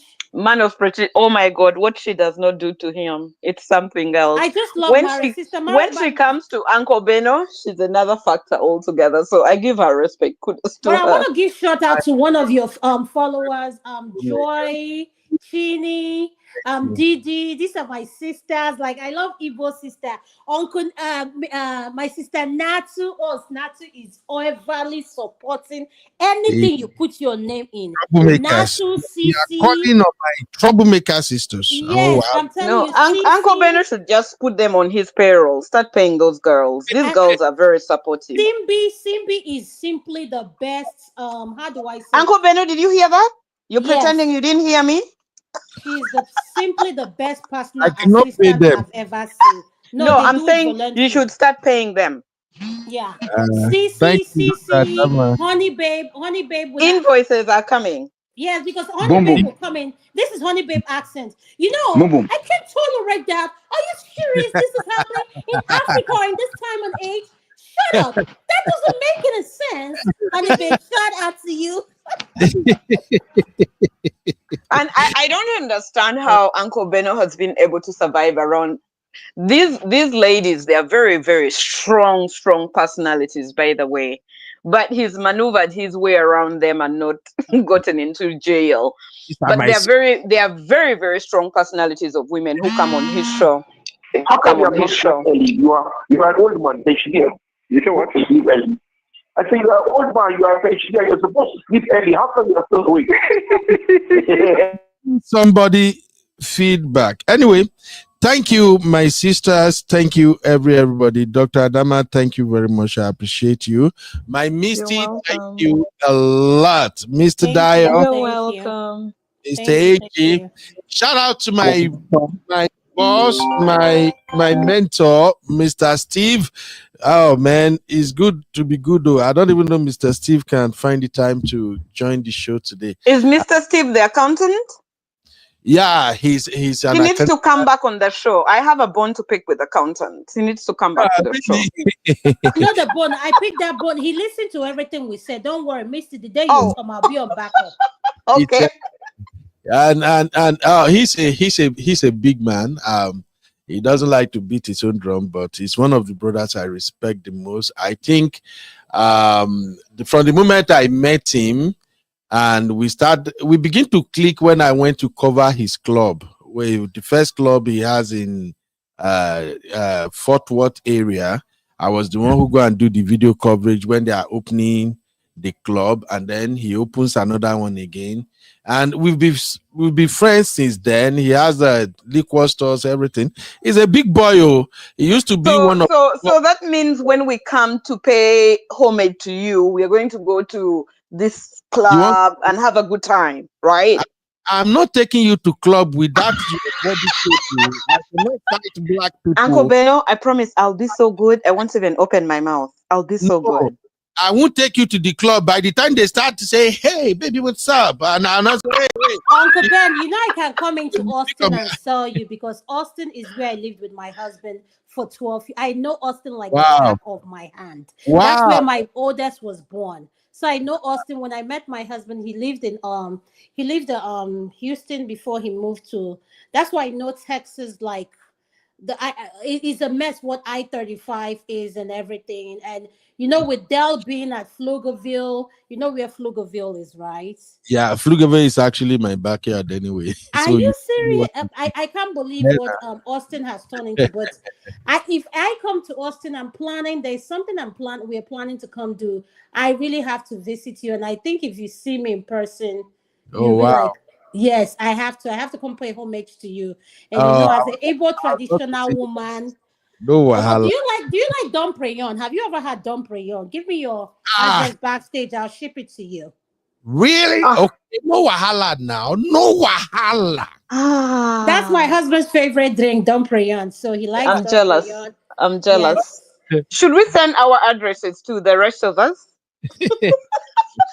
No, but you know one thing, my husband is a collector. So when you come to my house, you see a lot of vintage, all this alcohol. He's a collector. So I don't let people go to the bar. Even when my brothers come, 2 drinks is always something missing downstairs in the bar. So I don't let anybody go down there because he's a collector. But for you, Uncle Ben, I'll probably send you a vintage Bruce. Wow. Rayon is a old, expensive. So when you're popping it like this, you'll be like, is this really for Madame? So that way you have. Why not? Yes, you deserve it. You deserve it. So send me. Thank you, my sister. No wahala. Thank you. That's really cool. That's really beautiful. It's good though. Anyway, thanks everybody. This has been a very, very fantastic show. Definitely, I have to split this one. Whether is still here or she's gone to sleep? Yeah, I think she has to go do something. Okay. It's a very long show. It wasn't easy. That's why I don't want to combine women and men together where we're having this hangout, because you guys will not let us land our point. They had to land our point. I always say no, but Uncle Beno, I feel like when you put us together, it's a good thing because I have my perspective as I think there are topics that are good for you to have all of us together, like all genders. And then there are topics where you may do like just a girls thing or just a boys thing, right? So because sometimes we all have different perspectives and we want to hear the men talk. Exactly. So thank you so much. Let me give a shout out before we end. She's doing her tour. I just want to share with my family. I'm going to say it on Saturday on my show. My daughter just got a full ride to MIT. Oh, congratulations. The baby of the family. I thought she was going to go into medicine as well, but she changes her mind. This is, I'm so proud of her. I just want to tell her, Grace, you're the baby and you're the planner. You're the one that planned everything about your dad's birthday yesterday. We've been in Boston since we got here in the morning. How this girl was able to put up dinner, everything. Her dad's family flew in and came to celebrate my husband's 61st birthday. I just want to tell her, I'm so proud of you, mommy. Keep doing what you're doing. Like I tell you, the sky is your limits. Know the daughter of who you are. My prayer is that anyone that will come into your life that will take advantage of you, Lord, let him send me someone from above that will protect you, because every parent's dream is to see our children do better than we did. And I just want to tell you, I'm so proud of you, Mama. Thank you so much, okay? I love you for everything you've done for us. I'm going to miss you. The house is not going to be the same without you. But you know one thing I told you, I said, I'm willing to let you go because I know you have so much that you have to do for the future. So thank you so much, Uncle Ben. Oh, isn't that beautiful? Congratulations, girl. Go fly. MIT is, the starting point for you. So congratulations. Yeah. I've been crying. I can't stop crying because we're so close. Her sister cried so much yesterday because I can't believe her dad's family that flew in. This girl arranged everything. My husband was just, my husband is not an emotional person. To see how busy his schedule is, and my daughter could make her time to tell every family member, you have to show up for my dad's 61st birthday. I just want to say I'm proud, Now, you guys did a great job. That's just the cool Uncle thing. Ben, you know how hard it is to navigate family in the diaspora. But one thing I want to say that Uncle Patrick said that really touched my heart is when you find, we need to, I love the way you share your wife, like with us, how good of a woman is. And I just want to share the word with my husband. This is a man that wants to see me win in anything I do.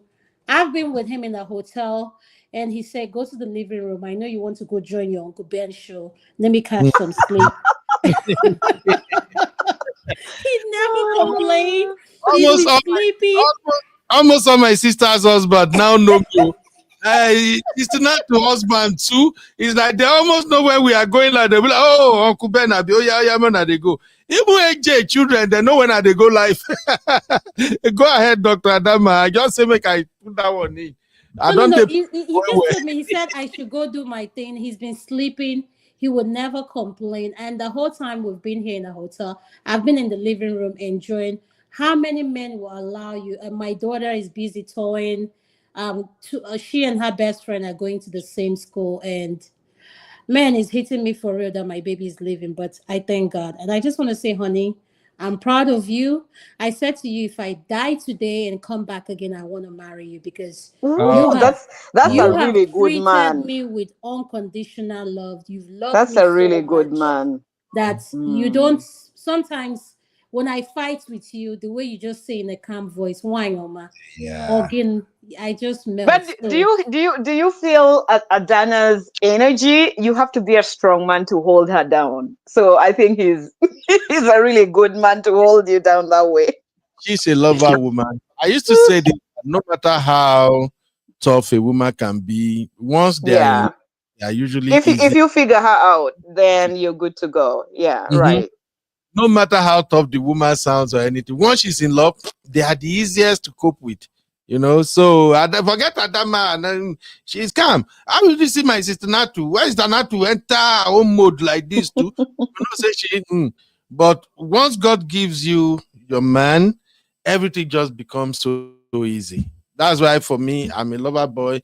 I like my life JJ too. That's why when we talk of all this prenup, I'm always like, really, do you have to go to that length prenup? You love her. Case closed, But it's good we have the conversation. Thank you, Dr. Adama, for sharing with us. My Misty, thank you very much. Yeah, you're welcome. We're gonna continue this series because it's like we learn a lot from this men hangout, ladies hangout, and of course this Scared of Marriage series. We're gonna continue with it. I started with a video when we got here. It was a video of a pastor's wife that says she no longer want to be a pastor's wife. So on our next segment, we're gonna start looking at some of the issues in marriages that we have to navigate together. Like all my sisters said, I saw Sister Chinye mention it earlier, and many other sisters mentioned it. Nobody gets into marriage and plan that they are going to divorce tomorrow. They day like that. So a lot of in marriages that after a while it will just like you just can't deal with it. You drift apart, yeah.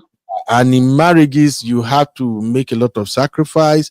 You have to make a lot of adjustment. You have to make a lot of decisions. You make some decisions not for you, but for your partner. You decide to do something just to make sure that everything is okay in there. For instance, if you come to my house now, I remove my wine bar, everything, my alcohol bar, I remove it completely. For the past 1 year, I don't store alcohol at home. I just got to a point where I realized that I'm getting older. I can't just make my life this routine whereby it's almost like every night I have to like take 1 shot or 2 shots before I go to bed, So at a point I'm like, no, this is not safe. I don't want to die quick. If I pie now, somebody will come marry my wife. No. Go no, happen. but Uncle Ben, are you having trouble with sleeping? You can take magnesium. I want to share the link. Let me see if I can share the link. You know what I'm talking about because you're in the medical field. I want to share this, but not all magnesium that you can. I want to share this. Let me find it on my phone, then I can share it with you. If you're having trouble with insomnia, because what you said is something that we really need to talk about. Men are deprived of sleep. Yeah. Men are so deprived of sleep, and that is one of the things that we don't talk so much about. Do you know how much they're deprived of sleep that we have so many young men who are having stroke, high blood pressure, cholesterol, and everything? Yeah, so I want to share that with you. What you just said is so powerful that drinking, a lot of our men do that. They now drink when they go home just to put themselves asleep. Yeah. I'm So going at to the share it point, backstage with I you. If you just, can post yeah, it, I'll appreciate it. I It's will. a I will yeah. post it. Let me find it. I will post it. Please, like I'm saying, you have to make some decisions. You take some decision, not just for you, but because of your partner. It goes both ways. So for me, over a year now, I get rid of my bar. Even when we do remodel or anything, my wife like, babe, this house no come. I say no, I don't want it, because the thing is, America is lonely. When you come back from work at times, you still want to play, nobody to play with. And as somebody who drink alcohol, you just go to your wine cellar, you grab one, and so I get rid of it completely. No one die young, and since then I have been fresh. And what Dr. Adama is saying is actually true. A lot of men don't sleep. I think we did a show here, and I told you, my sisters, that Then please. is it because you sometimes work night or? I work evening shift. I've been working evening shift now for how many years now? I don't do here 12 years. I think when I started, I work morning shift, then I work night shift. I work night shift for like 3 years. After nurses, I started working evening shift. So that evening shift is crazy. You come back like Right. around 11, and because I'm in nurse, sometimes you are still doing chatting. I close 10. Sometimes I still have to do chatting, that sometimes I don't get up until like 12 midnight. So when you get home, it's like you get home, your body is not relaxed. You are all Right. up, that kind of thing. So even after you shower and everything, your body is still not relaxed. So you just like, I just drink something, Gary. And alcohol is alcohol is depressant. So once you take it, boom, you just go. Then gradually you begin to increase what you consume, and you won't know, because it's just you're just chilling. And for me, I'm an extrovert. I like to play. Me and my wife, we play a lot, but by the time I get home, she's already asleep.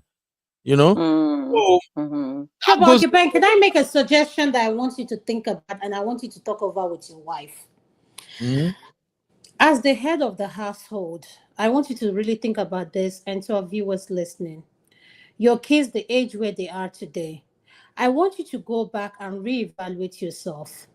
Why are you sleeping? Why are you not sleeping at home at night? Given where you are and where your age is and what you have accomplished so far, do you know what staying up at night for you as a man does to your body? As just any human being, do you know what that does to your body? No, so of course, I know. Back. That's what we're talking about now. I want you to go back, reevaluate this, because the older you get, the more difficult it's going to get with you. Because your body now is so used to staying up even when it needs to shut down. Exactly. So and that's what it's happening to a lot of men. That's what. And I always tell people, there's I know of my cousin. My cousin died coming back from work after working night shift as a nurse. He died on the highway. He fell asleep. Oh, no. The point I'm trying to make is this thing. Let's be realistic. These differentials or whatever. Nursing, like you said, nursing is one of the most, I don't know how to put it. It's very, very intense. It's very intense. And if you don't manage yourself well, I believe, there is one thing I believe, Uncle Ben, at where you are in life and what you have going on for you, as a brother that I have come to know on the show, I would suggest that you reevaluate. You and your wife, you need to start sleeping in the same bed with your wife every night. And think about going to morning shift instead of night shift, because you know you've passed this stage. If you are in your 30s, I don't care. Where you are in life today and what you've accomplished and done for people, no. Think about it, Uncle Ben. No, you're not getting what I'm saying. It's not about sleeping in the same bed or something. I'm just saying, like. But I don't want you staying up at night. I want you to sleep when people are sleeping. That's the thing we are saying. For me, I have to deal with that. It's what I was saying, that for over a year now, I have to get rid of my alcohol cabinet and everything, because I realized that no, I can't just come back from work and because I can't go to bed, I'll go and grab alcohol and say, okay, it will make me relax. So that's just what I'm saying, that at times, men, you have to make some decision, and women too, you have to make some decision for yourself and for your partner. So for me, I have to get rid of all that. And the moment I get rid of all that, I change my routine. Now, when I come back home, I get home 11:30, within 1 hour, I'm already asleep. And it works perfectly well. But the stress we go through here in America, men generally, we have to, that's why you have to do all those health advisory shows, Dr. Adama. The stress we go through here in America as men, the things we have to deal with, is never ever easy. And that's why when we were starting the conversation, I was like, did our women even know that men pass through all of this? Because sometimes they don't really know. Some just focus on that money. So that's just what I was saying. My doctor, you have been so helpful on the show. Misty, you have been able. Yes. Thank you, everybody. Thank you. Guys, with my I think Dio and AJ are in Nigeria. We're really keeping them up. You know. Yes. Yeah. AJ. AJ is still here, Seth. Yeah. Mr. AJ, good night. Thank you very much for your time. Good night, AJ. Yeah. All right. So I'm gonna leave you guys. I didn't know, Dr. Adama, did you watch this movie? I watched it with my husband, and this is my younger brother. I love when this he's in love. movie. I love this movie. I love it. It made me want to come back in my next life as an Igbo person. Really? Let me tell you, Ben, this is just Ben, you have to know something about me. I think I'm a mix of both. You know, I'm traditional in a way, but I'm also and Igbo, very. and they're the best. Yoruba men and Igbo. Oh my God, Yoruba men when they love an Igbo woman. I have never dated anybody from Nigeria, so I really don't know. But yeah, and interestingly, I have so many Nigerian friends. You cannot believe it. Listen, I don't know why you're surprised. Must I date somebody from Nigeria? Let me tell you, when I was in college, I was exploring in med school. The guy I thought I was going to marry was a Yoruba. He went to West Point. He's a cardiologist now. Let me tell you one thing. We are still friends, and my husband knows about him. I think one thing I want to say is Yoruba men, when you meet a man that really connects with you, they love so, oh my God, they can love you so hopelessly. They can love you so hopelessly. My head is swelling. Thank you, my sister. Good fun Christians.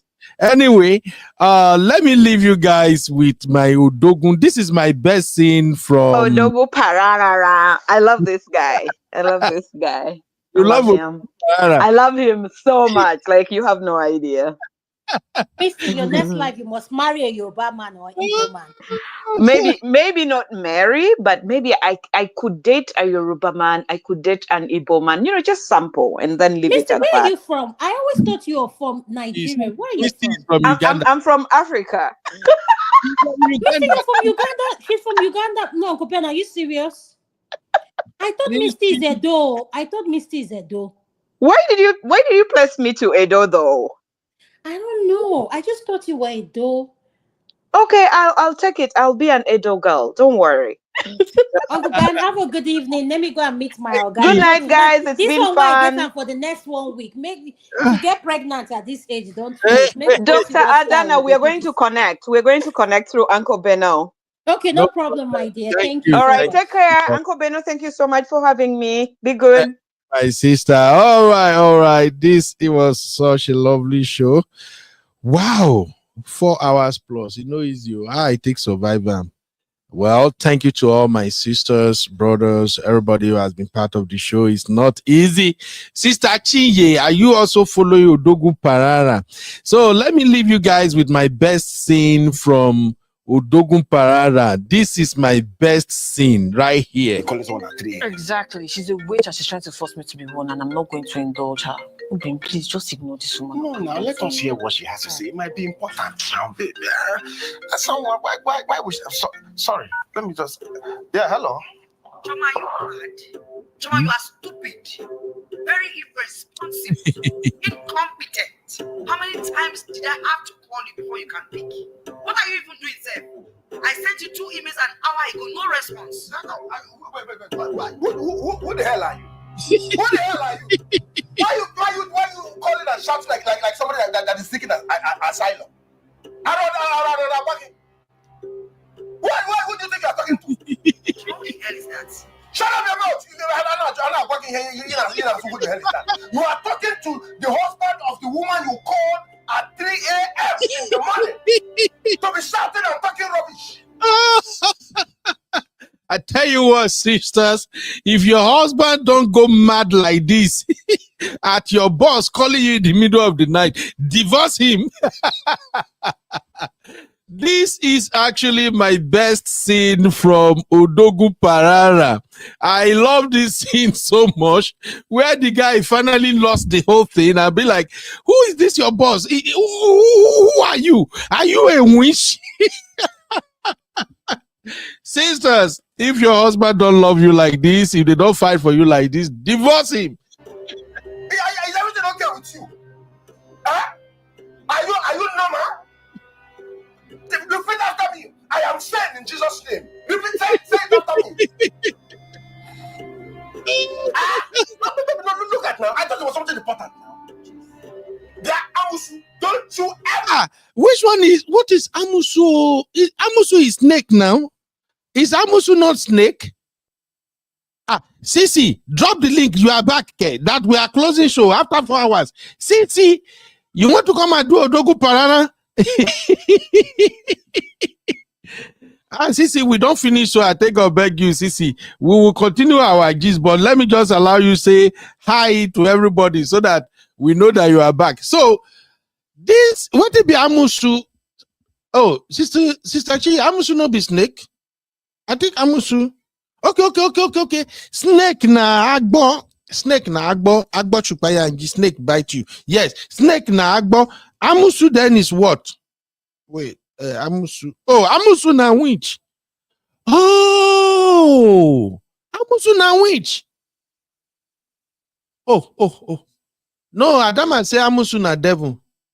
I know. Agbo na snake. Agbo shupayanji. I don't know that one since. Snake bite you there. Agbo shupayanji. Snake bite you. But Amusu, now Odogun na can't tell me Amusu. I never hear Amusu before. This Odogun a madman.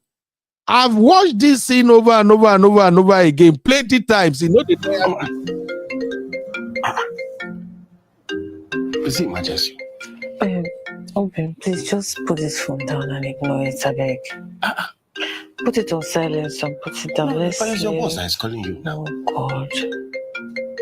Is it something? It might be important now. I promise you that it's not important. Just put it on silence and put it down. Does she fly at night? Because it's only somebody that flies at night that we call this one at 3 a.m. Exactly. She's a witch and she's trying to force me to be one, and I'm not going to indulge her. Ubin, please just ignore this woman. No, now let us hear what she has to say. It might be important now, baby. Someone, why would she, sorry, let me just. Yeah, hello. Choma, you mad? Choma, you are stupid, very irresponsible, incompetent. How many times did I have to call you before you can pick? What are you even doing, sir? I sent you 2 emails an hour ago, no response. Wait. Who the hell are you? Who the hell are you? Why you calling and shouting like somebody that is seeking asylum? Honestly, if I tell you, my sister, I've watched this scene. So I caught the scene, put her from my phone. Every time he get to the guy, always cracking me up. He said, why are you shouting like somebody who is on asylum? Why? Who do you think you're talking to? How the hell is that? Shut up your mouth. I'm not talking here. You know who the hell is that? You are talking to the husband of the woman you called at 3 a.m. in the morning. So be shouting and talking rubbish. Is everything okay with you? Huh? Are you normal? If you repeat after me, I am sent in Jesus' name. Repeat, say it after me. No, look at now. I thought it was something important now. Don't you ever listen after. Don't you ever call this number again at this ungodly hour. Are you possessed or something? I don't know. Overzealous boss. Overzealous. Oh my God. What kind of family is that? Just fire my boss. Oh my God, please, you got to go see this movie. It's for me, it's just the comedy from beginning to the end. It's the comedy for me. And the way the guy was so into the acting, like literally, this is what a Nigerian man can actually do. If you are calling their wife at night, Nigerian man can literally lost their mind and went crazy on you. This guy played this role so perfectly well that I'm like, godly, this is what we're talking about. He plays so real, and see how God works. Now, the role has opened doors for him. He's getting endorsement movie after movie. If you go to YouTube now, every producer, everybody wants to use him. And I love that. For me, I don't watch a lot of Nigerian movies, but when I see one like this that can make me laugh, that I can relate to the storyline, not be all this out of the blue storyline that they used to make. If I can relate to the storyline, if the thing is like what is real, man, I love it. That this particular scene, are you wish Amusu overzealous boss? Oh my God. All right, let me go now. Thank you, all my sisters. Thank you, my Adana, my sweet sister Adana. Always throwing boosts in the chat. Thank you, Sister Chinye. Thank you, everybody, for hanging out with me. God bless you all. Yeah, Sister Chinye, the movie don't get 22 million views already now. That's a blockbuster. And by the way, I already have a fantastic movie coming up too. Please stay tuned and watch that movie when it gets to Netflix. It's another great one. Thank you, everybody. I appreciate you all. God bless you. And I shall see you in the next one. 2025 na my year. No matter waiting, them go talk. I go to shine for front, yeah. God don't bless me with good luck. See me the rise every dawn. Enemies go on, make I fall, but God they carry me go. Faith is strong, I know good dog.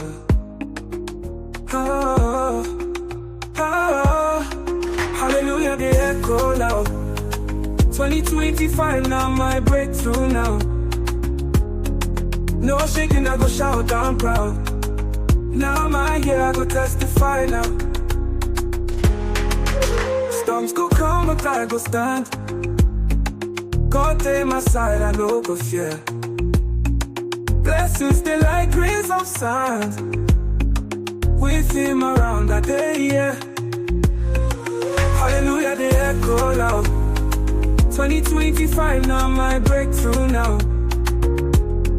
No shaking, I go shout, I'm proud. Now my year, I go testify now. Storms go come, but I go stand. God take my side, I no go fear.